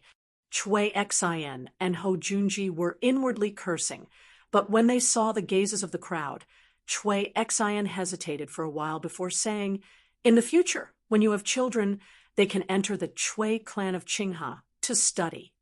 Ho Junji scanned the crowd and said, "The troops of this residence will follow this one into battle, and their contributions will be calculated. In the future, it is possible for any of you to become a general in the army." These two conditions had tempted these old soldiers. Joining the Chui clan of Qinghe and Ho Junji might not bring them much money, but it wasn't without benefits. The Chui clan of Qinghe had the advantage of stability, and their children could study in the Chui clan of Qinghe and have a promising future. And joining Ho Junji would allow them to make contributions on the battlefield. While they were both on the battlefield, serving in the army was completely different from serving as a duke's subordinate. Firstly, it was safer, and secondly, it was easier to make contributions. There were many captains and commandants in the army who had been promoted from serving as the subordinates of bigwigs in the army. At this moment, Li Wanyu opened his mouth again. The county count's manner of who county will provide each troop with a house and a wife. Nanny? Wife. His words not only caused Chui Xin and Ho Junji's eyes to widen, but the eyes of the old soldiers also turned red. The reason why these old soldiers were willing to stay in Chang and join the nobility was naturally because they had no one to rely on. Of these 73 people, their parents were no longer alive, and they hadn't married yet. Otherwise, these soldiers with families wouldn't be willing to become subordinates. To put it bluntly, these 73 old bachelors were single dogs. They were no different from the original Niu clan brothers. Hearing that they would be given a wife, the crowd naturally went into an uproar. "County Earl of Huxian, you must be joking. You can give a wife. She can't be a maid bought from the market, right? Is she really a woman with a clean background?" Li Wanyu turned to Niu Wu and asked, "Niu Wu, tell us, what is your wife's background?" Niu Wu couldn't help but be a little surprised. He rubbed his hands together and chuckled foolishly. Before my wife married me, she was a palace maid in the Taiji Palace. Is she beautiful? As beautiful as a fairy. Li Wanyu nodded his head in satisfaction. Then he turned to the old soldiers and asked, "Did you hear that? A palace maid in the Taiji Palace. Do you want her?" The wolves howled, "Yes." Chapter 470. Li Wanyu inwardly cursed, "These old perverts." When they heard that he was going to marry a beautiful wife, they started howling like wolves. His words just now had Chui Xian and Ho Junji panicking. Ho Junji's face turned stiff. "County Count, how could you say such things? Marriage is naturally decided by the parents. What reason is there to give them away? Aren't you a sex matchmaker?" Li Wanyu rolled his eyes. "How am I a sex matchmaker? Of course, it's a formal marriage. Isn't this Chu of mine also a formal marriage? Duke Marquis should know that the sage personally gave her away, right?" Ho Junji angrily retorted, "Even so, the sage showed mercy last time and allowed 3,000 palace maids to leave the palace. Presumably, this Chu of yours is also one of those palace maids. But now, where are you going to give your fellow soldiers the chance to marry palace maids? Aren't you just using your fellow soldiers to tease us?" His words made the old ruffians rather suspicious. Just because County Count, whose soldiers could marry palace maids, didn't mean that they could as well. Li Wanyu chuckled. "Why not? I can ask the sage to release several dozen palace maids. This isn't a difficult matter."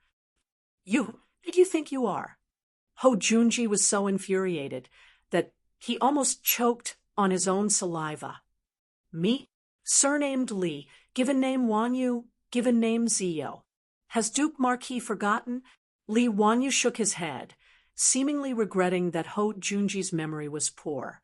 Before Ho Junji could speak, he added, "Right, my uncle's surname is also Li." Ho Junji was rendered speechless by his words. On the other hand, Li Wanyu was delighted. He had finally experienced the pleasure of shouting, "My father is Li Gang in the Tang dynasty.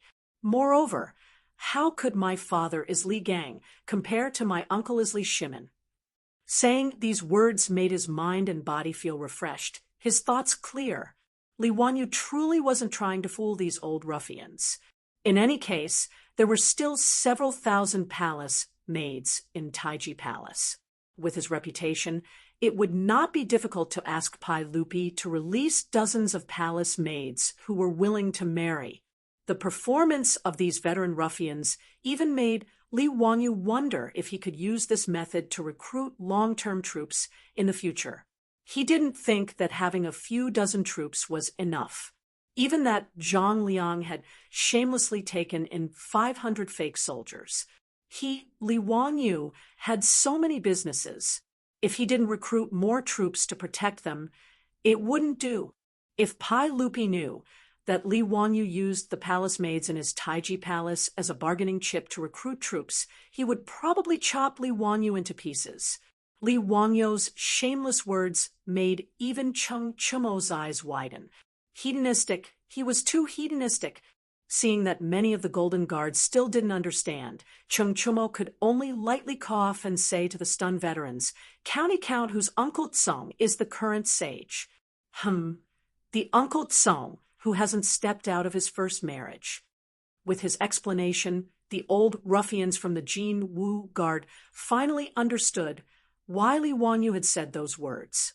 The young county count in front of them was the current sage's nephew Tsong, who hasn't stepped out of his first marriage, 5 times the salary, a promised daughter-in-law, and a frighteningly deep background. This county count who seemed to be the one in high demand. Before anyone could say anything, Li Wanyu added another heavy bargaining chip. "In the future, when you have children, they can study with His Highness the Crown Prince, His Highness King Yu, and the Sage's 7th Prince, His Highness King Jin. This lord might also accept them as disciples." His words first stunned the veteran ruffians, then they became ecstatic. Yes, How could they forget that this county count, who was the crown prince's imperial tutor?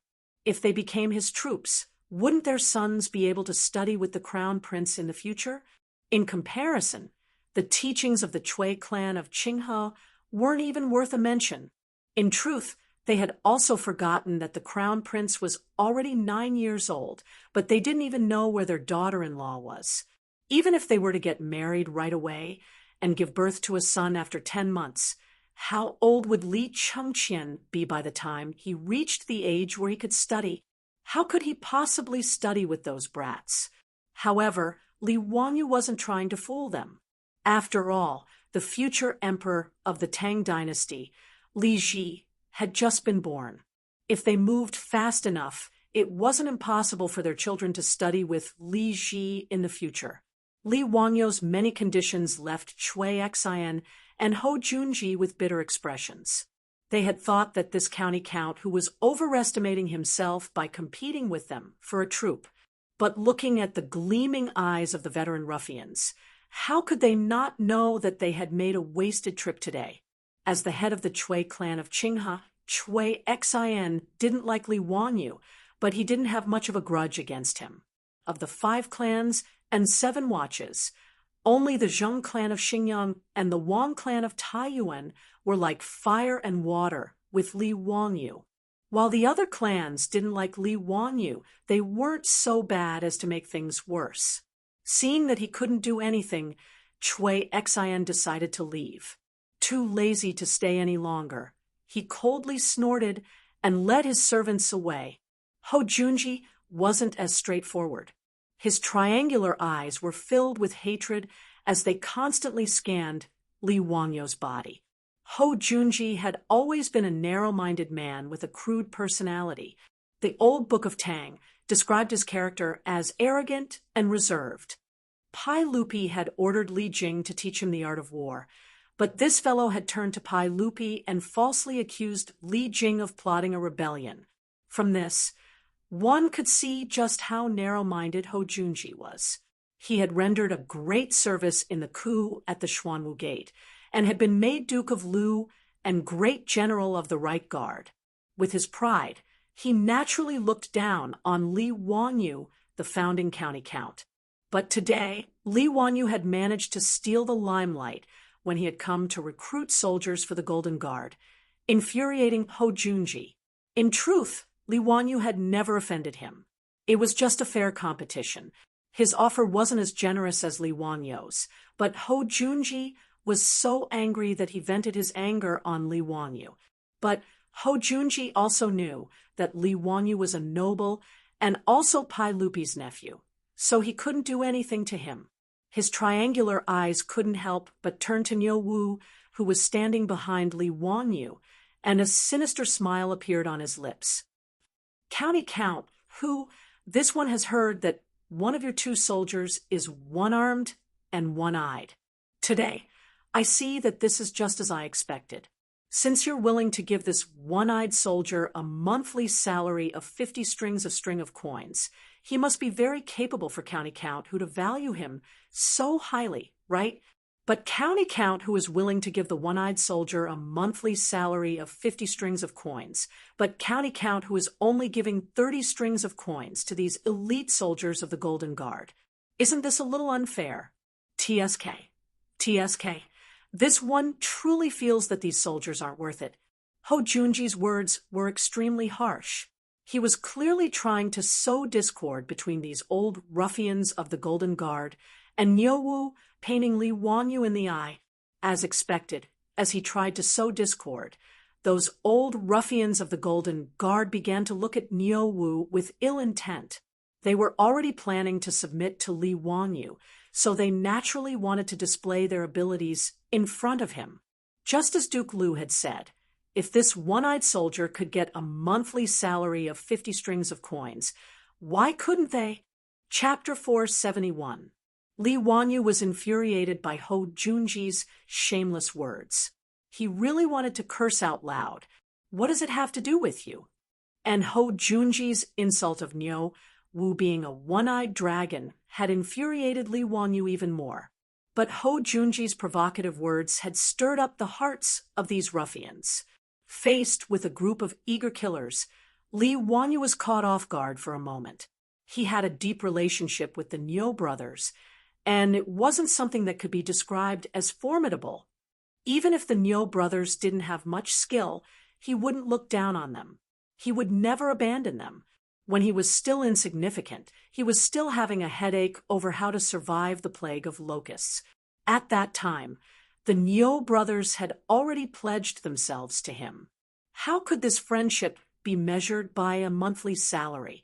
To put it bluntly, Nyo Yong and Nyo Wu were Lee Wanyo's family in the Tang dynasty, let alone a monthly salary of 50 strings of coins. Even if he had to give half of the family fortune to these two brothers, Lee Wanyu wouldn't even bat an eyelid. But he couldn't explain these words to these ruffians in a short time. But Lee Wanyu didn't want Nyo Wu to fight with these ruffians to prove his ability. Although Nyo Wu had said that he wouldn't have a problem fighting one against two, fists and kicks had no eyes. If Nyo Wu was injured, Lee Wanyu would be heartbroken. Even if he injured these ruffians, it would still be very troublesome. Lee Wanyu naturally understood that this group of old ruffians had the intention of throwing themselves into his residence. In the future, these people would be Nyo Wu's comrades. If they were to get angry and hurt the harmony, it wouldn't be good. But before he could think of a way to speak, Nyo Wu puffed out his chest and strode forward. This one truly doesn't have much skill, and I was even blinded in one eye by the Turks. But if you want to measure this one's ability, you can come and try. Nyo Wu seemed rash, but he was actually quite meticulous. The reason he had stepped forward to challenge these ruffians wasn't just because of Ho Junji's provocation. Nyo Wu was well aware that if this group of assassins wanted to pledge their allegiance to his Langjun, they would become his subordinates. The leader of this song was none other than him and his brother. This was not only due to their confidence in their own abilities, but also due to their understanding of Lee Wangyo's righteousness. Therefore, Nyo Wu naturally had to consider Lee Wangyo. Using his fists to subdue this group of killing geniuses was the best choice. Otherwise, a group of ruffians born in the Jin Wu guards might not necessarily submit to him and his older brother. If they could not achieve unity, how could they protect their own Langjun? Nyo Wu's words stunned Lee Wangyu, and he subconsciously wanted to object. However, Nyo Wu's resolute gaze caused him to hesitate. At the same time, he immediately understood Nyo Wu's intentions. But he couldn't stop it, and this only made Lee Wangyu even more furious at Ho Junji's despicable conduct. Lee Wangyu rolled his eyes and said in a clear voice, "Ha! Lord Ho is right. This song of mine doesn't have much skill, just a bit of punching and kicking." After hearing the Marquis's words, I felt that they made sense. This monthly salary of 50 strings of string of coins was most likely a loss. But since Lord Ho wants to recruit troops today, why don't you let my good-for-nothing troops test their skills against Lord Ho's troops? Let me see the difference between a monthly salary of 6 strings of coins and a monthly salary of 50 strings of coins.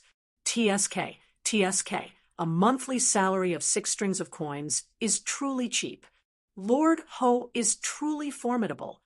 Since he couldn't stop Nyo Wu, he decided to direct the spearhead to Ho Junji. Didn't you insult Nyo Wu for being a one-eyed man? Then let's see how formidable Ho Junji's troops are. Lee Wangyo's mention of a monthly salary of 6 strings of coins made the troops behind Ho Junji pale. Just now, when Ho Junji's troops had heard that Lee Wangyo's troops were being paid 50 strings of coins a month, and that he was offering 30 strings of coins to the veterans of the Jinwu Guards, their eyes had turned red with envy and jealousy. Now that they heard Lee Wangyu describe them as cheap goods, they could no longer hold themselves back. "Lord Ho, let me test out that one-eyed man's skills. I'd like to see just what sort of person can get a monthly salary of 50 strings of coins. Lord Ho, let this one measure him. Langjun, This one requests a battle. Li Wangyo's words had provoked Ho Junji's troops into acting like they had eaten gunpowder. This was far beyond Ho Junji's expectations. He had always been the one scheming against others, but now he had been tricked by this youth, causing Ho Junji's face to scowl. But now that his troops were all asking for a battle, how could he say no? But Ho Junji was in no rush. He naturally had absolute confidence in his subordinates. These were the valiant soldiers of his army who had fought alongside him for many years. Ho Junji felt that dealing with a one-eyed man was no problem. He only regretted that his plan to sow discord had been ruined by Li Wangyo's simple words. "Ha! Since County Count who is interested, then let them have a match." But Ho Junji's triangular eyes gleamed with cold light as he stared at Li Wangyu like a viper. "But since it's a match, there should be a little prize. What does County Count who think? Oh, what does Lord Ho mean?" Ho Junji sinisterly chuckled. This one has heard that County Count whose estate has a 40% share in the Shadaozi wine workshop. This one is not greedy, so if you use 20% as the wager, does County Count who dare to make a bet? Li Wangyu inwardly cursed at these words. This bastard was actually eyeing his businesses. Li Wangyu was also perplexed. This carriage company, the wine workshop, and the underwear store were all money trees, which noble in Chang and wouldn't be envious. But everyone knew that this was a joint venture between Li Wangyu and Pai Lupi. No matter how envious others were, none of them dared to touch it.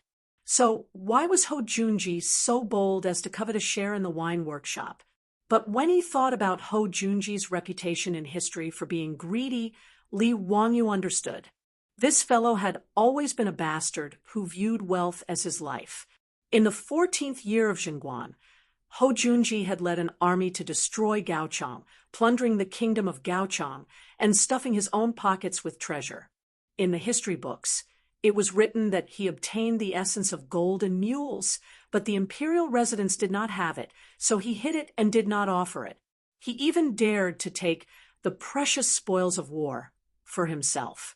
From this, one could see just how greedy he was. Li Wangyu inwardly sneered as he calmly asked, "Ha, if Lord Ho is interested, then there's no problem. But what will Lord Ho use as the prize?" Ho Junji heartily laughed and said, "This one's residence has two supreme beauties. Would County Count who be interested?" Li Wangyo's face darkened. Damn. 2 women in exchange for 20% of the wine workshop.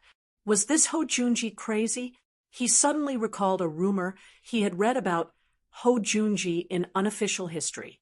After Ho Junji was executed, he made a record of his residence and obtained 2 beauties. Taizong asked about them and replied, "Ever since you came, you have often eaten human milk instead of rice." This was about Ho Junji's residence being recorded after he was killed for his rebellion. Not only did they find all sorts of treasures, they even obtained 2 supreme beauties. These 2 beauties were peerless in appearance, and their skin was even smoother than a baby's. Pai Lupi curiously asked how they maintained their skin, and the answer was, "Ever since I entered the Marquis residence, I have eaten human milk as rice every day." Li Wangyu almost got goosebumps when he thought about this unofficial history. He didn't have such heavy tastes as Ho Junji. And besides, was he the kind of person who couldn't move at the sight of beauties? Using 2 women to gamble with him for a share in the wine workshop was simply wishful thinking. Ha! Lord Ho should keep the beauties for himself to enjoy.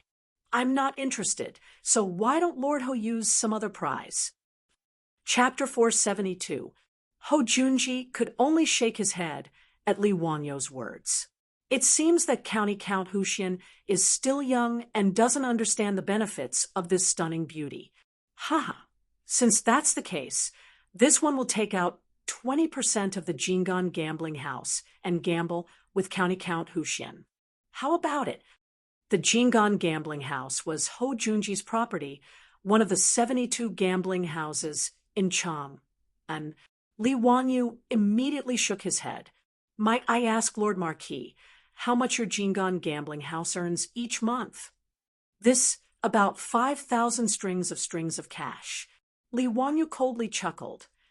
Ha! Does Lord Marquis know how much the winery earns each month? This one does not know. At present, the winery earns 40,000 strings of cash a month, and it's still increasing. Even if it's 40,000 strings of cash, 20% is still 8,000 strings of cash a month. Does Lord Marquis feel that using 20% of the gambling house's shares to gamble with me is somewhat inappropriate? Ho Junji's eyes turned red when he heard that the winery's profits were this frightening, and he gasped for breath. Then this one will use the entire Jingon gambling house to gamble with you. The land of the gambling house is also worth quite a bit of money. Li Wanyu couldn't help but chuckle at Ho Junji's appearance. Although I have no interest in the gambling house, since Lord Marquis has such a refined interest, it's naturally fine. But what? Ho Junji impatiently asked. He could already see the 20% share of the winery falling into his pocket. But since the stakes are so large, this gamble naturally can't be so casual. A witness must be invited. In addition, a mere competition of fists and feet is a bit too much of a joke.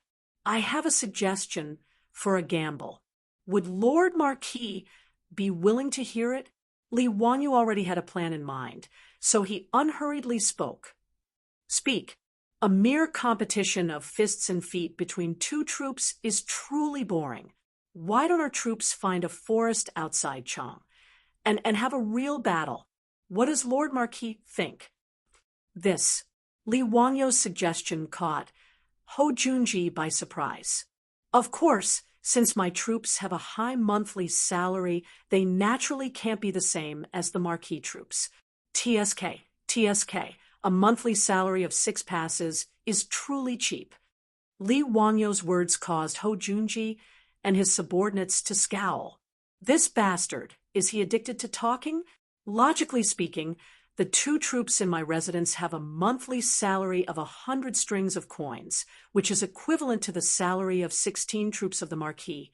However, as Marquis Ho said, these 2 troops in my residence are handicapped.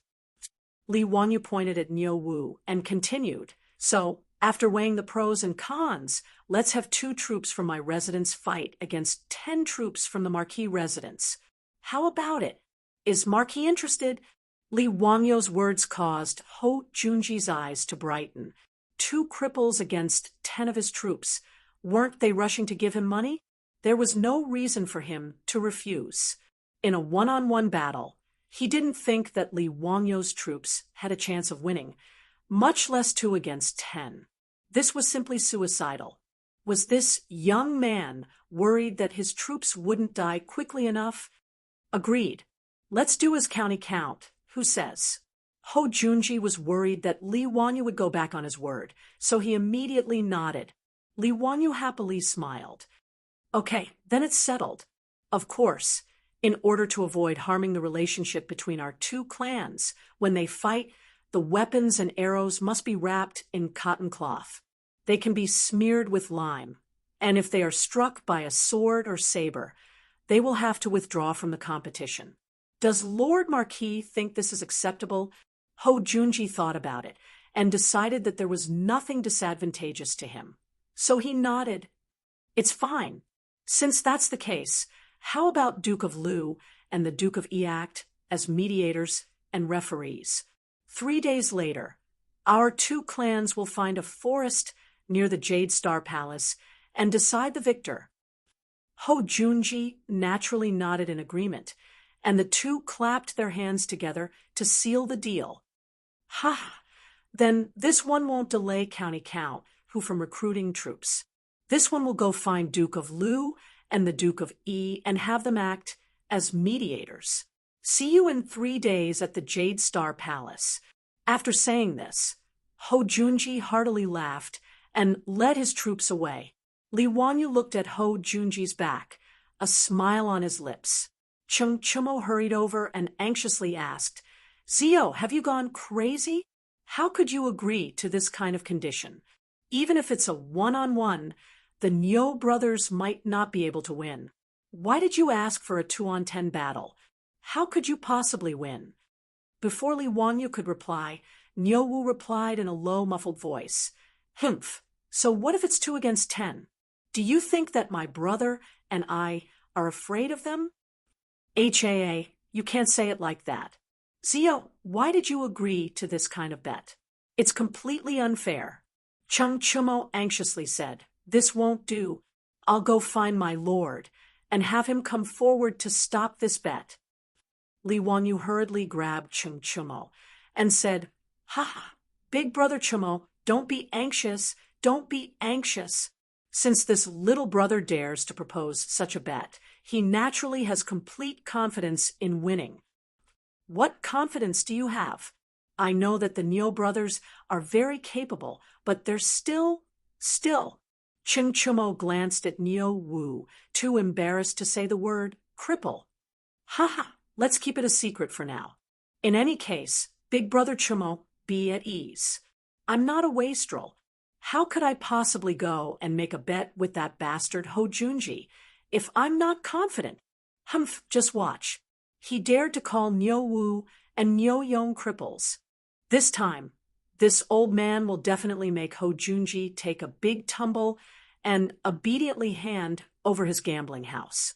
Right, go back and ask Uncle Chung if he's interested in taking over the Jingon gambling house.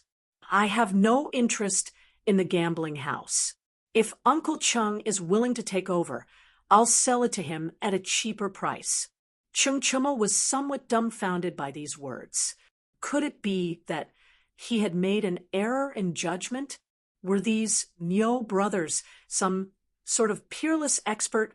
But now that things had gotten to this point, he could only nod hesitantly. Fine. Then, Zio, you have to be careful. Duke Lu's troops aren't easy to deal with. They're all fierce soldiers of the army. Ha! What's there to be afraid of? Isn't it just a troop with a monthly salary of 6 strings of coins? Big brother Chumo, haven't you heard of this saying? Nothing good comes cheap. Chung Chumo's nose was about to become crooked from anger. How could there be such a comparison? Moreover, didn't the troops of his Duke Lu residence also have a monthly salary of 6 strings of coins? Could they also be cheap goods? Zio, it's best if you be careful and don't be careless. Okay, I understand. Let's not talk about this for now. I still have to recruit troops, Li Wangyu said, and then turned to the group of veteran ruffians. Everyone, what do you think? Are you interested in joining the vassal forces and joining my Hu County's county count residents? The confrontation between Li Wangyu and Ho Junji had already left them dumbfounded. At this moment, they no longer had any desire to compete with Ho Junji. Hearing Li Wangyu's question, the veteran ruffians of the Golden Guard glanced at each other. One of them asked, Dare I ask County Count, who is our monthly salary the same as what County Count, who said just now, the monthly salary of 30 strings of coins? Does it still count? Of course. Since I said it, it's only natural that I keep my word. Another veteran ruffled his feathers and asked, County Count, who are you in charge of finding ants? Li Wangyu heartily laughed. Ha, of course. The veteran ruffians glanced at each other and finally made their decision. In the next moment, the 73 veterans of the Golden Guard all got down on one knee and said, We pay our respects to Lang Jun. Lang Jun didn't abandon us and was willing to take us in. We dare not serve you with our lives. Li Wangyu had originally planned to recruit 50 troops, but he didn't expect that he would be able to recruit 73 veterans today. He naturally didn't refuse anyone. This was Han Xian's army, so the more the better. Good. Everyone, please rise. From today onwards, as long as you don't betray me, I will definitely not betray you. When he thought about how he would be able to lead a group of troops and strut around the city, Li Wangyu couldn't help but throw his head back and laugh heartily. How delightful! Chapter 473. When Li Wanyu led the 73 troops to the county office of Hu County to complete the citizenship procedures, Yang Quan was shocked, especially when Yang Quan learned that the troops Li Wanyu recruited were all from the Golden Guards. He looked as if he had seen a ghost. The troops of the Sui and Tang dynasties were very different from the troops of the Wei and Jin dynasties. The troops of the Wei and Jin dynasties were considered private soldiers. It was normal for aristocratic families to have several thousand troops. However, the troops of the Sui and Tang dynasties were more like servants or bodyguards. The troops and the main household had a master and follower status, but they were different from servants. They had their own private property and could marry good girls, but they didn't have an independent household registration. In Chang, and it was already very difficult for the other aristocratic families to recruit a few troops. Although Zhang Liang had 500 fake troops, most of them were just people who made up the numbers. Otherwise, he wouldn't have been beaten down by Li Wanyu and a group of wastrels at the entrance of the Northern Imperial Army's barracks. In truth, there weren't many of them who were as valiant as the Golden Guards. Even Yang Quan's teacher, Yu Shirnan, who was a third-rank official, didn't recruit any troops. He only had strong servants to look after the house. How did Li Wanyu manage to recruit as many as 73 people so easily? It was as if he was buying cabbages from the market.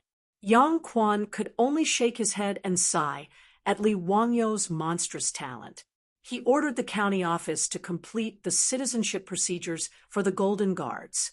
The 73 veterans officially became the troops of Hu County's founding county. They were bound to Li Wanyu for good or ill. After Li Wanyu led the troops back to Dingzhou village, there was a lot of excitement.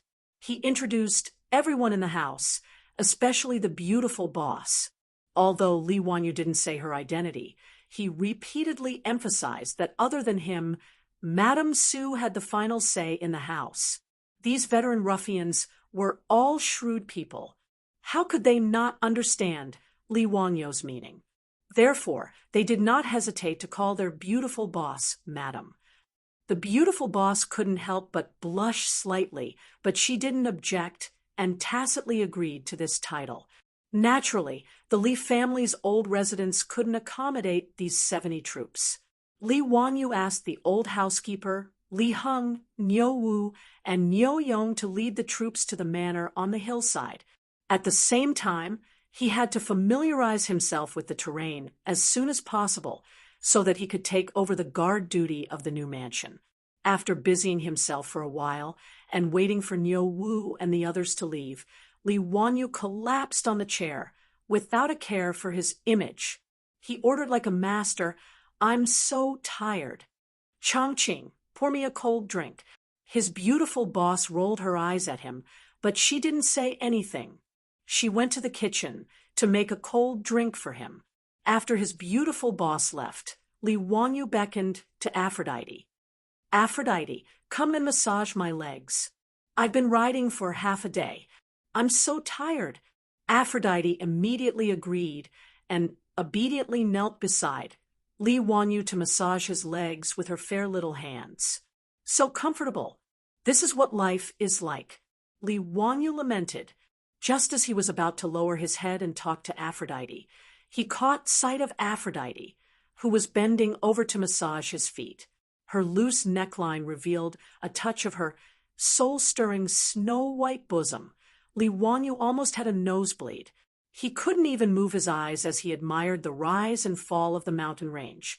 Li Wanyu only snapped back to his senses when he heard his beautiful boss's footsteps. He hurriedly turned his head and pretended to be nonchalant as he took the cold drink from his beautiful boss.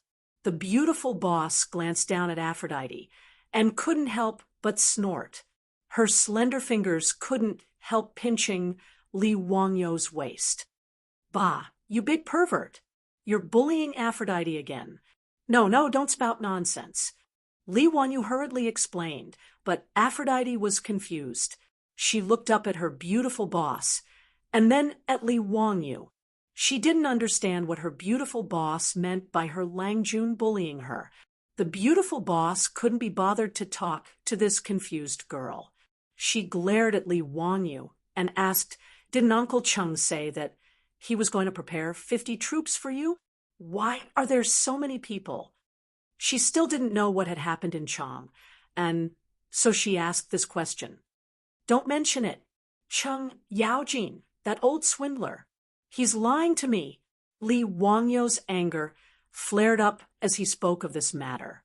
50 troops for him? That old scoundrel Chung Yaojin was just bragging. He had spent a huge sum of money to snatch these 73 troops from the mouths of the Chui clan and Ho Junji.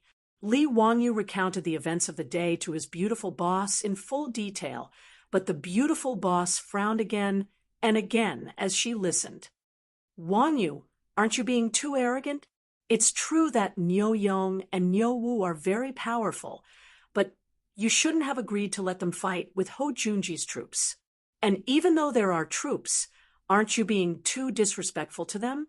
The beautiful boss was still not used to the hierarchy of the Tang dynasty, much less the hierarchy of master and servant. In her view, Nyo Yong and Nyo Wu were her family. But Li Wanyu actually wanted them to fight with their lives on the line against Ho Junji's troops. She found this very hard to accept. His beautiful boss's words also made Li Wanyu feel a little awkward. Thinking back, when he made the bet with Ho Junji, he really hadn't considered the feelings of Nyo Wu and the others, much less asked for their opinion. It seemed that after transmigrating to the Tang dynasty for half a year, he had already gotten used to the hierarchy of the Tang dynasty. Li Wanyu seriously reflected on his beautiful boss's criticism before nodding his head and replying, "Chongqing, you've said too much. It was my lack of consideration. I'll apologize to Nyo Yong and Nyo Wu later. But don't worry, I only agreed to that bastard Ho Junji's request because I was completely confident." He looked at his beautiful boss guiltily and said, "It's mainly because that bastard Ho Junji humiliated Nyo Wu as a cripple and called him a one-eyed dragon. In a moment of anger, I proposed the bet with him." "Then what method do you have to ensure that Nyo Yong and Nyo Wu win? They have a total of 10 opponents." His beautiful boss wasn't angry at Li Wanyu. She just felt that Li Wanyu lacked consideration and put the Nyo brothers in danger. "He who asked Nyo Wu to boast to me. He said that he and Big Brother together could defeat the 73 old soldiers of the Jinwu Guard. No matter how powerful Ho Junji's troops are, they can't be as powerful as these 73 people, right?" Li Wanyu explained with a smile. "And I have a divine weapon." Li Wanyu lowered his voice and whispered a few words into his beautiful boss's ear. Hearing this, his beautiful boss raised her eyebrows and asked, "That's it? Are you sure?" "Yes, it's definitely true. If you don't believe me, we can give it a try first. I'll have to trouble you to bring Afro, Perrin, and the others to make it first. Then I'll have Nyo Yong and Nyo Wu use it to fight against the 73 soldiers. If it really doesn't work, I'll just admit defeat. Isn't it just 20% of the winery? I can afford to lose. Don't worry, I definitely won't let the Nyo brothers take the risk. All right, since you've said so, I'll listen to you." His beautiful boss didn't waste any time. She pulled Afro to the rear courtyard and called over Perrin and the 4 maids in the residence. Then she got to work. Chapter 474. 3 days later, in the Yellow Valley of the Qinling Mountains, the originally quiet Jade Star Palace of the Tang Dynasty was exceptionally lively today when Li Wanyu led the Nyo brothers and the 73 newly recruited troops over on horseback. He was also shocked by the scene in front of him. What was going on? Wasn't today the day of the bet between him and that bastard Ho Junji? Why was the Jade Star Palace so lively? Looking around, he realized that they were all familiar faces. There was no need to mention Cheng Yaojin, Yuchi Jingda, and the others. They were probably here to act as middlemen for their bet. But what about the others? Duan Jishuan, Chai Lingwu, Li Jing, Li Shiji, Fang Xianling, Du Ruhui, Wei Zheng, Zhang Sun Wuji. It felt like all the big shots of the imperial court were here. Of course, there was also Li Wangyou's group of hedonistic friends. Naturally, they were all here today. Li Wanyu even saw Pai Lupi in the crowd, dressed in casual clothes. The hell, wasn't this a little too grand? Were Li and this group of big shots so bored that their balls hurt? Did they have nothing to do? His gambling match with Ho Junji had managed to draw over more than half of the big shots of Chang. And if he had known earlier, he would have discussed with Ho Junji and sold tickets to these big shots who didn't mind watching the show. Li Wanyu didn't dare to be negligent. He quickly dismounted and greeted Pai Lupi and the other big shots. This little nephew pays respects to Uncle. May I know why Uncle has the time today to come and watch my bet with Duke Ho? Pai Lupi glared at him. Zia, what are you up to now? Why do you want to bet with Junji for no reason? And you're still so arrogant, wanting to fight 2 against 10? Do you know that the troops in Junji's residence are all valiant soldiers who have fought with him for many years? How could they be incompetent? Li Wanyu rubbed his nose and chuckled. Hee. Uncle, this little nephew might not lose. Whether it works or not, we'll know after we try. His words angered Pai Lupi so much that he coldly snorted. He was too lazy to waste any more words with him. He simply stretched out his hand. Where are my sunglasses? Ah, Li Wanyu was stunned. Pai Lupi, aren't you jumping from topic to topic a bit too fast? Just now, they were still talking about the bet. How did the topic change to sunglasses? He then looked at Pai Lupi's side. Cheng Yaojin, that black-faced old hooligan, was wearing the crystal sunglasses he had given him, proudly showing off to the others. Naturally, he understood everything. Li Wanyu quickly and respectfully took out a pair of sunglasses from his waist and presented it to Pai Lupi. Pai Lupi didn't stand on ceremony. He took the sunglasses and skillfully put them on the bridge of his nose. From the looks of it, he had already learned how to use the sunglasses from Cheng Yaojin and had even tried them on. Li Wanyu was even surprised to find that not only was Cheng Yaojin wearing sunglasses today, but many of the big shots present were also wearing sunglasses that he had made himself. Chai Lingwu, Yuchi Jingda, Niu Jinda, Fang Xianling, Du Ruhui. Li Wanyu suddenly understood that these were the sunglasses of the rich playboys, which had been confiscated by his father. He had asked Cheng Chumo to give the sunglasses to the debauches. Now, it seemed that these big shots had benefited. Cheng Yaojin, who was wearing a pair of sunglasses, came over and slapped Li Wangyou's shoulder heavily. Wahaha, my dear nephew, you've got guts. Using 2 troops to fight against 10 troops of Duke Ho, even this old man wouldn't dare to do such a thing. But don't worry, this old man will definitely support you. This old man even went to those gambling houses of the great clans and placed a bet of 100 taels of gold on your victory. Li Wanyu was confused, but he could only hurriedly bow and say, Many thanks for Uncle Cheng's great favor. This little nephew can't thank you enough. What bet? What did this old hoodlum bet with the gambling houses? Li Wanyu had no idea that over the last 3 days, everyone in Chang knew about the gambling match between him and Ho Junji. It was naturally Ho Junji who had ordered people to spread the news. He had done this because he was worried that Li Wanyu would go back on his word and cause him to miss out on the 20% share of the winery. Thus, when Ho Junji had decided on the gambling match, he had ordered people to spread the news so that Li Wanyu wouldn't be able to go back on his word. This was also why everyone had gathered here today. How could Pai Lupi and the others not come to personally witness such a spectacle? The gambling houses of Cham, and had also begun to place bets on the outcome of the battle between County Count Hu and Duke Lu. However, even these gambling houses, including Chung Yaojin, Yuchi Jingda, and the other gambling houses in the Duke's public houses, did not think that Li Wanyu would win. The gambling houses placed the odds that Duke Lu's troops would win, with the odds being 1, 2.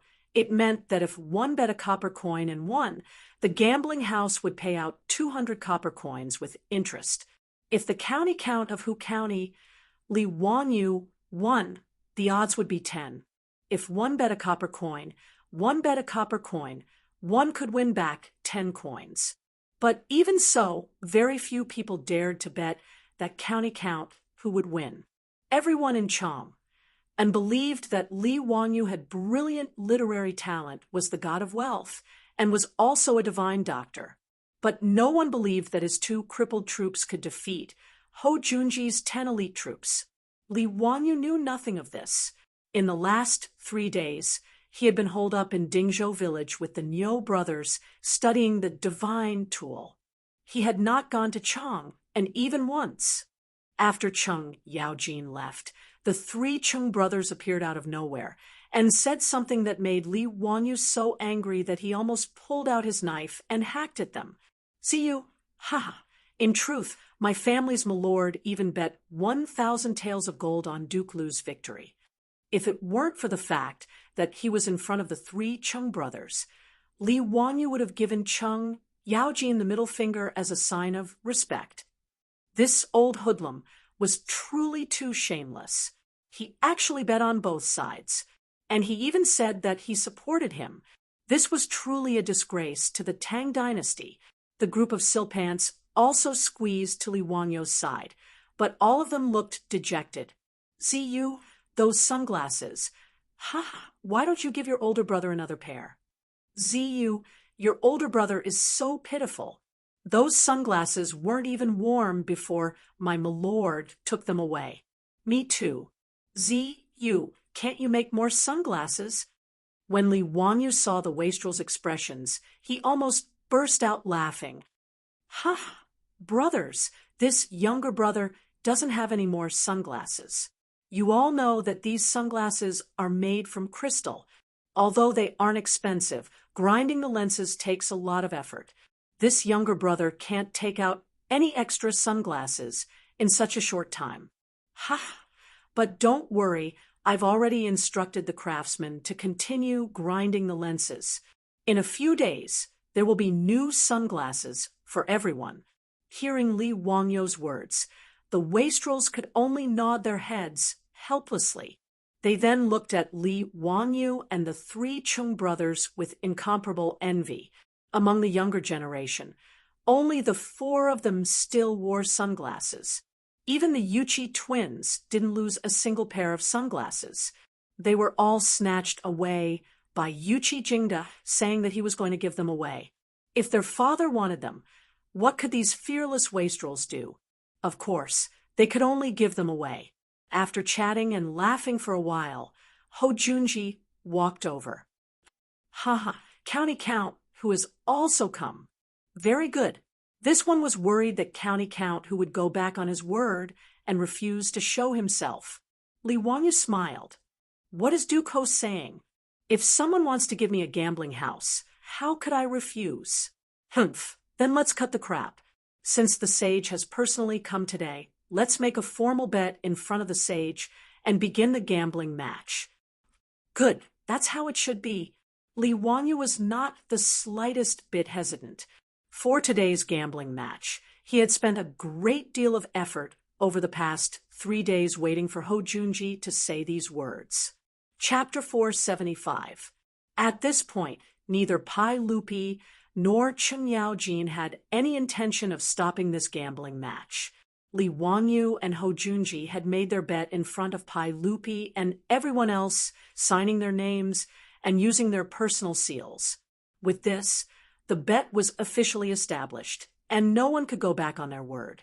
The great clans and many of the nobles present were all envious of Ho Junji's good luck. Everyone agreed that the astute Count Huxian must have lost his mind to make such a bet with Marquis of Lu. Wasn't he just in a hurry to give Ho Junji a share of the winery? For his own benefit, Pai Lupi had made sure that the winery was well guarded. Not even a fly could get in, much less leak the secrets of the winery. As a result, the high quality of sorghum wine on the market was the only one of its kind. There was no one in Chang and who wasn't jealous of the daily income. Even if it was a one-on-one bet, many people would be willing to bet with Li Wangyu, let alone a 2-on-10 bet. Li Wangyu waved at the Niu brothers, indicating that they should come over. Then he turned to Ho Junji and said, "Duke Marquis, let's begin. Have your men come over and inspect the weapons. See if there's any cloth wrapped around the blades and arrowheads." Ho Junji naturally had no objection, and he waved his hand to summon his men. Those 10 troops of the Lord's Manor were all elites with one look. Even though they were just standing there, they exuded a valiant aura.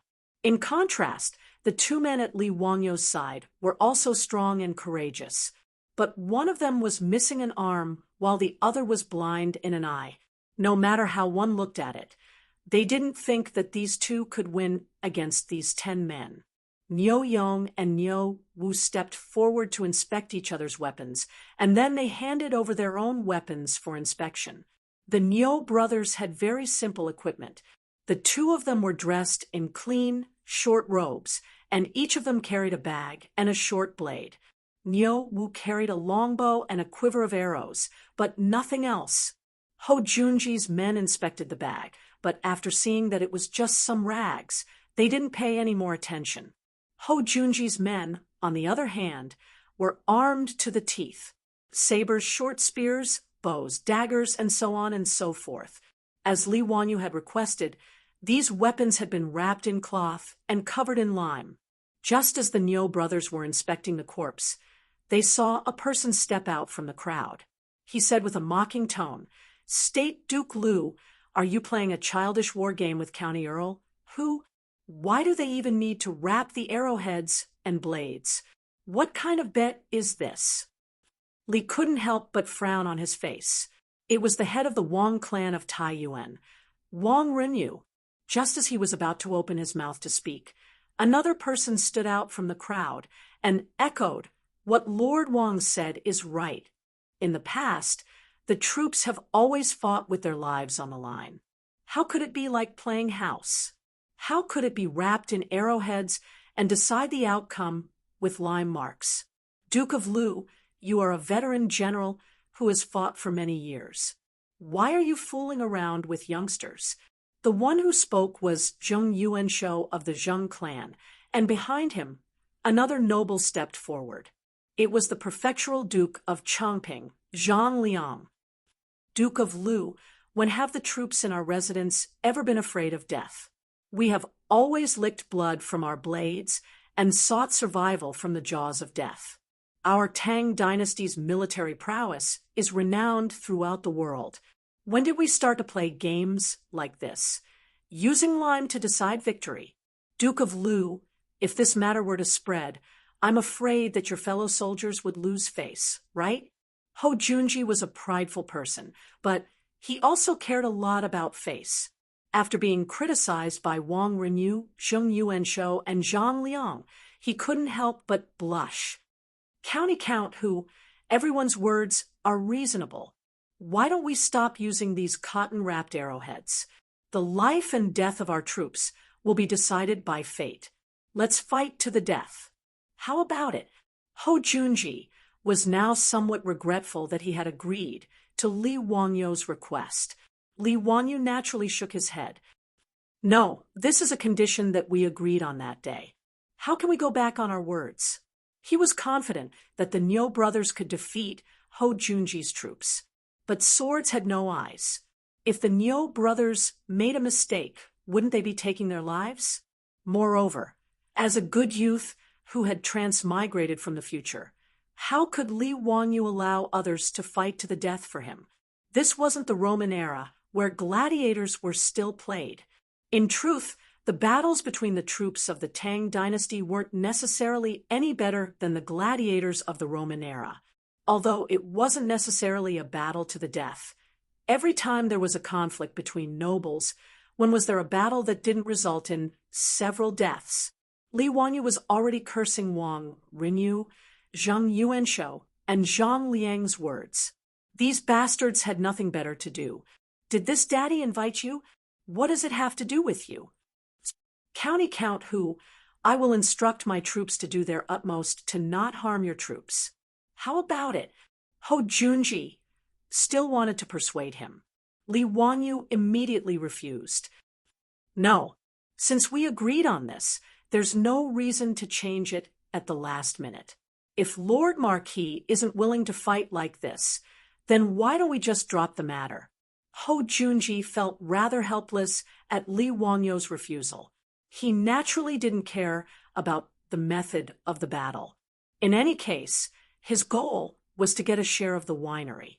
But if he continued to follow Li Wanyu's wishes and fight like this, he felt that he couldn't afford to lose face. Just as Zhang Liang had said, if this matter got out, wouldn't his fellow soldiers laugh their heads off? But now, Li Wanyu refused to agree no matter what.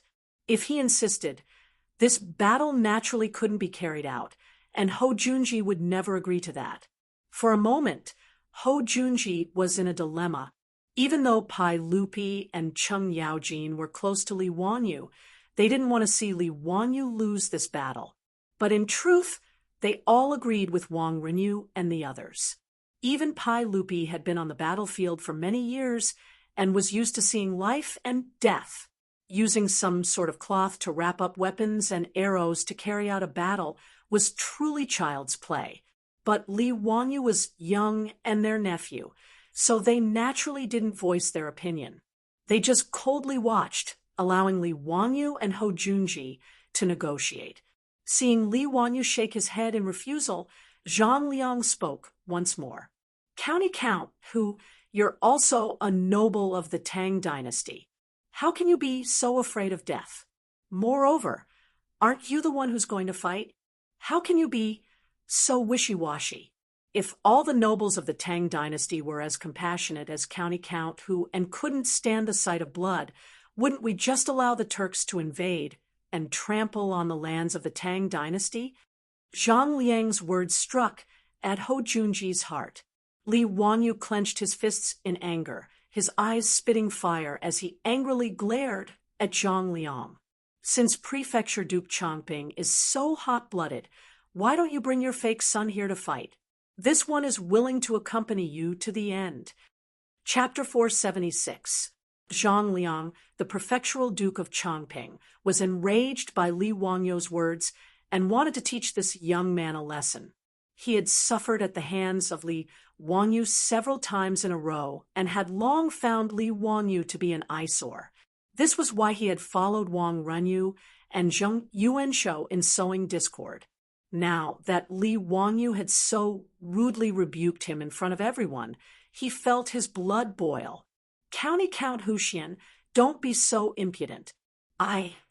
Before Zhang Liang could finish speaking, Pai Lupi roared. Enough. Zhang Liang, you are also a veteran of the army. How can you speak so irrationally? Zio cherishes the lives of his troops. How can you say that the soldiers of the Tang dynasty are unable to defend against the sabers and spears of the Turks? What nonsense are you spouting? Zhang Liang's blood that had just surged to his head quickly receded like the receding tide after being scolded by Pai Lupi. Only then did he realize that the Count of Huxian, whom he had just reprimanded, was the Emperor's nephew. He was the current master of the Emperor's heart. He had been blinded by lard. How could he have offended him? Zhang Liang was not one of those aristocratic families. He did not have the qualifications to challenge Pai Lupi. Although the reason Zhang Liang had been executed 20 years ago was that he had plotted rebellion, he did not have the courage to do so. After being reprimanded by Pai Lupi, Zhang Liang immediately cracked a smile that was uglier than crying. Yes, Your Majesty. This subject was impetuous. This subject was too emotional and spoke without thinking. This subject apologizes to County Count Huxian. Just now, I was muddle-headed and spoke nonsense. Please do not blame me. Seeing Pai Lupi stand up for him and Zhang Liang immediately lower his head, Li Wanyu could not say anything more. He could only silently nod his head, indicating that he accepted Zhang Liang's apology. The reason why Pai Lupi spoke up to defend Li Wanyu was naturally because there was a difference between them. Right now, he had a lot of trust in Li Wanyu. This nephew of his, who had not yet stepped out of the fifth generation, not only had brilliant literary talent, he had also repeatedly rendered outstanding service. Which one of the things Li Wanyu came up with was not a treasure that could benefit the country and its people. Needless to say, he had also rescued Pai Lupi's son, Li Chengqian. He had also seen through the schemes of those people with ulterior motives and found Prince Li Ji.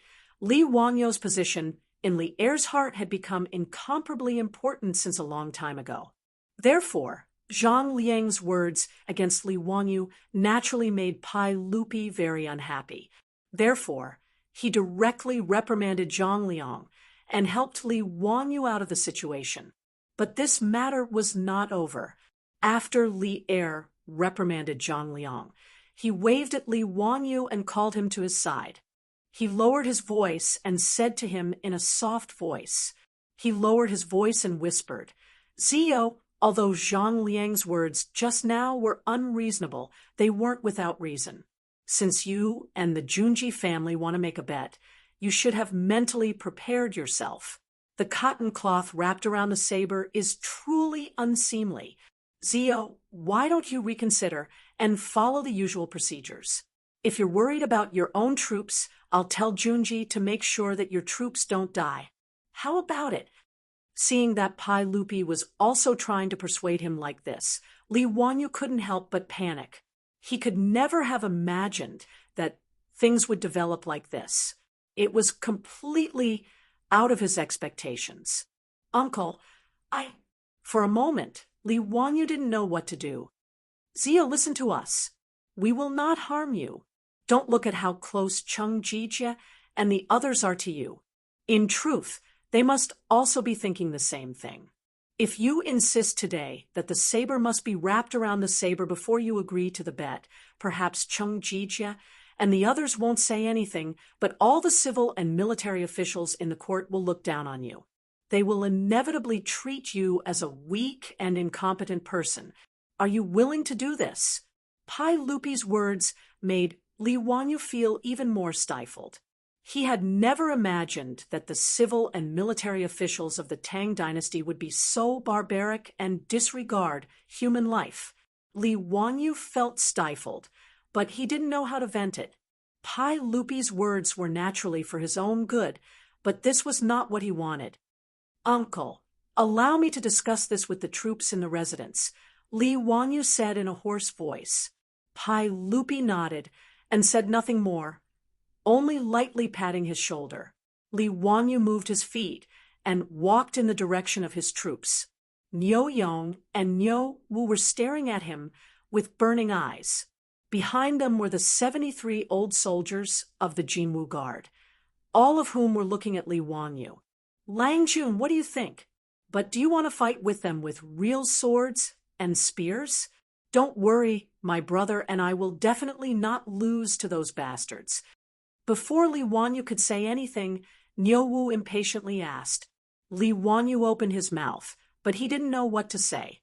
He knew that, as long as he nodded, the Niu brothers would definitely not have any complaints.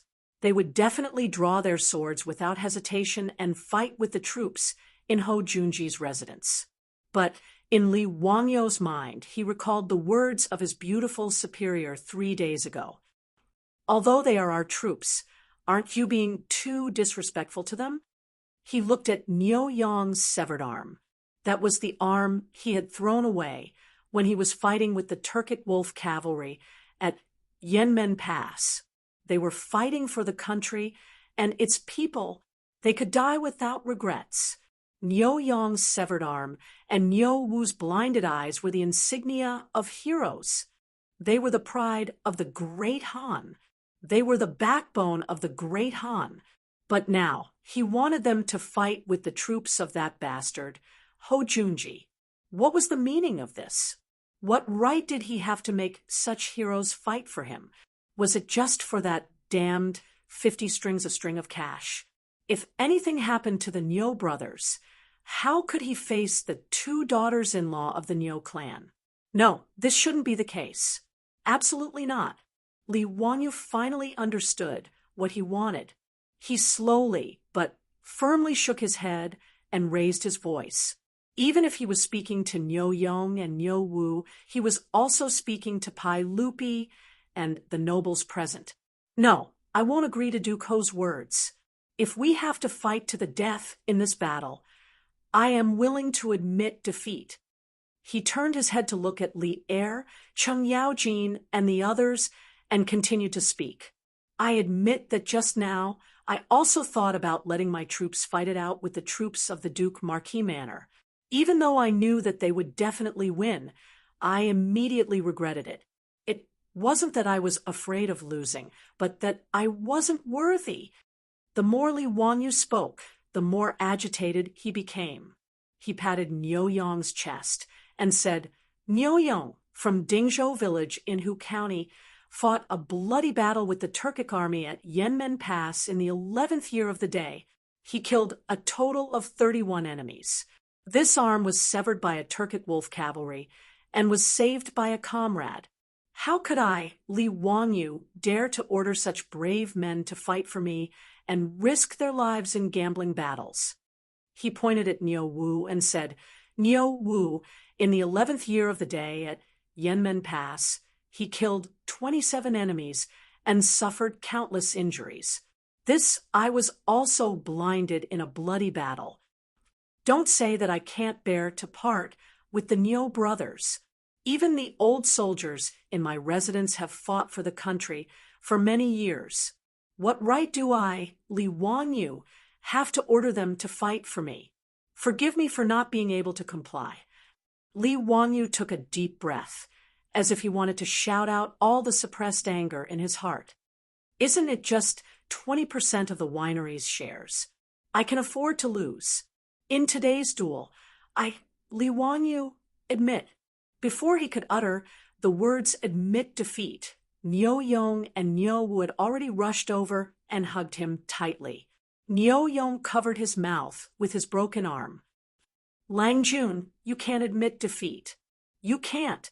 You can't. Chapter 477. At this moment, the Niu brothers' eyes were filled with blood and tears.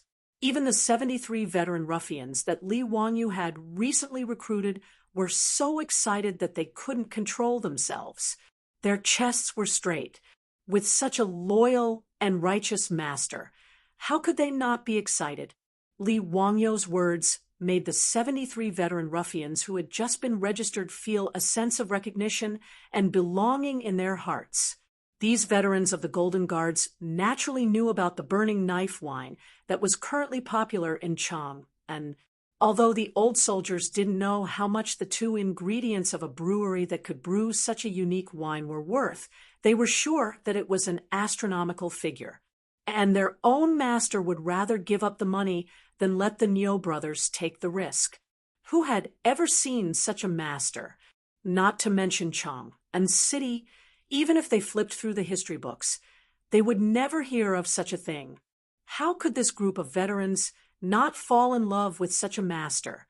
The county count mansion of the founding of Hu County would be their home from now on. However, anyone who offended them would be killed without mercy. If Li Wanyu knew that his words had such a great effect and could make the 73 veterans fall in love with him, he probably wouldn't know whether to cry or laugh.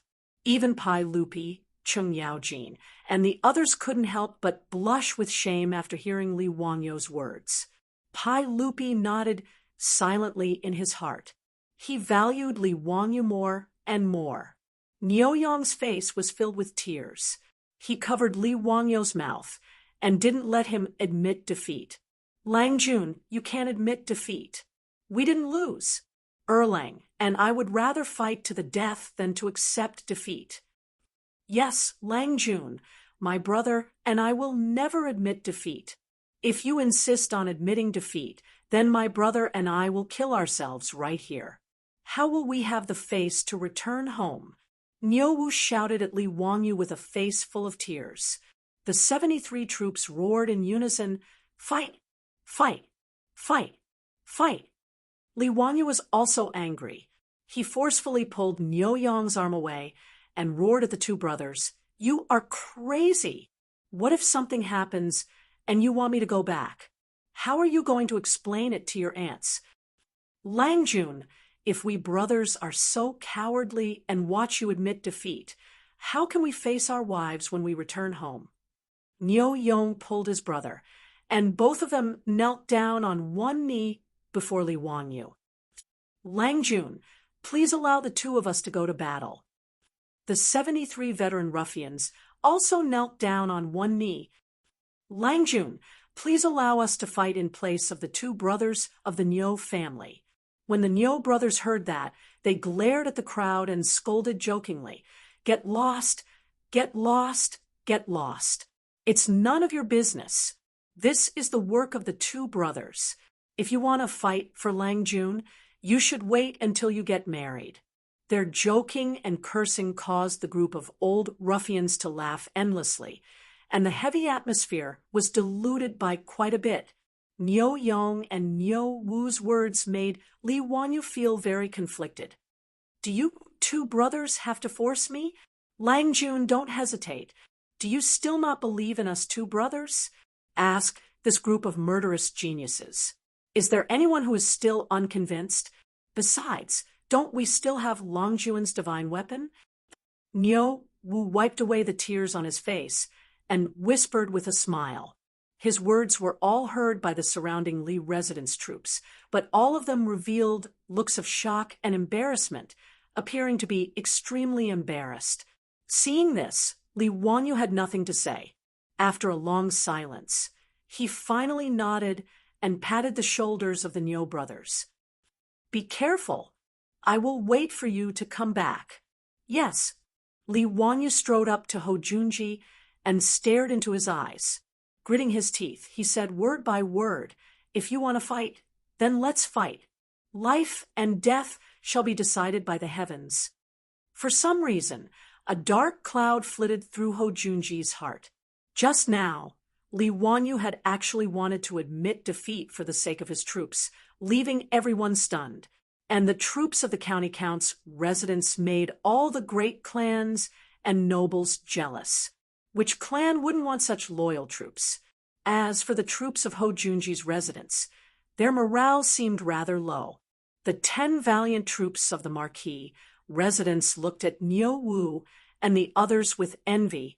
Their monthly salary was high, and their master was so benevolent and righteous, it was truly infuriating.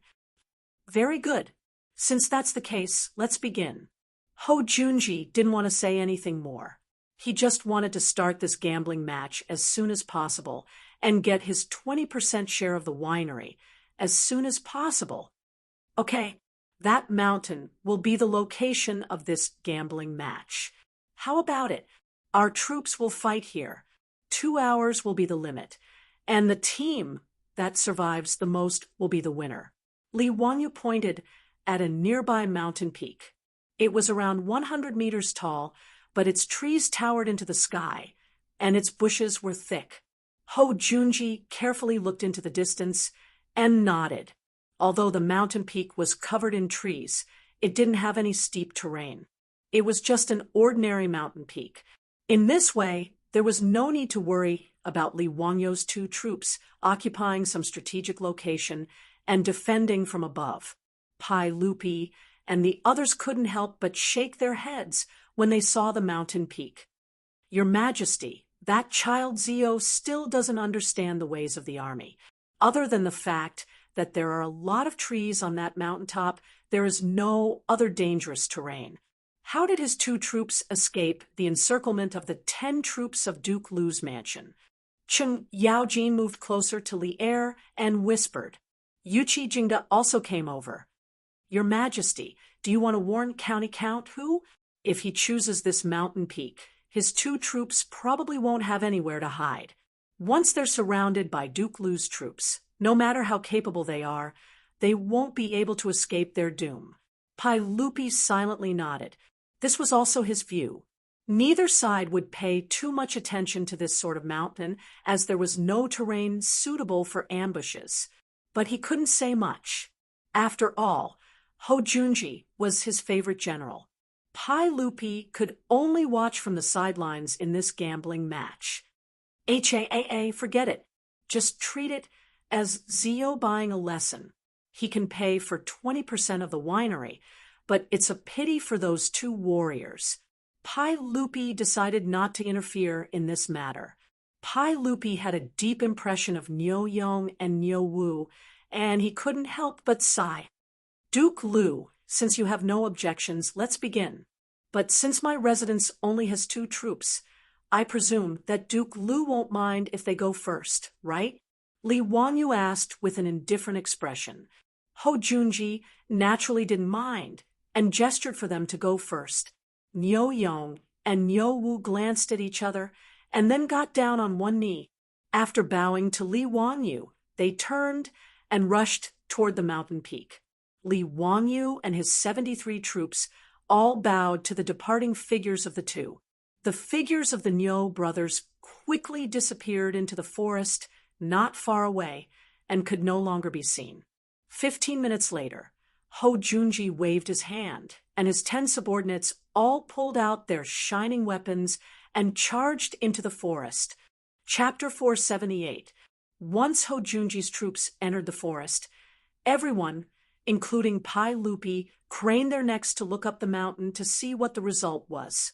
The mountain peak that Li Wangyu had pointed out was only a few hundred meters away from where everyone was. Ho Junji was a high-profile individual, and the clothes he had distributed to his troops were also the same. The troops of his residence all wore red cloaks over white robes embroidered with violet flames, making them appear rather imposing. The color of these clothes was very conspicuous, so even after entering the forest, everyone could still make out their silhouettes. From the occasional red and white silhouette, everyone could see that Ho Junji's troops had distanced themselves from each other and were beginning to search the mountain for the Niu brothers. As for the Niu brothers, no one had seen them since they had entered the forest. The mountain wasn't big. From the foot of the mountain to the top, it was only about 100 meters high. The troops of the Marquis's residence had only needed 15 minutes to find the mountain. But even those at the base of the mountain could see that the troops of the Marquis's residence had come up empty-handed. There was no sign of the Niu brothers. Could the Niu brothers have ascended to the heavens on such a flat and unassuming hill? Pai Lupi and Cheng Yaojin glanced at each other, confused as to why the troops of the Marquis's residence had failed to find them. Wang Rinyu chuckled and said, County Count Huxian, those 2 troops of your family didn't just speak pretty words, but have already crossed the mountain and fled for their lives, right? Ha! No wonder the troops of the Duke of Lu residence couldn't find them.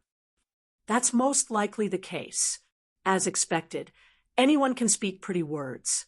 This old man thought that County Count Huxian's troops were truly chivalrous and courageous men, but in the end, they ran away. Truly laughable. Zheng Yuanshou naturally wouldn't let go of this chance to ridicule Li Wangyu. Zhang Liang's lips twitched, but when he thought about how he had been angrily reprimanded by Pai Lupi, he swallowed his words, but everyone could see the sneer on his face. Pai Lupi, Cheng Yaojin, Yuqi Jingda, and the other big shots were also suspicious. They couldn't help but be filled with doubt. He was somewhat skeptical of Wang Rinyu and Zheng Yuanshou's words. The hillside was not big. Other than the towering trees and shrubs, There was no place for people to hide. The 10 troops of the house of the Marquis formed a human net and searched from the foot of the mountain all the way to the top of the mountain. However, they did not find anything. This was naturally abnormal. Those were 2 living people. Could it be that they could dig a hole and hide? Ho Junji stared at the faintly discernible figures of his own troops on the mountain and couldn't help but jeer.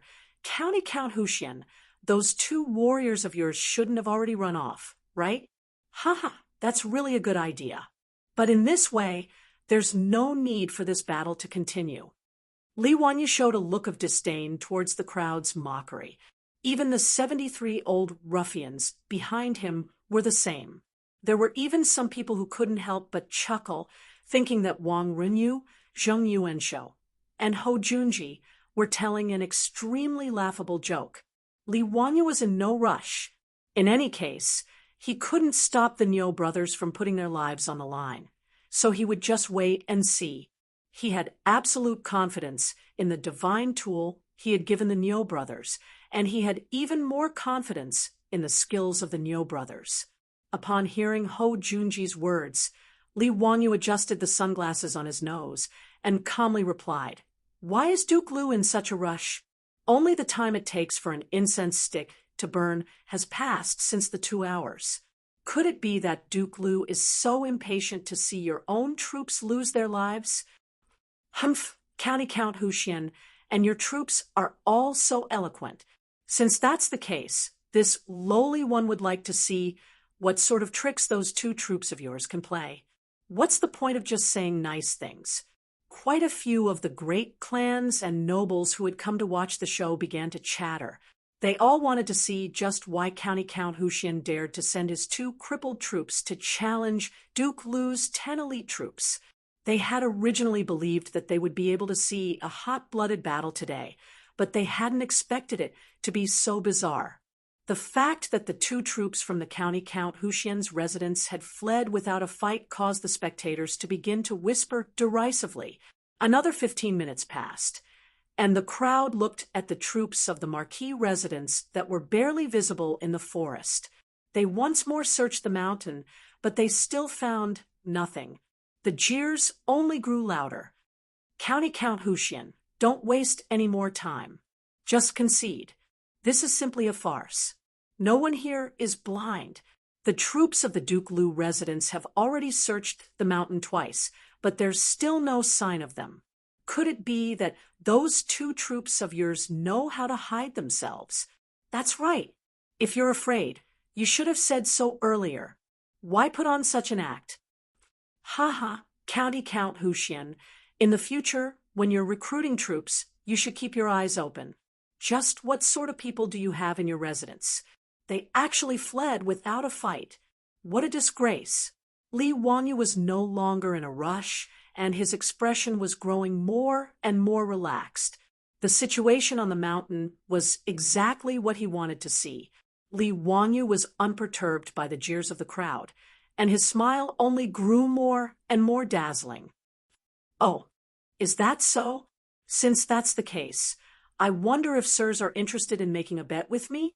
Wang Renyu and Zheng Yuanshou immediately stepped forward. "With things as they are, who does a young man like you want to fool? If you want to make a bet, fine. This one will use Yongyi Gambling House to wager the remaining 20% of your winery. Does Count Huxian dare? This old man will use Lekong Gambling House to wager the 20% of your Shunfeng Express Carriage Company. Will Count Huxian accept?" Lekong Gambling House was the gambling house of the Zheng clan estate in Xinjiang. Li Wanyu raised his head to the sky and heartily laughed. "Why not? Write the bet." His words caused Pai Lupi to furrow his brows. Pai Lupi naturally did not want the winery and carriage company to be interfered with by the aristocratic families. Originally, he was already unhappy that Ho Junji was betting with Li Wanyu on the winery. However, seeing that Ho Junji was his favorite subordinate, he did not say anything and tacitly agreed. But now, Li Wanyu was actually betting with the Taiyuan Wang clan and Xinjiang Zheng clan. This made Pai Lupi extremely unhappy. But now he could not stop it. He could not say that Ho Junji could gamble, but Wang Renyu and Zheng Yuanshou could not. Right? That did not make sense. Cheng Yaojin was even more anxious. Li family brat, you're crazy. How can you still dare to gamble with them at this time? Li Wanya did not panic at all. Hee, Uncle Cheng, someone insisted on giving me a gambling house. So how can I not accept it? But Uncle Cheng, Uncle Yuchi, are you interested in these gambling houses?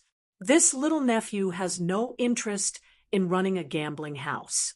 If you're interested, I can give you a discount and transfer them all to you. Cheng Yaojin was almost angered to death by his words. At this time, he was still speaking such nonsense. In a fit of pique, he said, Good, good. This old man wants to see how you'll win. If you win, this old man will take all of these gambling houses. I won't let you take advantage of me. This old man will even give you more money. Li Wangyu chuckled. Then I'll have to thank Uncle Cheng. When Cheng Yaojin heard this, he was so angry that he turned his head away and couldn't be bothered with him anymore. Li Wangyu, Wang Renyu, and Zheng Yuanshou immediately wrote down the terms of the bet in front of everyone and signed with their seals. Ho Junji coldly watched from the side. In his heart, he also felt that this county count was crazy and completely unreasonable. But this had nothing to do with him. In any case, his goal was only 20% of the winery. Ho Junji looked at the sky and coldly asked, County count who? An hour has already passed. Do you still not intend to admit defeat? Li Wangyu once more looked at the mountain and saw that the red and white figures of the Marquis residents had already spread out and were searching for the Niu brothers. A smile appeared on his lips. Since Duke Lu is in such a hurry, then I'll invite your troops to meet their deaths. Just as he finished speaking, he heard an extremely terrifying and miserable howl coming from the mountain forest. Chapter 479. Ho Junji was rather surprised to hear Li Wangyu say, Invite your troops to their deaths. But before he could ridicule Li Wangyu's wishful thinking, he heard a scream coming from the nearby mountain. This scream immediately attracted everyone's attention. The people who had been discussing spiritedly before didn't say anything. They all widened their eyes and looked towards the mountaintop. What's wrong? What's going on? What was that scream just now? Wang Renyu and Zheng Yuanshou were in the midst of receiving congratulations from the surrounding clans, but they were also struck dumb by that scream. Ho Junji's face instantly turned ashen. He was a veteran soldier, so he naturally knew that the scream just now had been the final scream of a man before he died. What made him even more uneasy was that the voice was rather familiar. It seemed to belong to one of the soldiers from his residence, one of the soldiers who had come out to fight today before Ho Junji could suppress his fear. He heard someone call out from behind him, One person is missing. The Duke of Lu residence's soldiers are missing one person. Everyone carefully counted the red and white figures that could be vaguely seen in the forest. 1, 2, 3, 8, 9. No matter how they counted, there were only 9 figures. As expected, one person was missing. The soldiers of the Marquis's residence had apparently been alarmed by that scream, and they were all running toward the source of the scream. Could it be that one of the soldiers from the Marquis's residence accidentally slipped and fell off the mountain? Someone guessed. Don't speak nonsense. This mountain is so flat. How could there be a place where someone could slip and fall to their death? Someone immediately retorted, Then what do you think is going on here? I don't see anything happening on that mountain. Perhaps they were attacked by some fierce beast? This is the vicinity of Jade Star Palace. If there were any fierce beasts, the Imperial Army would have already wiped them out. And this is such a small mountain. How could there be any fierce beasts? Could one of the soldiers from the Marquis's residence have been bitten by a rabbit? While everyone was discussing they suddenly heard another scream coming from the other side of the mountain. Hojunji paled at this scream. It was clearly the voice of one of the soldiers from his residence. Another person is missing. Tao, ancestor above. Could it be that there are ghosts on that mountain? That's right. I saw it very clearly just now. The figure of that troop member from Duke Lu's estate had just passed by a pile of shrubbery when a black shadow suddenly flashed past. After that, I heard a blood-curdling scream. The troops of Duke Lu's mansion were nowhere to be seen. What the hell is going on? Wang Renyu and Zheng Yuanshou grimaced. The two of them had placed a heavy bet on Hojunji, even using their own gambling house. Was there really going to be an accident in today's match? Marquis, what do you think about this matter? What happened to the troops in your mansion? Hojunji mentally cursed at Wang Renyu's question. If you're asking me, who am I supposed to ask? However, there was a smart person who suddenly asked Li Wangyu, County Count, could it be that two of your troops made a move just now? Li Wangyu had a smile on his face, but in truth, his palms were covered in sweat. Marquis, just keep watching. Although he had been brimming with confidence and accepted the enormous bet between the Wang clan of Taiyuan and the Zheng clan of Xinjiang, how could he not be nervous? Moreover, he had been an ordinary white-collar worker in his last life. How could he have ever experienced such a bloody scene of slaughter? Although he was very far away and couldn't see what was happening on the mountain, and the dense foliage obscured his view. However, every time they screamed, Li Wangyu's heart would beat violently. On the mountaintop, the troops of Duke Lu's mansion, who had been silent all this time, also discovered the corpse of their comrade at this moment. They couldn't help but shout in panic. Hurry, he was struck, dead. You keep your eyes open, pay attention to the trees. Hojunji's face turned even paler as he heard these shouts carried by the wind.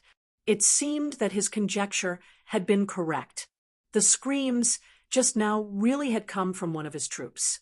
This meant that not only had those two of Li Wangyu's troops not fled, they had hidden themselves and used this chance to ambush his troops. County Count, what a good scheme. You even dared to use such a despicable method. He coldly snorted as he glared at Li Wangyu.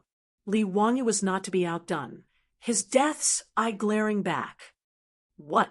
When Duke Marquis went to war, did you not use the art of war, only your saber? That's rather strange. It seems that Duke Marquis views this art of war as a despicable method.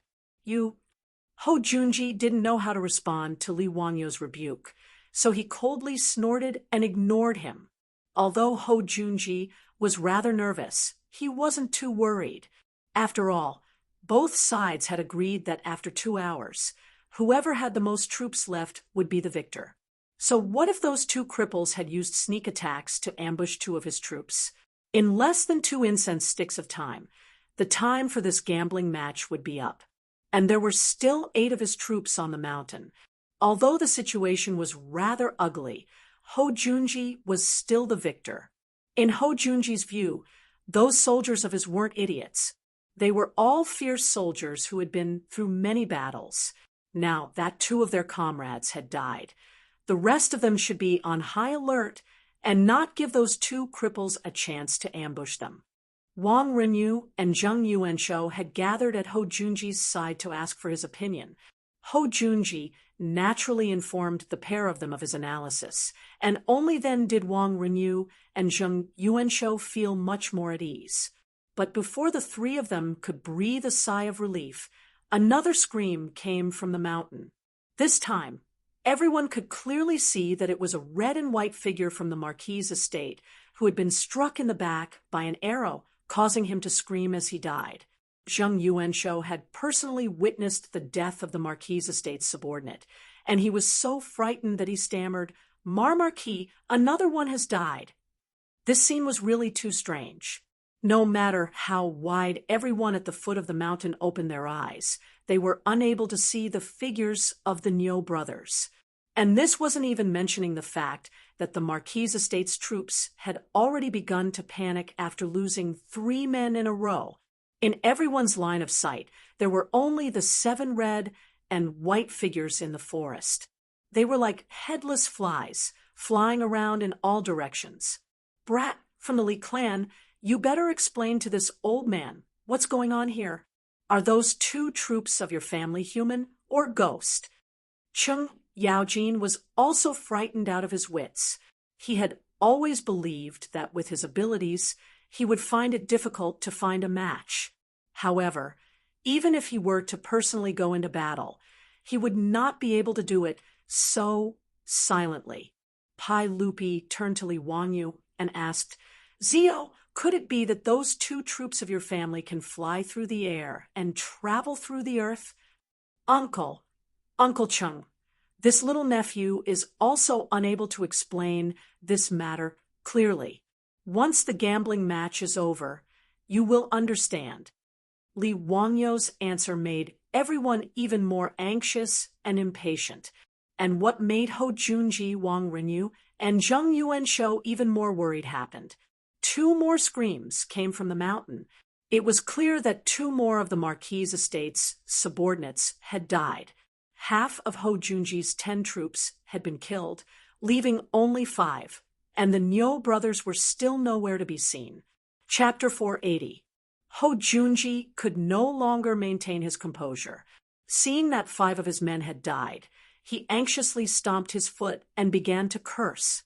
"Bastard! You bunch of farmhouse slaves can't even find 2 handicapped people. What are you standing around for? Stick together for this old man.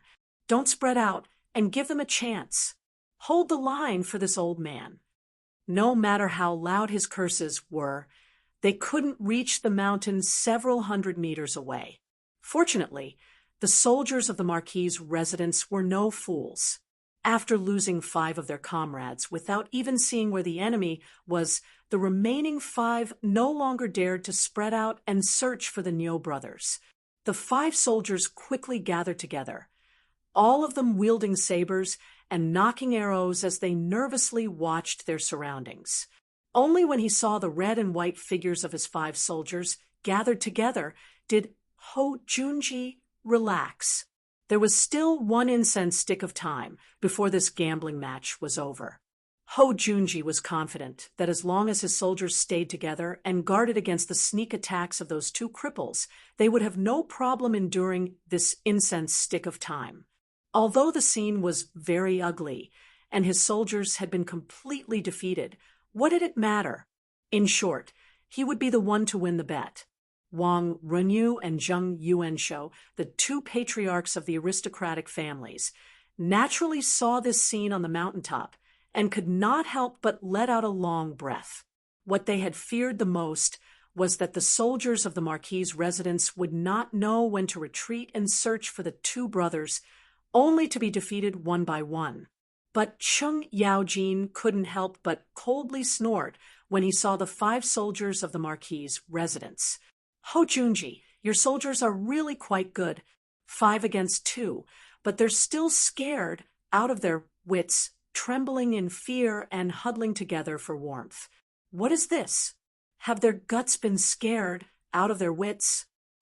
Ho Junji's face was ashen at Chung Yaojin's jeers, and he said nothing, pretending not to hear.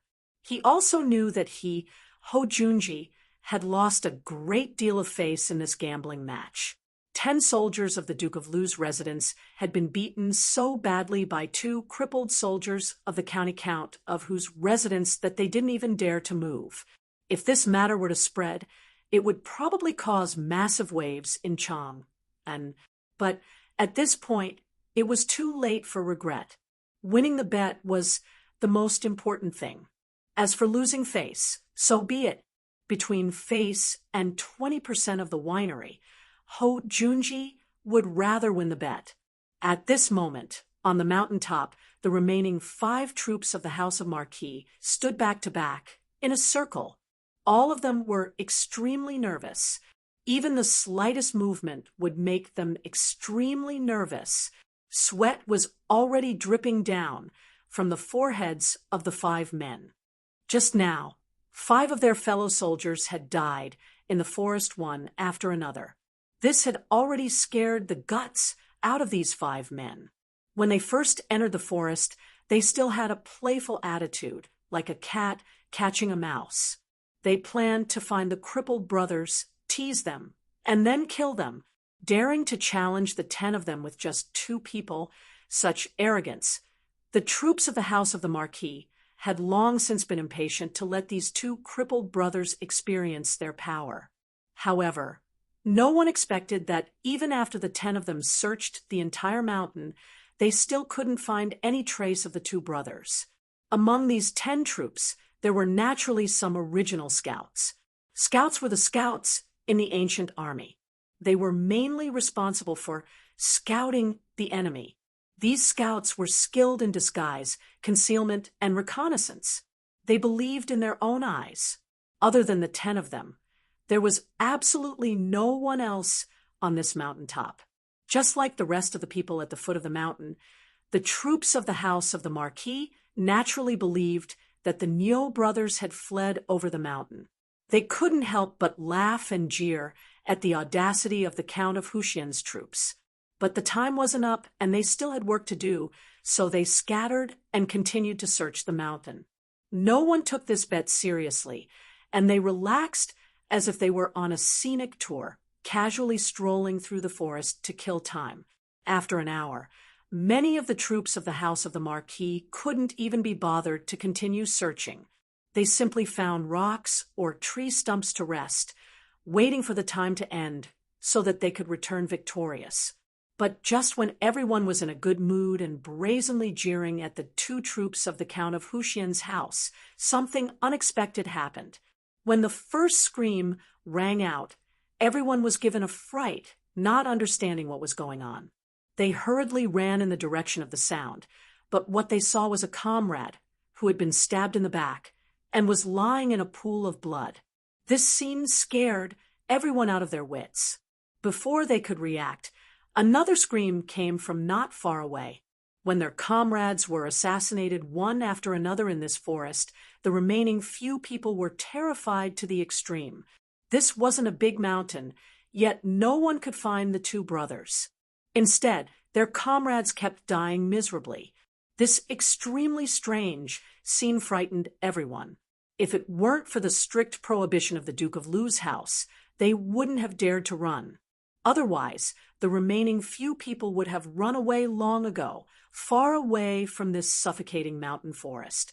Brother Ran, this troop of the Count of Huxian's house, are they people or ghosts? Why can't I see their figures? How the F***ck would I know? Damn it, all of you get your spirits up and open your eyes wide. I don't want to die in this damned place. Before he could finish his words, he saw an arrow flying through the air like a phantom. Before anyone could react, an arrow was nailed into the head of the soldier, surnamed Ran, who had just spoken. The tail of the arrow was still slightly trembling. This time, he didn't even let out a scream. He only let out a muffled groan and stood still for a long time. Then, under the gazes of the 4 soldiers around him, he fell on his back. The 4 of them stood there in a daze for a few seconds.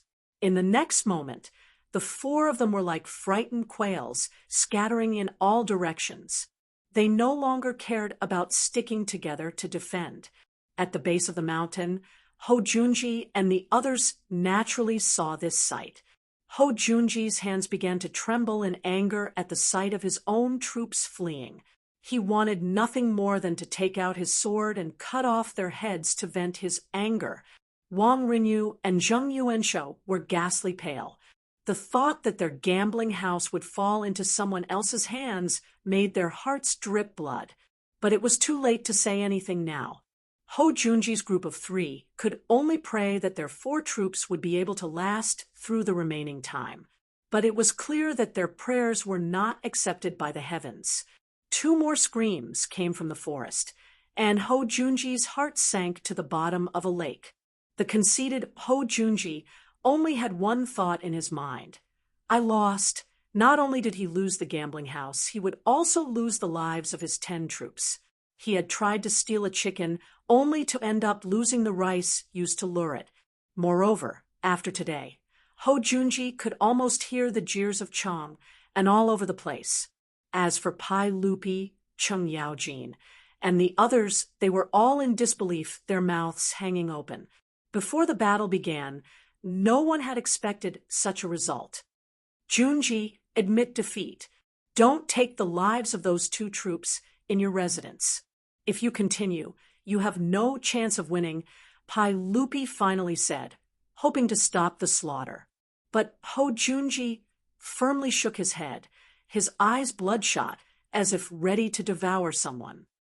Your Majesty, no, this one still hasn't lost. Before he could finish his words, another wail was heard from the mountain forest. Chapter 481. On the Nameless Mountain, the last soldier of the Duke Lu residence participating in the gambling match was already scared out of his wits. He no longer cared about the rules and immediately prepared to charge out of the mountain. He would rather accept Duke Lu's punishment than stay in this man-eating forest any longer. For humans, the fear of the unknown was the most frightening. An invisible enemy could hunt and kill them silently. This psychological pressure caused this troop of the Marquis' estate to collapse. He madly ran down the mountain, not even daring to stop when he fell. He got back up and continued running. However, just as he passed by a bush, something strange happened. The bush that seemed to be the same as the other bushes on the mountain suddenly stood up and rushed toward him. Without waiting for him to react, a sharp, cold light flashed by, directly aiming for his throat. In the next moment, the last troop of the Marquis' estate tightly clutched his throat that was constantly gushing out blood. His eyes looked in disbelief at the one-armed man in front of him. His last thought was that he was a soldier of the Count of Huxian, and his clothes were very strange. The nameless mountain regained its silence once more, as if nothing had happened here. At the base of the mountain, Ho Junji's mouth was filled with bitterness, his mind in turmoil. Lost. He had actually lost. How could he have lost? Wasn't this supposed to be in the bag? Even if they were thrown onto the battlefield, each of them would be able to fight against 10 ordinary soldiers. They would not feel any pressure when facing a regiment of ordinary soldiers. How could they have died so cleanly in the face of 2 cripples, not leaving a single one alive? Wang Renyu and Zheng Yuanshou were even more miserable and regretful. They had clearly come to watch the show, so why had they used their own gambling house to gamble with that little bastard surnamed Li? In the last few months, their Taiyuan Wang clan and Xinjiang Zheng clan had repeatedly suffered grievous losses at the hands of Li Wangyu. They had gambled with Li Wangyu several times, but they had never won a single time. These 2 clan leaders were beginning to doubt their lives. Even today's gambling match, which they had been so sure of winning, had ended up being laughable to that little bastard. This sort of blow made these 2 clan leaders of the 5 surnames and 7 hopes seem to age a little. The 2 of them glanced at each other, their interest waning. County Count, who you can have someone take over those 2 gambling houses at any time. Ha! I hope that County Count, whose luck will continue to be so good. This old man will take his leave.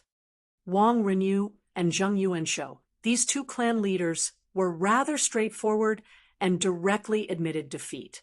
But the meaning behind their words was that they were still unconvinced. Li Wangyu didn't care about this at all.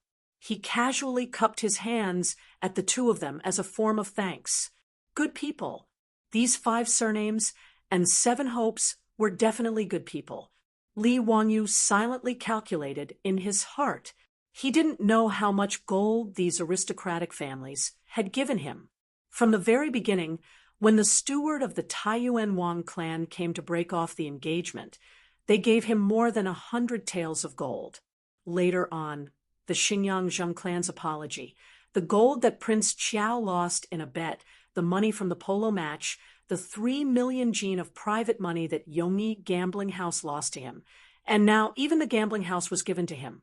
It was all thanks to these great clans that he, Li Wanyu, was able to become rich. Wang Renyu and Zheng Yuanshou apologized to Pai Lupi. Your Majesty, this subject is not feeling well and will take his leave first. Your Majesty, please allow this subject to take his leave. They led their troops and rode away, returning to Chang and city to lick their wounds. As for the clans who had come to watch the show, seeing these two big shots leave, they had no interest in staying any longer. They all excused themselves from Pai Lupi and rode away. It didn't take long for the crowd in front of Jade's Star Palace to dwindle away, and the place became much quieter. Pai Lupi waved at Li Wanyu and called him over. Zio, you can tell me now. What's going on with those two troops of your clan? Uncle, the Nyo brothers were hiding on that mountain this entire time. It was just that Duke Marquis's troops didn't see them. Li Wangyou's words infuriated Ho Junji, who rushed over and roared, "Don't speak nonsense! Quite a few of my troops were originally scouts and had experienced countless battles. How could they not see where they were hiding? You're spouting nonsense. You must have used some sort of evil technique to cause my troops to die for no reason. Your Majesty, this subject's troops died for no reason." Ho Junji's words made Li Wanyu smile. Now that the dust had settled, Li Wanyu was in a very good mood. He didn't seem to mind Ho Junji's crude words, only shrugging his shoulders. "Two of my troops are still on that mountain. Duke Marquis, why don't you go and see for yourself if it was some sort of evil technique? As for what happened to your troops, I also sympathize with them. But it seems that from the very start I didn't agree to a real battle, but Duke Marquis, Duke Wang, and Duke Sheng forced me to agree. Now that your troops have died, how can you blame me?" His words naturally left Ho Junji speechless. Just as Li Wanyu had said, Li Wanyu had requested that weapons and arrows be wrapped in cotton cloth for the gambling match. It was he, Wang Renyu, and the others who had forced Li Wanyu to agree to a battle to the death. But the result was that all his troops had died. This result made Ho Junji feel a sweet taste in